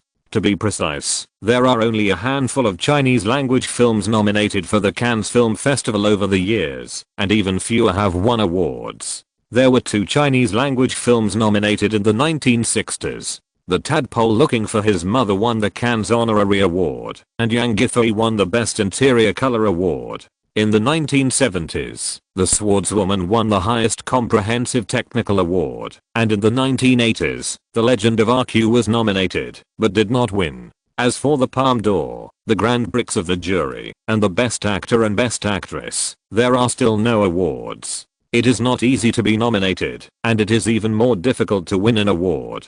The domestic film industry has high expectations for Chen Shiping's team to Cannes this time, hoping that he can win the grand prize on behalf of Chinese language films. All things are difficult at the beginning. As long as there is a movie that can win the grand prize in Cannes, then Chinese language films can enter the site of the Cannes Film Festival and have more opportunities to win awards in the future. So far, Chinese language films have not completely established a firm foothold in the international arena. On the flight to Paris, Chen Shiping had no intention of resting and was looking through the list of jurors for this film festival. When Liu King boarded the plane, he took the initiative to sit next to Chen Shiping just to talk to him about how to do public relations after going to Cannes. Public relations costs a lot of money, and we have no money now, let alone foreign exchange. Chen Shiping said to Liu King helplessly. Liu King glanced around and secretly said to Chen Shiping, I brought money. I exchanged a lot of foreign currency through my friends in Hong Kong. Hearing Liu King's words, Chen Shiping looked at her in surprise and whispered, why didn't you tell me in advance? I was worried about problems and was hesitant. Liu King hesitated and said what was in her heart, but in the end, I thought this might be my only time to attend Cannes, so I still wanted to give it a try. Chen Shiping's eyes lit up. It's still better to have a rich sister. So he asked anxiously, how much money did you bring? 50,000. Liu King shook her palm and added, US dollars. Chen Shiping. 50,000 public relations Woolball. Which public relations team can hire 50,000? Liu King looked at the disappointment flashing in Chen Shiping's eyes and said helplessly, these are all I have, and I borrowed some of it. Chen Shiping thought for a while and said, 50,000 is not impossible, let me think about it first. Can it really work? There are ways to do it if you have money, and there are ways to do it if you don't have money. What way? I haven't thought about it yet, wait for me to think about it. Liu King had no other choice but to pin his hopes on Chen Shiping. He hoped that he could create another miracle like he did in China, becoming the first independent producer from scratch. No one in China has experience in public relations at foreign film festivals, and the number of times they have participated in film festivals is limited, let alone public relations. More than 10 hours later, the plane landed in Paris. Civil aviation has a special office in Paris. Paris is the first and most important stop for domestic flights to Europe, and has received many domestic and foreign visiting teams. Chen Shiping and his team had communicated with the civil aviation when they were in China, and they helped to make arrangements. After arriving in Paris, at the civil aviation office, people from the commercial press office in France were waiting for Chen Shiping. They also hope that Zhu Sanggu and Selling Blood can win the Cannes Grand Prix, which can indirectly help the novel to get more sales in France. After Chen Shiping met with them, there was no extra greetings, no inspections or sightseeing arrangements, and he went straight to work. Cannes must win. Chen Shiping is not anxious to become the first person in China to win the Cannes, but for Chen Hang, a new round of challenges is coming. Public relations Cannes, shocking the film industry. Chapter 43 Famous in Paris. The Civil Aviation Administration of China's office is located at 47 Rue Bourg-l'Oise in the 16th arrondissement of Paris. It was once a small 3-story apartment where Li Hongzhang lived when he was promoting the martial arts movement. This is a building with a strong historical atmosphere. Chen Shiping was sitting on the small balcony on the 2nd floor and talking to the commercial press about the promotion of novels. The commercial press has cooperated more with the British Publishing Association in recent years, but France has officially cooperated with China since 1964 and is an old partner. Even the first stop of civil aviation from China to Europe is Paris, and there are naturally many other cultural exchanges. France and China have a lot of cultural exchanges and have awarded medals to many people in the cultural circle in China. You who are even received the Knight's Medal. The commercial press has a good relationship with many publishing houses in Paris and also has a good relationship with some local critics and media. This is very important for Chen Shiping, who can promote movies through the influence of novels and then feed back to novels. If there is no novel, he can only bring movies, and he can't do anything stupidly. The people in the commercial press's French office are explaining their promotion plan to Chen Shiping at this time. Interviews, book signings in bookstores, participating in literary salons, etc. After listening to him, Chen Shiping asked, "How long will these activities take?" "The film will open in a week. I hope to complete the promotion before the film festival opens and influence the jury through the influence of these reviews and publicity. It will start today. We have held an exchange meeting with several French publishers. Their influence is much greater than that of individual critics." Chen Shiping smiled and said, "Thank you very much. I think I need to prepare how to convince them." After chatting for a few more sentences, they took a break. Chen Shiping borrowed the phone here to call China. Before that, Song Huanagi and Chen Shiping agreed that when he came to Paris, he would ask friends in the Paris art circle to help promote Zhu Sangun. 10 minutes later, before Chen Shiping had even caught his breath, after hanging up the phone, Liu Xiaoqing came over. "You have arranged so much," Liu Xiaoqing said with emotion. "Investing in you is the most correct decision I have ever made." Chen Shiping smiled and said, "This is what a producer should do, and he must be responsible for his investment." Liu Xiaoqing shook his head and said, "Even if this movie doesn't make money, I have no objection. You are the most responsible producer I have ever seen." Chen Shiping laughed and said, "It's not okay if it doesn't make money. I still hope to make money to marry a wife." "Are you going to marry Tao Human?"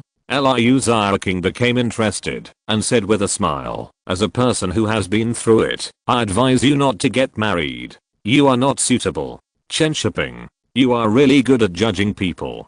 Time soon came to the evening, and Chen Shiping changed into the suit that Tao Human bought for him in China. Chen Shiping looked at the loose suit in the mirror and finally took it off. The suit style in China is too strange, and it looks like it was stolen when worn on the body. In a fashion capital like Paris, it would be embarrassing to go out wearing this suit. After changing back to his leather jacket, Chen Shiping went out with the people from the commercial press. In a restaurant in Paris, a man wearing a jacket like Chen Shiping mixed in with a crowd of publishers and writers in suits and ties and immediately attracted everyone's attention. A wolf mixed in with a husky will naturally look different. Many people are curious about who Chen Shiping is. After being introduced by the people from the commercial press, Chen Shiping made his first appearance in the French literary circle. Chen Shiping soon attracted a lot of attention. Although Zhu Sangun Selling Blood was not widely promoted in Paris, many people still saw it.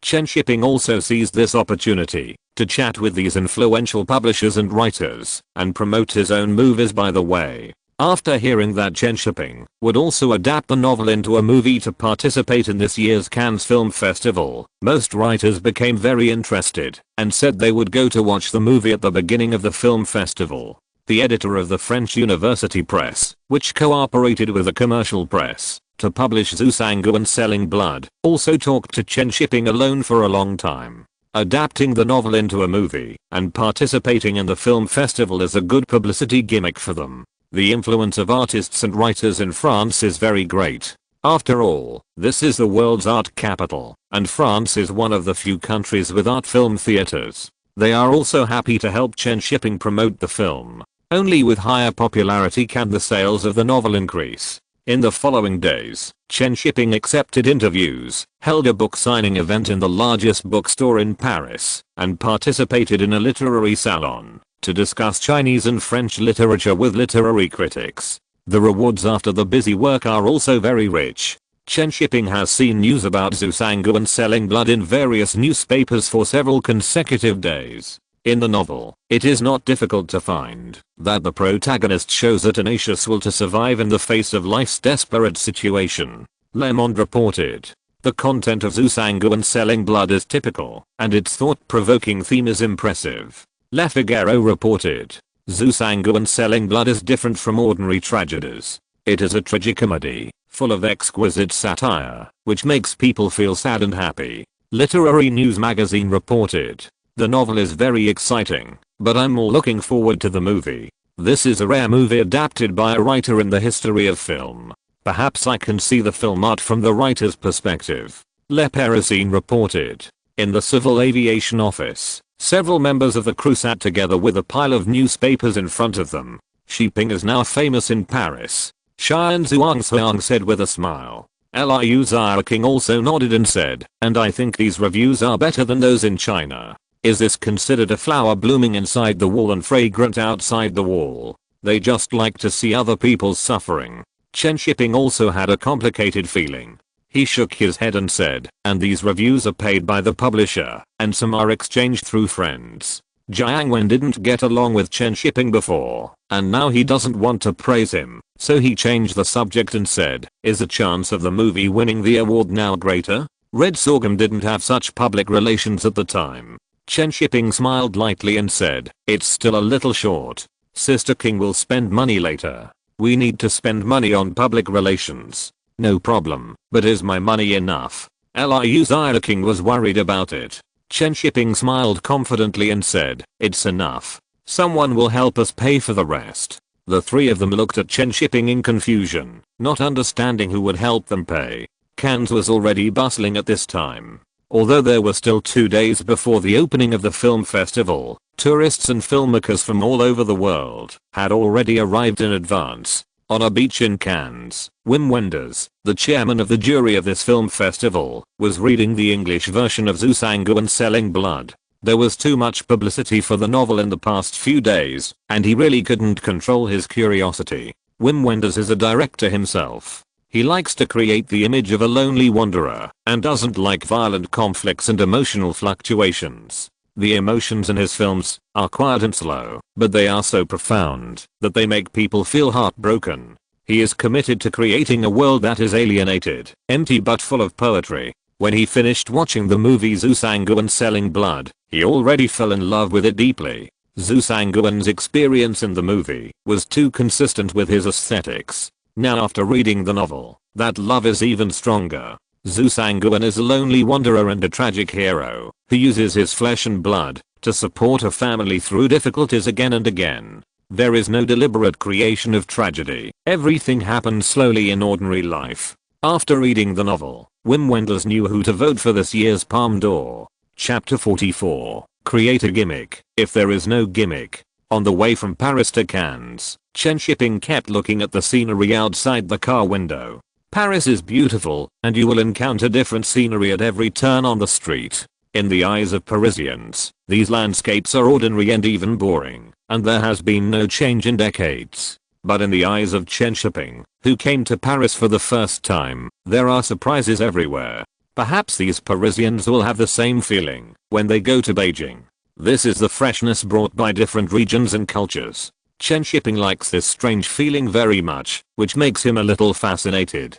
Suddenly I want to write a book about Parisian love, but unfortunately there is no romance to provide me with material. Life without romance is incomplete, and I hope to have the opportunity to make up for this shortcoming in the future. At this time, Cannes has gathered a lot of tourists, and there are hundreds of media, which are all media cooperating with the film festival. After Chen Shiping led the team to contact the film festival, the other party gave him a list of media. It is full of contact information of the film festival's cooperating media, which is one of the exposure provided by the film festival. The main job of the film festival is to help the film get the greatest exposure. It's just that there are so many media outlets that the film festival won't directly help you contact the media for interviews. It will only provide you with a list and let the film team do the public relations themselves. Rich crews will have professional public relations teams, just like those film teams in Hollywood, all of which have professional public relations teams.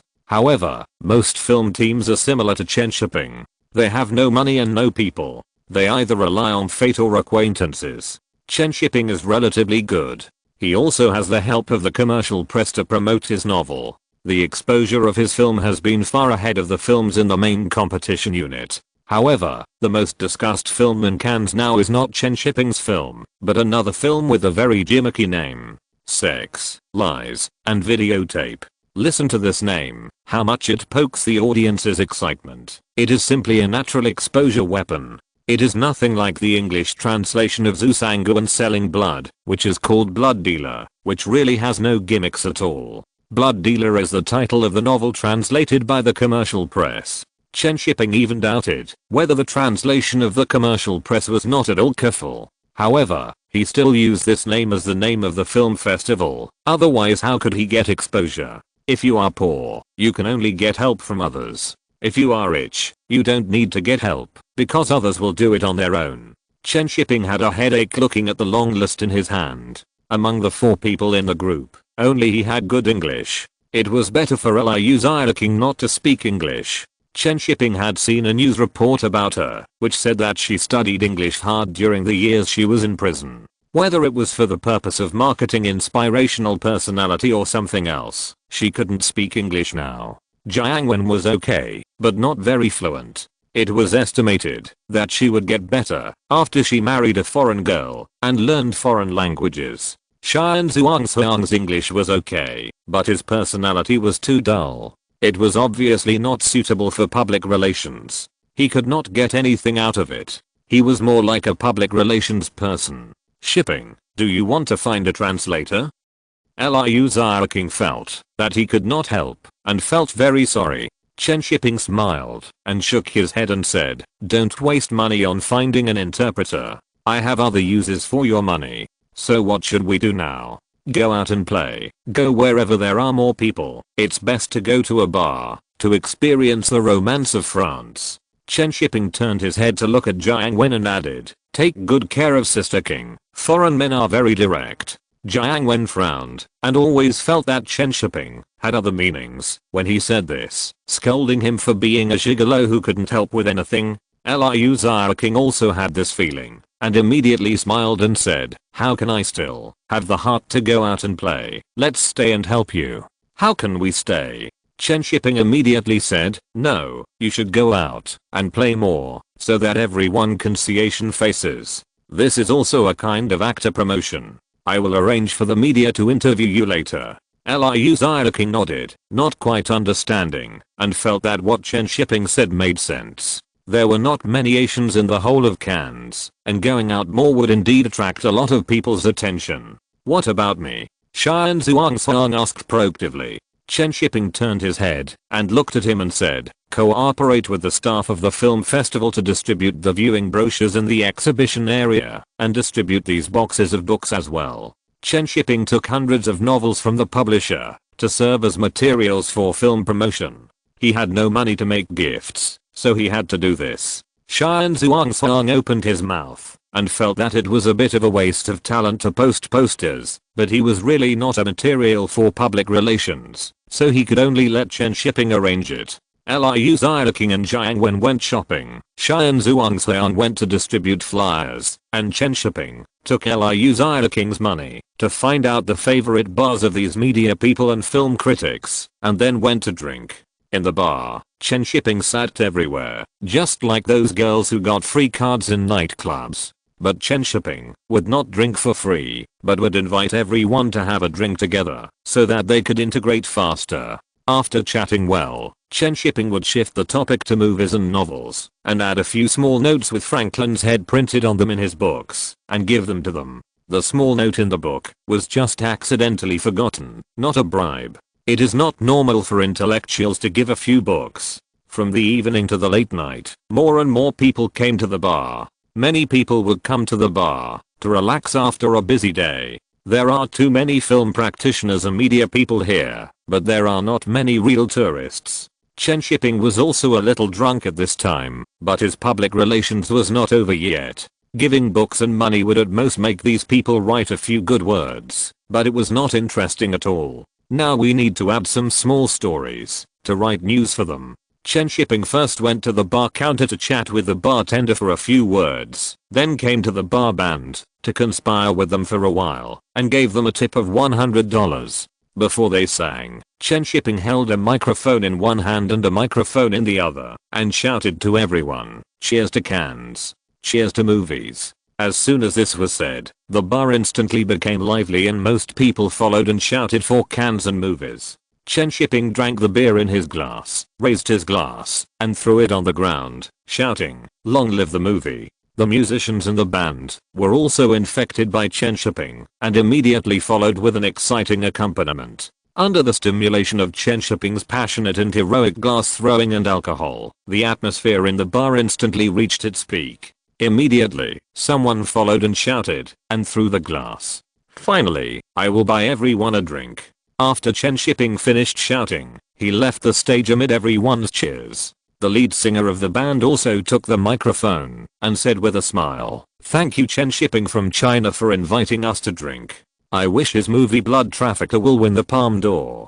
Win the Palme d'Or." The people in the upper hall immediately shouted, not knowing whether they were shouting for Chen Shiping or for their own movie dreams. People who engage in art like this atmosphere the most. Chen Shiping's PR tonight only cost a few $1,000s, but it made many people remember him. If there is no gimmick, then create a gimmick. The PR of the film festival does not only look at the quality of the movie. When Chen Shiping woke up and went out the next day, he heard many people discussing his name. Cannes is not big, and interesting people and things always spread quickly. In the following days, Chen Shiping would still go to the bar and meet with different media every day. Newspapers and magazines began to frequently report on Chen Shiping and Zhu Sangguan selling blood. Before the opening of the film festival, Chen Shiping and Zhu Sangguan selling blood had become one of the topics in Cannes. Even many film producers began to take the initiative to contact Chen Shiping, hoping to buy the overseas copyright of the film.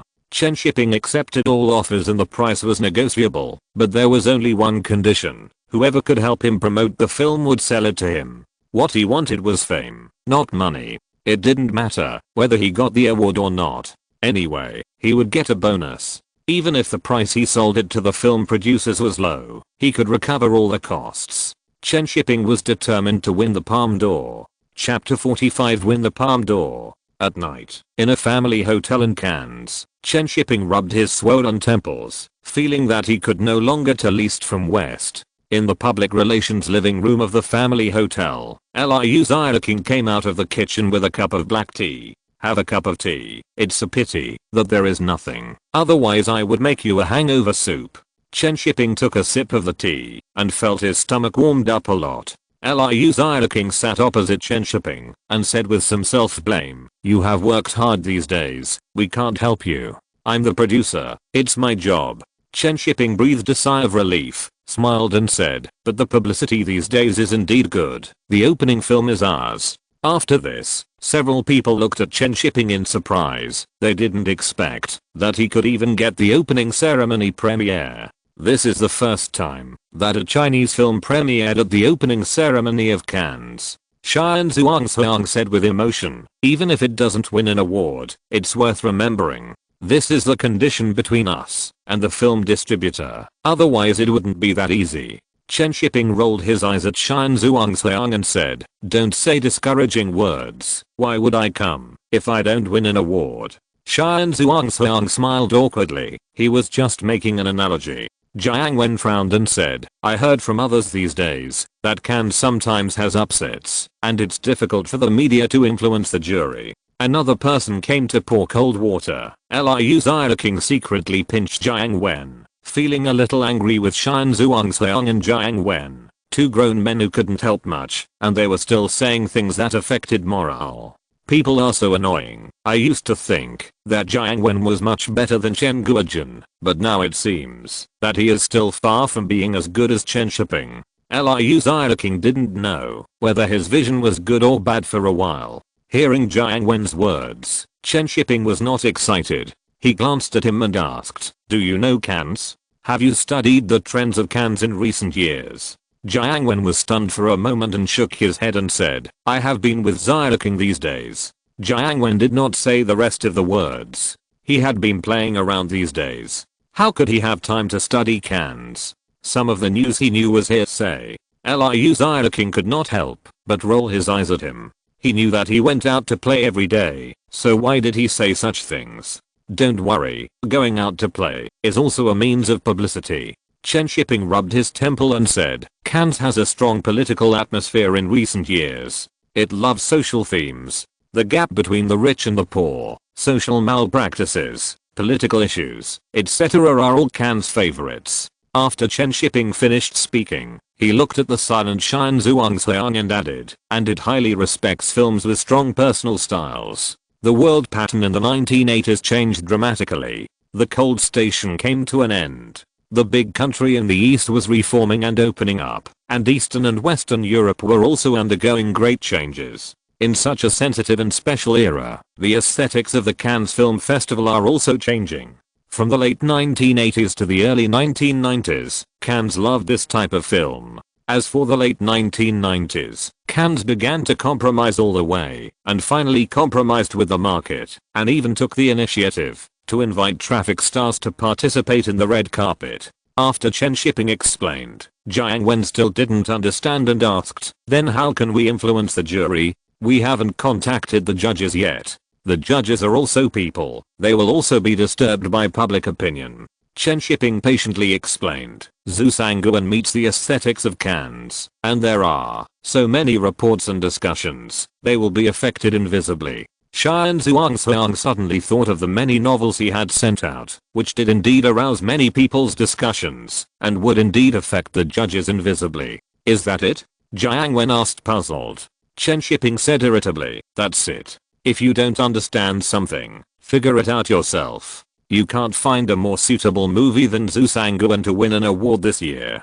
Rest early today, and wear something nice to walk the red carpet tomorrow." After that, Chen Shiping went upstairs to rest. He was busy with publicity and public relations outside, and had to explain in front of his own people. It was really tiring. After Chen Shiping went upstairs, Liu Xiaoqing turned his head and looked at Jiang Wen and asked, "Why do you have so many questions?" Jiang Wen looked at Liu Xiaoqing in confusion and said, "I'm worried about whether I can win the award." Liu Xiaoqing said angrily, "If you are worried, go and help. What's the point of questioning Shiping here? What he did is useless in your opinion? It's obvious." Jiang Wen, asking is useless. Have you changed your mind? Liu Xiaoqing was so angry that he looked at Shan Zhuangxiang again. Shan Zhuangxiang saw that he was targeting him, so he stood up and said that he was going to rest and ran away as soon as possible to avoid being scolded. The next day, before the opening ceremony of Cannes was about to begin, Chen Shiping put on the high-end suit sent by Liu Xiaoqing. Thanks to the rich sister, Chen Shiping touched the material of the suit and sighed that you get what you pay for. Jiang Wen looked at Chen Shiping's suit with some jealousy. It was twice as expensive as his own. Liu Xiaoqing looked at Chen Shiping in the suit and said, "You look so handsome. You should be an actor. I don't have the talent to make a living by my face. It's better to be a producer." Chen Shiping said, and glanced at Jiang Wen. "Jiang Wen, what do you mean? The opening ceremony is about to begin." Without further ado, the curtain officially opens. On the red carpet of Cannes, countless flashes are shining. Chen Shiping leads Liu Xiaoqing and others to the front, enjoying everyone's attention. It took Chen Shiping less than a week to become a well-known filmmaker in Cannes. All reporters did not hesitate to use their film and frantically pressed the camera at them. Chen Shiping firmly remembered this moment in his heart. This was the beginning of his road to honor. After entering the venue, a series of opening speeches ended, and the opening film officially began to play. When Chen Shiping saw his name appear on the big screen in Cannes, He suddenly felt that all his previous efforts were worth it. The movie was playing slowly, and the story on the screen touched everyone. When the movie ended, the whole venue rang with long-lasting applause. The whole of Cannes applauded Chen Shiping's work for 3 minutes. In the eyes of everyone, Chen Shiping bowed slightly and left the venue. At the closing ceremony 12 days later, he will stand on the stage holding the Palme d'Or trophy and enjoy the applause. The film festival officially began, and Chen Shiping's film was arranged by the organizers to have the best screening time and the best exhibition hall. On the day of the screening, the exhibition hall was full, and many viewers strongly requested the organizers to add more screenings after watching it. As the chairman of the jury, Wim Wenders also took the initiative to show up to help Chen Shiping stand up. Facing the questions of reporters, he did not hide that he was a fan of Chen Shiping's books and also liked the movie Blood Trafficker very much. This was like a signal. All reporters were keenly aware that this year's Palme d'Or must belong to Chen Shiping. Among the opening films of so many Cannes film festivals, the proportion of those who won the Palme d'Or is very high. Now that the chairman of the jury has also sent this signal, it can be said that Chen Shiping's winning the award is almost certain. Countless filmmakers began to write film reviews on this night to predict the list of winners of the Cannes Film Festival. Chen Shiping's name has spread throughout the international film industry. Almost all filmmakers know that there is an independent producer in China who has swept Cannes with his works. 12 days passed quickly, and in a blink of an eye it was the closing ceremony. Chen Shiping sat in the audience listening to the host's opening speech, and he began to get nervous. After returning home, will he go to see Chen Hong, or will Chen Hong come to see him? It's tonight. Soon the small awards were over, and it was the turn of the big awards. The winner of the 42nd Cannes Film Festival is Jiang Wen from Blood Dealer. The appearance of the best actor. The name of Blood Dealer was mentioned for the first time at the awards ceremony. The first Chinese Cannes film emperor was born at this moment. Warm applause rang out in the audience, and everyone knew that the name of Blood Dealer would continue to appear. Jiang Wen was so excited that he couldn't speak, and his eyes looking at Chen Shiping were full of gratitude. Thank you, my big brother Shiping, for sending me the Cannes Best Actor. Chen Shiping smiled as he watched Jiang Wen give his speech on the stage, and began to look forward to the final Palme d'Or. At the 42nd Cannes Film Festival, the winners of the jury Grand Prix Sussex, Lies, and Videotape and Cinema Paradiso. The Blood Trafficker did not appear in the jury Grand Prix, and all the awards left were the final Palme d'Or. Chen Shiping has already started to tidy up his clothes, ready to go on stage to receive the award. At the 42nd Cannes Film Festival, the winner of the best film is The Blood Trafficker. Chapter 46, The Fanaticism Ignited by Chen Shiping. The winner of the Best Film Award at the 42nd Cannes Film Festival is A Blood Trader. Clap, clap, clap. The entire venue immediately burst into warm applause, and the spotlight shone on Chen Shiping in the audience. Chen Shiping's face showed excitement. Xian Zhuangxiang and Jiang Wen also laughed very happily. Liu Xiaoking's hands were red from clapping with excitement, and tears were welling up in his eyes, even more excited than when Jiang Wen won the Best Actor award just now. Before Chen Shiping was ready to stand up and bow to thank him, Liu Xiaoking took the lead and hugged him, and his majestic chest instantly surrounded Chen Shiping. Chen Shiping also happily hugged her, and then hugged her through Liu Xiaoking and Jiang Wen, and finally turned to look at Xian Zhuangxiang. Go up and receive the award, Chen Shiping said, after hugging Xian Zhuangxiang. A hint of surprise appeared on Xian Zhuangxiang's face, and then he shook his head and said, if it's the best director, I will definitely go. The best film belongs to you. Without you, there would be no trophy. Chen Shiping said seriously, let's go up together. You also have a share of this honor. Amid the warm and noisy applause, Xian Zhuangxiang struggled in his heart. This is the Palme d'Or. What a great honor. Just when Xian Zhuangxiang was about to agree, Liu Xiaoking suddenly interrupted and joked, then do you have to take me with you? I can't be the only one sitting here when all of you go up to receive the award. Hearing Liu Xiaoking's words, Xian Zhuangxiang also reacted, suppressed the messy thoughts in his heart, and sat down directly.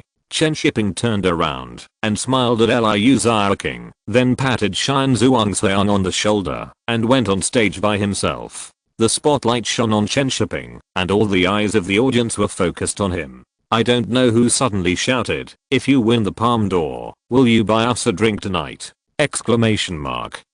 As soon as these words came out, the whole audience suddenly burst into laughter. The originally enthusiastic applause was interrupted, and the atmosphere became lively. The story of Chen Shiping in the bar has been spread to everyone. Fortunately, he did not say that day that Mr. Chen would pay for the bill tonight. Otherwise this joke might be passed down forever in Cannes. At this time, it was still early in the morning in the country, and the sky was already light. Although not many people had gotten up, some people were still awake. In the dormitory of the tube building of the Beijing film studio, Tao Human opened the window to let the early morning breeze blow in. She rolled her hair with her white and tender fingers, took a deep breath, and stretched lazily. She was not worried that Chen Shiping would not win the award. In her eyes, Chen Shiping was the most talented person.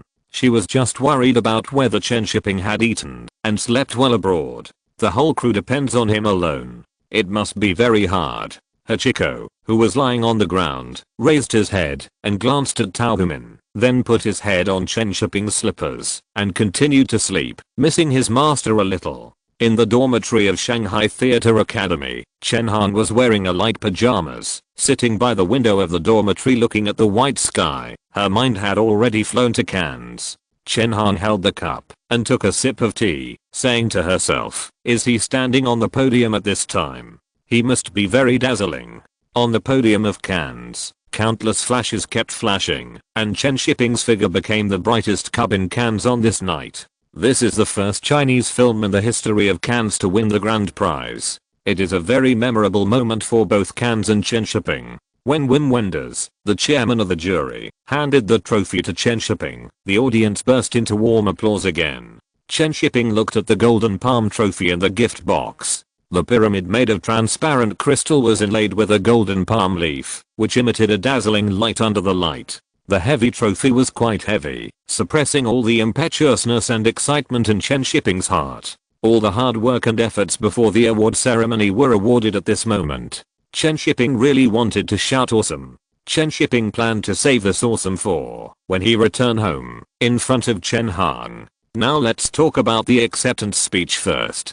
Chen Shiping leaned forward slightly and said to the microphone, "I'm very happy to be favored by Cannes and to receive this trophy. This is of great significance to me, Chinese films and Cannes. It means that Chinese films have entered the world stage and are unstoppable. Here I would like to thank all the staff of the crew, thank the investor and the heroine Ms. Liu Xiaoqing, without whom there would be no movie. Thank you to directors Iti Li and teacher Zipeng San for helping me. Without them, my script might not be completed.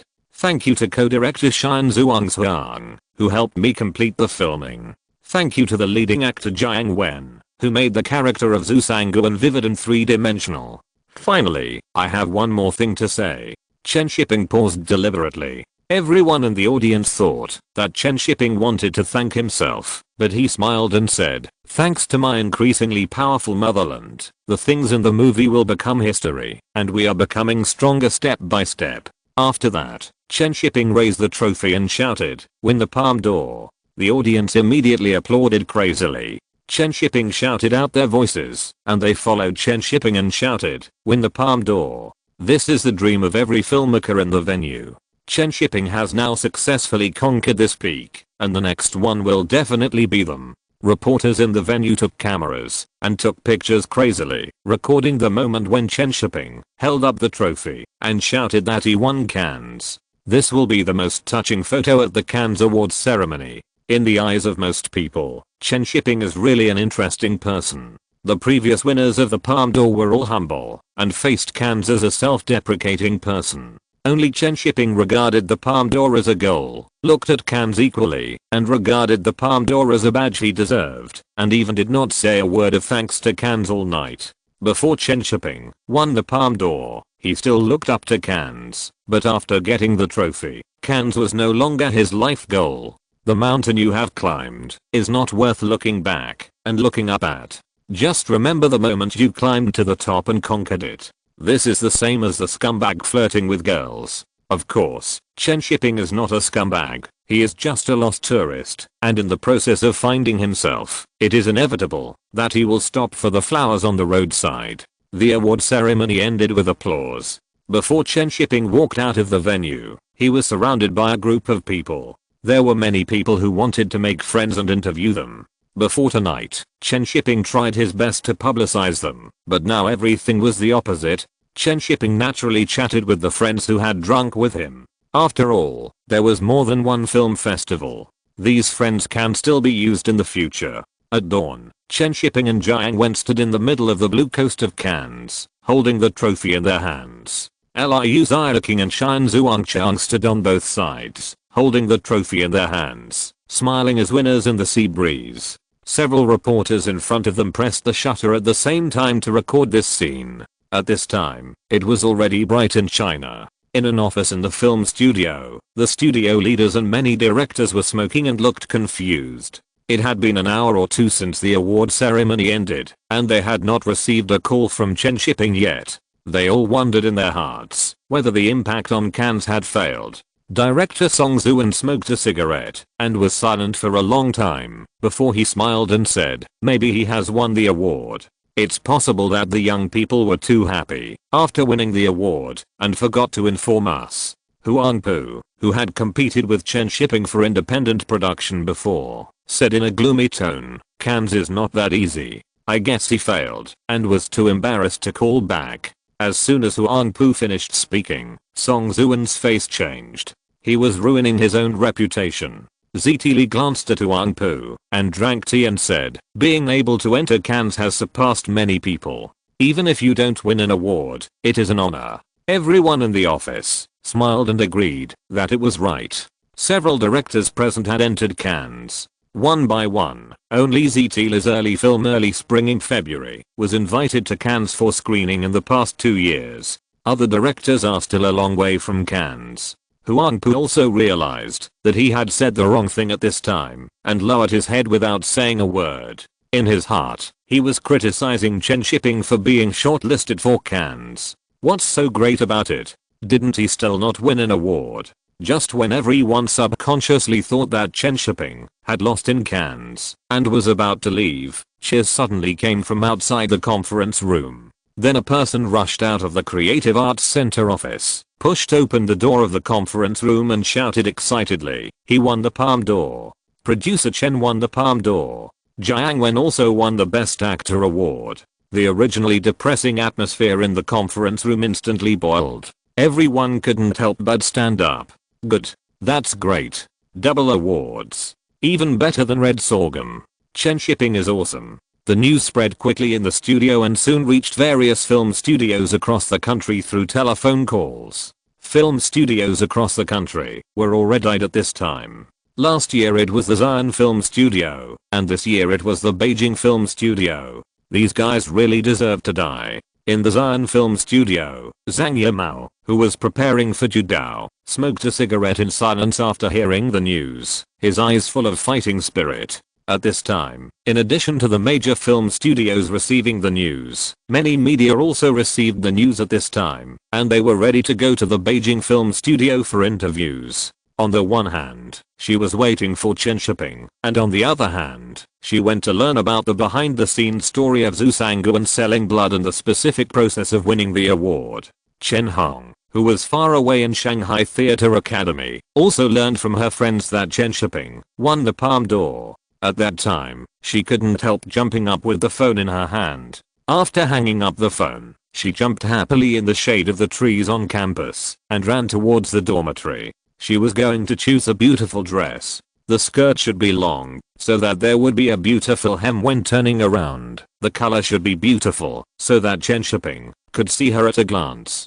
But Chen Shiping can't go back now. After the movie won the award, there are still many things he needs to deal with. At that time, he used the European copyright of the movie and the film distributor to exchange for the premiere. Now that it has won the award, he has to sell the remaining copyright. We can't let the rich sister not win the award and not make money.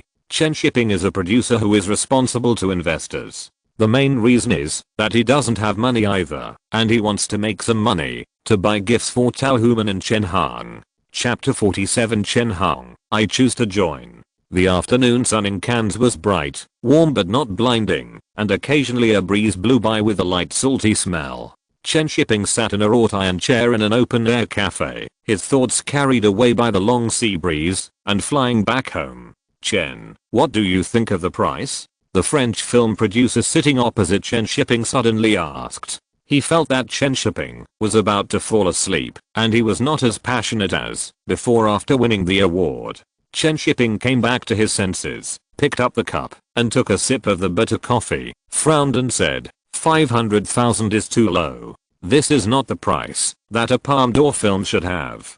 Besides, my novel has sold nearly 80,000 copies in several European countries, and will be published in countries outside Europe in the next few months. These are all potential audiences. You should offer a more sincere price. Hearing Chen Shiping's words, the film representative frowned slightly and said, but we helped you get the premiere in Cannes, and helped you win the Palme d'Or. Chen Shiping savored the bitterness of the coffee, and his spirits perked up a little. He shrugged his shoulders and said, so I only charged 250,000 for the European copyright. You have already made a lot of money with this price. You are really a very good producer. The film representative smiled and said, excluding the Chinese and European markets, the copyrights in other regions are priced at $700,000. This is the limit we can offer. 700,000 plus the previous 250,000 adds up to $950,000. This price has exceeded Chen Shiping's psychological expectations.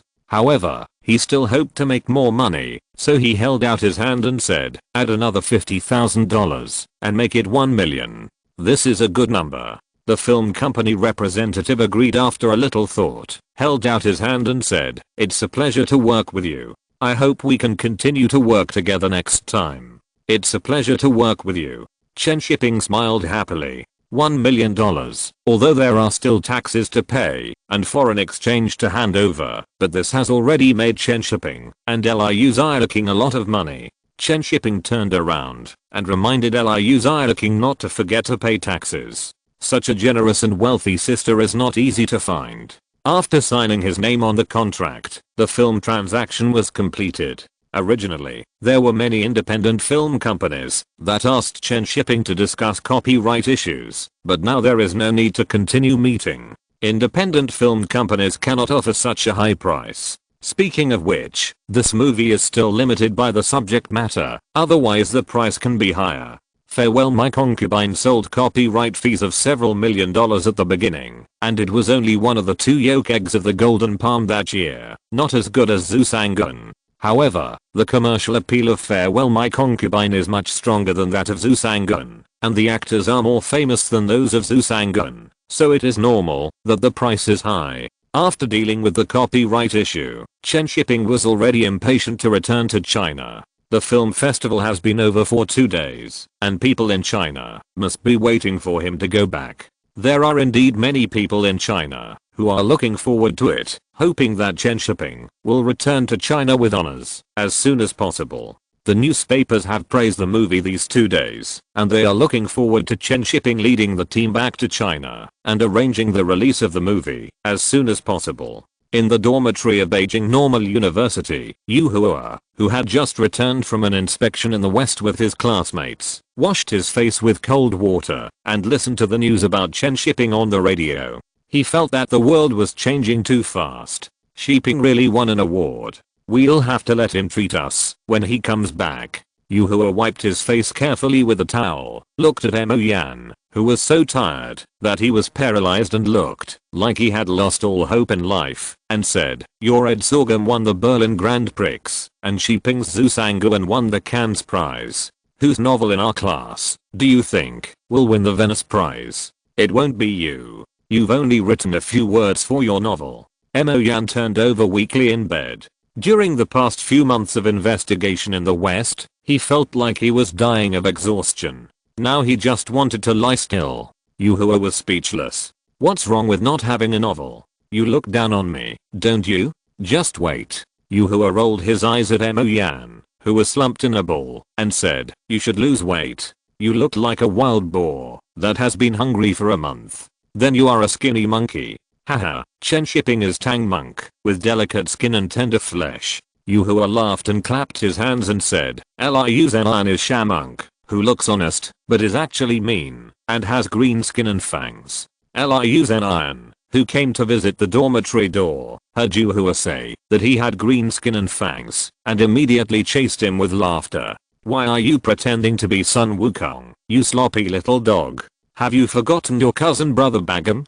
At this time, in the Beijing film studio across the road, Tao Human was sitting at Chen Shiping's desk with a pair of small scissors and cutting newspapers. There were all news reports about Chen Shiping on the newspapers, and the news headlines were all eye-catching red characters. Zhu Sanguan selling blood set off a Chinese fever in Cannes. The golden palm finally belongs to Zhu Sanguan. The behind-the-scenes story of Zhu Sanguan selling blood entering Cannes.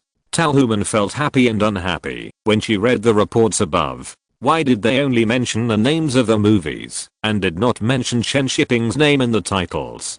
Tao Human pursed her lips, and smoothed the newspaper cut with her delicate hands, then carefully tucked it into a book, planning to buy a few photo frames in the afternoon. At this time, the film studio was also preparing big character posters and banners to welcome Chen Shiping's glorious return. The whole film studio was full of joy. Chen Shiping was also feeling joyful now. Under the guidance of Liu Zen'an, she bought several pieces of jewelry and several sets of cosmetics. The rich sister's aesthetics was absolutely flawless, and the things she picked out were all very beautiful. In the family hotel, Liu Zen'an packed up her things and looked at Chen Shiping, who had just finished a phone call, and asked, Shiping, have you booked the tickets? The civil aviation office has already reserved the tickets, and they said they don't charge any money. Chen Shiping smiled and said, but I won't take the same flight with you. I'm going to Shanghai. Going to Shanghai? Is there something? Liu Zen'an asked, puzzled. Of course he went to find Chen Hong, but he couldn't say it openly. When Liu Zen'an and the others went back, Tao Human would definitely ask him about it. Chen Shiping found an excuse and said, I have to go to the Shanghai commercial press to publish the novel overseas. You're really hardworking. Is it so urgent? The movie just won an award, and overseas distribution will start soon. The novel can be published at this time. Time passed quickly. The plane from Paris to China had already taken off. Chen Shiping sat alone on the plane, looking at the white clouds outside the window, thinking about what Chen Han would be like when she saw him. Would she jump on him happily, or would she smile reservedly and ask him what he was going to do? In the dormitory of the Shanghai Theatre Academy, Chen Han sat at the table, her pointed chin resting on her white arms, worrying about what to wear tomorrow. She tried all the clothes in the closet, but she was not satisfied with any of them. Maybe she hadn't figured out how to face Chen Shiping, and didn't know how Chen Shiping planned to deal with this triangle relationship. Chen Han tilted her head and looked at herself in the mirror, wrinkled her small nose, and finally sighed, and put the mirror on the table in annoyance. If you really can't grab it, you can only choose to join, and then think of a way. Get on the bus first, and buy the ticket later. Little Tao Human, I don't believe I can't grab it. Chapter 48 seems to have failed. In the blue sky, an airplane drew a beautiful exhaust line in the air, dividing the sky in half. In the cabin, a uniformed stewardess walked to Chen Shiping, who was sleeping soundly in high heels, squatted beside him, and whispered to him, Mr. Chen, the plane is about to land. Chen Shiping opened his eyes dazedly, fastened his seatbelt under the guidance of the stewardess, and prepared for landing. Chen Shiping rubbed his face and exhaled the turbine air in his chest and began to look forward to the plane landing and meeting Chen Han. At this time, in the airport on the ground, Chen Han was standing not far from the pickup gate, and the sunlight cast from the skylight sprinkled on her body, which was very beautiful. Chen Han was wearing a red dress, and under the sunlight, she looked like a rose swaying in the wind. When Chen Han turned her head, her black and shiny curly hair looked as beautiful as satin blown by the wind. Chen Shiping, who had just come out of the exit, saw her from a distance across the crowd, and felt amazed for a moment. Chen Shiping couldn't help but press his palm on his chest. His heartbeat was a little fast. He was really a typical appearance association. Chen Hong also found Chen Shiping at this time, and her eyes collided with his across the crowded crowd. She had originally imagined many scenes after meeting, but now she forgot all of them and ran towards Chen Shiping with a slightly red face.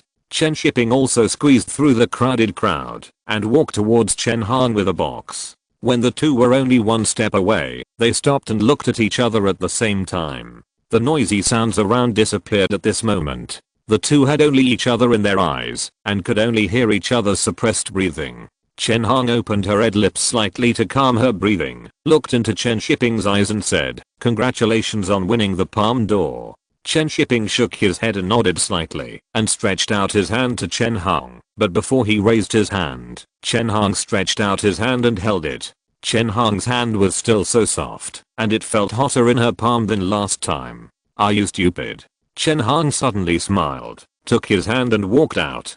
Chen Shiping was dragged out by her. He felt that there was no need to say many things in his heart. He just wondered if he could be Lu Bu tonight. In an old alley in Shanghai, Chen Shiping and Chen Hang sat at a small table in a Shengjian restaurant. The sesame sprinkled Shengjian buns on the table exuded an attractive aroma. Chen Hang picked up a Shengjian bun, puffed up her mouth, and blew it gently before putting it in front of Chen Shiping. "This is my favorite Shengjian bun. I have wanted to bring you here to try it for a long time." Chen Hang blinked her eyes playfully and said, "I want to share everything I like with you." The Shengjian bun was very fragrant. The crispy side made a crisp sound when bitten in the mouth, and the soup in the bun instantly filled the mouth. Chen Shiping felt that this Shengjian bun was very sweet as the rock sugar snow pear that day. "Is it delicious?" Chen Hang looked at Chen Shiping expectantly, like a child waiting for praise. Chen Shiping nodded seriously and ate all the Shengjian buns in one bite.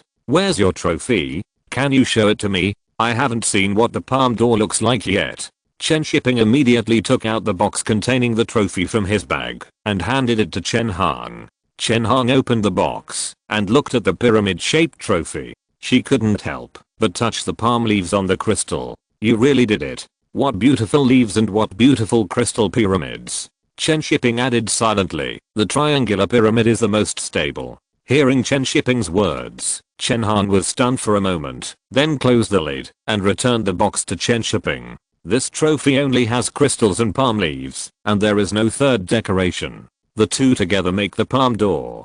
Chen Hang put her hands on her knees and held her chin up, looking at Chen Shiping and said, "Take it back to Tao Human. I'm very happy to see your success. Some things are destined not to belong to me. You just let me go like this? Well." Chen Hang dragged out a long-tailed tone and looked at Chen Shiping and said, "I have already blessed you. What else do you want?" "You." Chen Shiping said seriously. Chen Hang opened her eyes wide in surprise, then turned away and said, "I don't like triangles." Chen Shiping sighed in his heart. It's not enough to get the golden palm. Has she not evolved to a complete form? Or is it that Chen Hang has not evolved yet and fantasizes about being together for life, but she is just 20 years old now, so it's not surprising to have such an idea. Chen Shiping silently lowered her head to eat the Shengjian bao, which didn't taste so good. If she continued to pull like this, she would just leave. Chen Hang watched Chen Shiping suddenly raise his hand to gently pinch off the sesame seeds on the corner of his mouth, then put the sesame seeds on the tip of his finger into his mouth, and licked his finger with the tip of his tongue.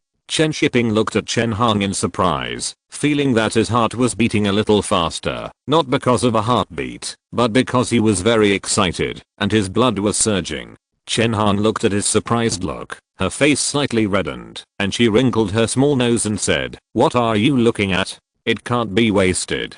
Chen Shiping didn't say anything, and silently picked up another Shengjian bao, and put it in his mouth, and deliberately put the sesame seeds on the edge of his mouth, then raised his head, and looked at Chen Hang. Chen Hang rolled her eyes at him in reproach, took out a piece of paper, and wiped his mouth carelessly. "Didn't you say that we can't waste it?" Chen Shiping said disappointedly. Chen Hang snorted and said, "You just want to laugh at me. I won't be fooled." Chen Shiping recalled the feeling of Chen Hang's fingers touching his mouth just now. The little hand was so soft. It would be even better if it was a little mouth. This woman is really good. Why doesn't she have that kind of silly and sweet? After eating the Shengjian, Chen Shiping picked up the trophy on the table and put it in his bag. He glanced at the watch on his wrist and said, "It's still early. Take me to the train station." Hearing Chen Shiping's words, Chen Hong was really surprised. Is he going to give up? The palm door has been won, and I'm coming to Shanghai. Chen Shiping looked into Chen Hong's eyes and said very seriously, "I'm a producer. I have to consider the rate of return when doing things." Chen Hong's heart tightened. She didn't expect Chen Shiping to be so difficult to deal with. It seems that he has messed up. Is there only one choice to join them? Does he like triangles so much? Exclamation mark. Chen Hong thought of the pyramid-shaped palm door trophy and suddenly regretted telling Chen Shiping that she must win the cans. Hate the triangle. Hate the pyramid. Hate the palm door. Hate. Chen Hong hated it in her heart for a long time and suddenly stood up and looked at Chen Shiping and said, "Let's go. I'll take you to the train station." After saying those words, Chen Shiping had been sitting there without moving. Even the bag at his feet had not moved, and he had never expected that Chen Hong would really agree to take him to the train station. It seemed like he had messed up. The two people with the same thoughts sat in the Leitao three-wheeled taxi, and they began to get nervous as they got closer to the train station. Was he just going to let him go? Chen Hong looked at the sycamore tree outside the car window and felt unwilling. The taxi turned a corner, and the driver suddenly said, "We'll be at the train station soon. There are many thieves at the station, so be careful." Hearing the driver's words, Chen Shiping was about to ask the driver to stop, but he heard Chen Hong say first, "Turn to the bund." After saying this, Chen Hong breathed a sigh of relief, and all the entanglements disappeared at this moment. "I want you to accompany me to the bund." Okay. If you're listening to this novel on a channel other than Fanfic World, it means they downloaded and uploaded it without effort. We cordially invite you to visit our channel, Mundo Fanfic Novelos. There you'll find the original version of this story and you can explore many other novels of various genres. We're waiting for you to immerse yourself in a world of incredible novels. Chapter 49 is recorded in film history. Before nightfall, the quiet bund was lit up, and the old buildings along the Huangpu River were all lit up with beautiful lights. The slender and straight street lights were also lined up along the winding streets, and suddenly lit up, as if opening a passage to the future. The dim lights were not bright under the setting sun, but instead seemed to embellish the setting sun with dots of fireflies. The faint river breeze brought the faint smell of water from the Huangpu River, and mixed with the evening breeze, there was a hint of coolness. Chen Shiping and Chen Hong walked one after another through the spots of light cast by street lamps on the cement slabs. The shadows of the two people sometimes overlapped and sometimes separated, just like their relationship at this time. On the riverside observation deck, a tricycle full of newspapers stopped in front of a newsstand. The newspaper deliveryman took out 2 bundles of newspapers and handed them to the shelf of the newsstand. The owner of the newsstand, who was listening to the radio, hurried out to pick up the newspapers and chatted with the newspaper deliveryman with a smile. "What's the news in today's evening paper?" The newspaper deliveryman grabbed the towel on his shoulder and wiped his sweat and said, "It's still the news about that movie. It won the Golden Palm. It's been reported for 2 days. But today there's a photo of Liu Xiaoqing and Jiang Wen winning the award." Upon hearing this, the boss immediately picked up the newspaper and took a look. On the front page of the newspaper was a photo of the Zhusanguan crew holding the trophy on the beach in Cannes. Xiaoqing is such a pretty girl. After looking at the photo, the boss looked up and boasted to the newspaper deliveryman, "When Liu Xiaoqing came to Shanghai Film Studio to shoot Furong Town 2 years ago, she came here to play and talk to me. Just brag." The newspaper deliveryman said and got on his tricycle and left. The newsstand owner snorted. He was not bragging. It was the black boy in the photo who came to the bund with Liu Xiaoqing 2 years ago. "Boss, give me an evening paper." Chen Hong suddenly appeared in front of the newsstand and said crisply. The boss quickly took out a newspaper from the bundle and handed it to Chen Hong. Chen Shiping reached out from behind Chen Hong and handed her a dime. The boss looked at Chen Shiping and felt that he looked familiar. He looked down at the newspaper and found that this was the man standing next to Liu Xiaoqing in the newspaper. Looking at the name in the newspaper, the boss was surprised to find that the man in front of him was the director who won the award. In the boss's surprised eyes, Chen Shiping and Chen Hong turned and left. "I haven't given you the change yet."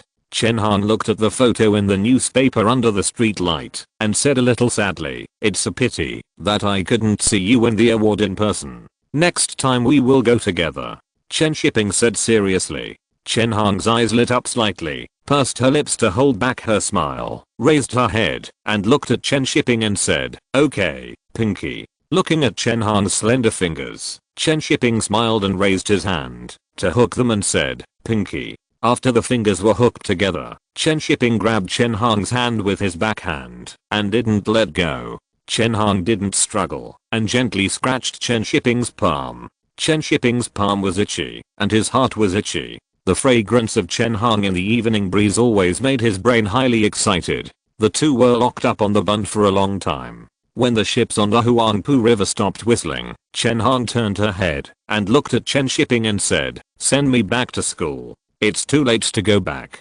Chen Shiping's face fell, and he looked at Chen Hong and asked, "Are you serious?" Chen Hong suppressed her laughter and said, "Seriously, the school is very strict, and we will relax a little on weekends."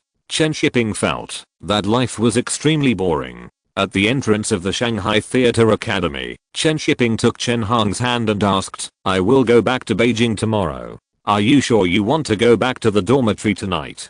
I want to accompany you, but the instructor will check the dormitory every day. Because of the previous dancing case, the school is very strict now." Looking at Chen Shiping's disappointed eyes, Chen Hong tiptoed and pecked his cheek lightly. Just a kiss on the face? Chen Shiping grabbed Chen Hong and gave her a French wet kiss under the street light that he learned from watching in France. "I must collect some interest tonight, otherwise I would not have come here in vain. There must be a return on investment." Under the dim street lights, the two of them separated for a long time. There seemed to be a thin thread connecting their shadows on the ground. Chen Shiping wiped the corners of his mouth. He was so engrossed that he was almost exhausted. Chen Hong was panting. She almost couldn't breathe just now, but the suffocating and sweet feeling made her particularly obsessed, and she even didn't want to go back to school. Chen Shiping saw that Chen Hong had this idea and was about to speak when a flashlight shone over from the school gate. "You are Chen Hong from the acting class. Go back to the dormitory quickly and don't get entangled with people outside the school." Chen Shiping was instantly discouraged. He was caught by the school teacher. Chen Hong was the school beauty of the Shanghai Theatre Academy. She was too famous. Now he couldn't run away. "Wait for me here tomorrow and take you to eat wontons." Chen Hong smiled and turned and ran away. Under the streetlights, she looked like a night elf. Chen Shiping looked at Chen Hong's back as she left. He felt a little lost. He was a little too excited by the hot kiss just now. It was just too excited that made his pants a little tight, which was uncomfortable. After leaving the Shanghai Theatre Academy, Chen Shiping found a guest house at the Shanghai Film Studio and stayed there. After revealing his identity, he was able to stay there without spending a penny. The palm door is really valuable, an alternative manifestation of status. Chen Shiping only realized it belatedly at this time. The next morning, Chen Shiping went to the entrance of the Shanghai Theatre Academy to have breakfast with Chen Hong, and then went to the commercial press. The excuses Chen Shiping and Liu King gave were not entirely false. This time he came to talk to the commercial press about overseas publishing. There was nothing much to talk about publishing. The translated version was already done. Chen Shiping was mainly here to get the royalties. The royalties were not bad, only a little over 20,000 after tax deduction. After the film was released overseas, the royalties should increase again. When he came out of the commercial press, it was already past 1 in the afternoon. Chen Shiping originally wanted to go and see Chen Hong again, but she also had classes in the afternoon. Tao Human was still waiting for him in Beijing. Chen Shiping couldn't stay in Shanghai for too long, so he might as well go back to Beijing early. This was just the right time for Chen Hong to get nervous. She took the initiative once but not every time, otherwise the award would be in vain. Chen Shiping bought a hard seat on the train back to Beijing. When he got on the train, he found the conductor and wanted to change it to a sleeper. After checking Chen Shiping's work ID, the conductor enthusiastically took him to the sleeper car. "I saw the news that your movie won an award abroad. It brought glory to the country," the conductor said enthusiastically. "I also read the novel. It's really well written." Chen Shiping didn't expect that he would become a household name now. The conductor arranged a hard sleeper for him and chatted with him for a few words before leaving. Chen Shiping had just put his luggage away and was ready to rest when the conductor who had just left came back with the conductor. The conductor was even more enthusiastic than the conductor. He was a fan of Chen Shiping's books and dragged Chen Shiping to the soft sleeper car. According to his level, Chen Shiping could not get reimbursed for the sleeper berth. He was ready to pay for the ticket himself, but no one came to collect the sleeper ticket until he got off the train. Chen Shiping spent the money for a hard seat and took a soft sleeper. When he got off the train, Chen Shiping felt unreal. He didn't expect writers and big directors to be so popular in this era. No wonder everyone wanted to write novels in the 1980s and 1990s. Writers are really popular. When Chen Shiping finally accepted his current social status, he was shocked again when he returned to the Beijing Film Studio. A big red banner was hung on the gate of the Beijing Film Studio, with big white characters on it. Congratulations to our comrades Chen Shiping and Xian Zhuangxian for winning the Golden Palm Award at the Cannes International Film Festival for their film Zhusangu and Selling Blood. Chen Shiping was completely dazed. Why did he feel like a combat hero? It was too unreal. When Chen Shiping walked into the factory with his suitcase, the old man in the communication room called the internal line to inform the leader. The huge Beijing film studio was full of congratulatory slogans, and even Chen Shiping's name was added to the column of famous masters on the bulletin board. Chen Shiping's resume was written out, and he was listed alongside several big directors in the factory. Chen Shiping looked at his photo on the bulletin board, took a deep breath, and suddenly understood why Chen Cage could become so famous with the movie Farewell My Concubine. Before Chen Shiping even walked to the main building, the factory director Song Heng took a group of people to greet him. Song Heng took the initiative to greet Chen Shiping, shook his hand and said, "Shiping, welcome home. Congratulations on winning the award." Click. The reporter holding the camera quickly pressed the shutter to record this scene. This photo will be published in the factory newspaper and the magazine Film Creation sponsored by the factory. This is an honorary moment for the factory, enough to be recorded in the history of Chinese film. Chapter 50 The True Power of the Palm Door. The early summer sun was a bit hot. The main building of the Beijing Film Studio was crowded with people. Chen Shiping, who was surrounded in the middle, felt that he was sweating. The leaders and colleagues around him came over and congratulated Chen Shiping with their happiest smiles. "Shiping, good job. Congratulations, producer Chen. Little Chen, you did a good job. Keep working hard in the future. Producer Chen, when you make movies in the future, don't forget my old Lin. He is a master of lighting." Chen Shiping couldn't hear what they were saying at this time. There was a buzzing sound in his ears, and faces overlapped one after another. Success. Honor. Compliment. Goodwill. Many words flashed through Chen Shiping's mind, and he felt dizzy for a while. If he had known it earlier, he would not be so passive in Shanghai yesterday. He underestimated the state of sleep brought by the palm door. Chen Shiping knew that this was caused by his own inertia of thinking. Brother Chen K, who won the award in his previous life, fell from the altar in the later period and was ridiculed every day, so he subconsciously ignored the power of the palm door. Chen Shiping suddenly realized that the smiling faces in front of him finally merged into a delicate and shy little face, and the voices in his ears finally turned into a plain concern.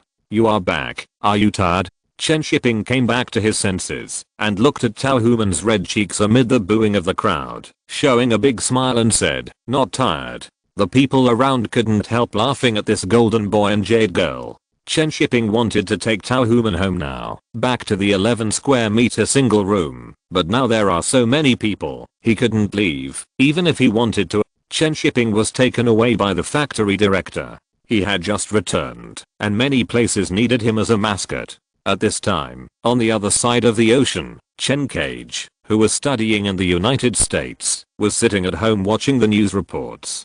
He frowned and recalled for a long time, but couldn't remember that there was a person named Chen Shiping in the factory. At this time, a wealthy woman who had just put on her clothes and was full of spring came out of the bedroom. When she passed by Chen Cage, she glanced at the newspaper in his hand. The woman poured herself a glass of wine and drank it in one gulp, then lit a cigarette and said, "In the 2 years since you went abroad, China has really changed with each passing day. Zhang Yimou, who photographed you, won the Golden Bear, and this unknown Chen Shiping won the Golden Palm." The woman paused and turned to Chen K and asked, "Is this Chen Shiping a relative of yours?" Chen K shook his head and said, "I don't have such a relative." At this moment, Chen K felt inexplicably empty in his heart, as if he had lost something very important. He failed to enter Cannes 2 years ago, and was thinking about entering Cannes again, after returning to China for further studies. Who would have thought that Chen Shiping would get ahead of him? The sour feeling in his heart was really unpleasant. The woman seemed to see what Chen K was thinking. She flicked the ash off her cigarette, and said with her legs crossed, "Do you want to go back to China?" Chen K sat there thinking for a while, then shook her head and said, "No, let's talk about it next year. I need to think of a good script first." "Okay, I'm going out." The woman stood up, took her bag, and was about to go out when she turned back and said, "Let's go to Chinatown to get some medicine to make up for it. I haven't been doing well recently. By the way, the money is still at the old place." Chen K smiled and hummed. After the woman left, he threw the newspaper in his hand and looked at the door that had just closed with some disgust. In the tube building of the Beijing film studio, the corridor was already filled with fragrance at this time. Every household was cooking dinner. Tao Human also took a small spatula to stir the ribs in the pot. Tao Human hummed the tune of View Opera in a low voice, with a happy smile on her face. Chen Shiping was in a meeting, had to be interviewed, and arranged for the release of the movie. The man was busy with his career outside, and Tao Human felt that she had to be a good wife. Cannes, finally a Chinese language film made it to Cannes. At the factory committee meeting, Song Heng was smoking and looking at Chen Shiping with great emotion. He was so young, and had achieved such a great success. Chen Shiping's success reminded him of brother Chen K, but brother Chen K was still a little worse than Chen Shiping. Song Heng put out his cigarette, and said to Chen Shiping with a smile, "Shiping, according to the original plan, the movie will be released in a few days. Do you have any other ideas?" "No, it has been arranged very well," Chen Shiping replied with a smile, feeling that director Song was being much more polite. Song Heng smiled and said, "That's fine. What are your plans for the future? Have you ever thought about concentrating on being a director?" Chen Shiping was about to speak when he heard Zitili cough, and the words that had just reached his lips were swallowed back. "Zio Chen is still young, don't be anxious, it's best to settle down. Zhang Yimou from Zion Film Studio is a lesson for us." Zitili looked at Chen Shiping and said, "Aren't you still taking classes at Beijing Normal University? Study hard and write a few more excellent novels. There's no need to rush for movies." Chen Shiping nodded immediately and said, "Yes, I still need to study. I'm currently writing a novel. I want to consider movies after I finish the novel." Hearing what Zitili and Chen Shiping said, Song Yu thought of the film codenamed Jaguar shot by Zhang Yimou, and couldn't help but sneered. He also understood Zitili's concerns. So he immediately smiled and said, "That's right, be modest and keep learning. It's a good thing." Everyone in the conference room also laughed and agreed.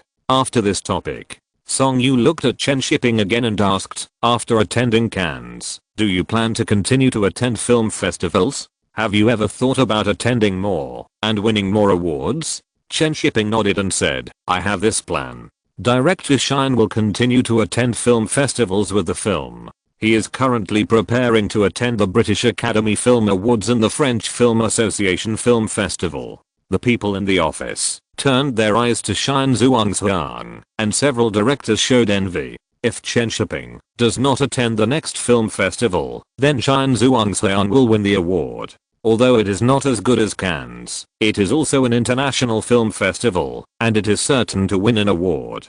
What a great opportunity. Many directors couldn't help but think in their hearts, why didn't Chen Shiping find me at the beginning? I could also shoot according to the storyboard script. Whoever is a tool man is not a tool man. At this time, many directors were thinking that Chen Shiping was writing a novel again, so when making a movie next time, could they recommend themselves to be a tool man? It's okay as long as I can win an award. Tool man or something is not important. Not long after, the short meeting ended, and Chen Shiping was also pulled over for an interview by several reporters. Only Song Heng and Zitili were left in the conference room. Song Heng looked at Zitili and asked, "Director Z, do you think Chen Shiping's model can be promoted in the factory? Hollywood also has this model." "Difficult." Zitili sighed and said, "Not everyone can be like Shiping. Don't think that these young directors in the factory want to work with Shiping. You should try someone else." Song Heng also sighed helplessly. Chen Shiping's model is not easy to copy. After all, there are too few people who can write scripts, attract investment, manage, and do public relations. It is not an exaggeration to say that there are only a few Chen Shiping. On the other side, Chen Shiping was busy with interviews and taking photos. It took more than 2 hours to finish. On the way back to the dormitory, all the colleagues Chen Shiping met took the initiative to greet him, pulling him and calling him Producer Chen, as if it would be impolite not to chat for a few words. Chen Shiping only realized at this time that this was the real effect of the palm door. "My thoughts are still too conservative. Just like if you win 100 million, you will only order a large braised chicken with an extra portion of spare ribs. In the end, I still haven't adapted to this era. It's true that what you learn from books is shallow." When Chen Shiping returned to the dormitory building, it was completely dark. It took him half an hour to walk from the main building to the dormitory. Fortunately, there were not many people in the corridor at this time, otherwise it would take Chen Shiping at least 10 minutes to walk from one end to the other. Tao Human was about to fall asleep sitting on the small table in the small single room because she had been waiting for too long. Woof. Hachiko, who was lying on the ground, suddenly got up, wagged his tail and ran out. Tao Human reacted, quickly stood up, straightened her clothes, and touched her hair to confirm that she was in good condition before she breathed a sigh of relief. When she stood up and prepared to greet Chen Shiping, her eyes stayed in the drawer of the desk for a while, and her little face flushed. In the drawer was Chen Shiping's unfinished novel. When he came back tonight, he would definitely make a fuss to verify the rationality of the plot of the novel. Tao Human felt her face burning when she thought of the embarrassing descriptions in the novel, but she was secretly looking forward to it. End of this chapter.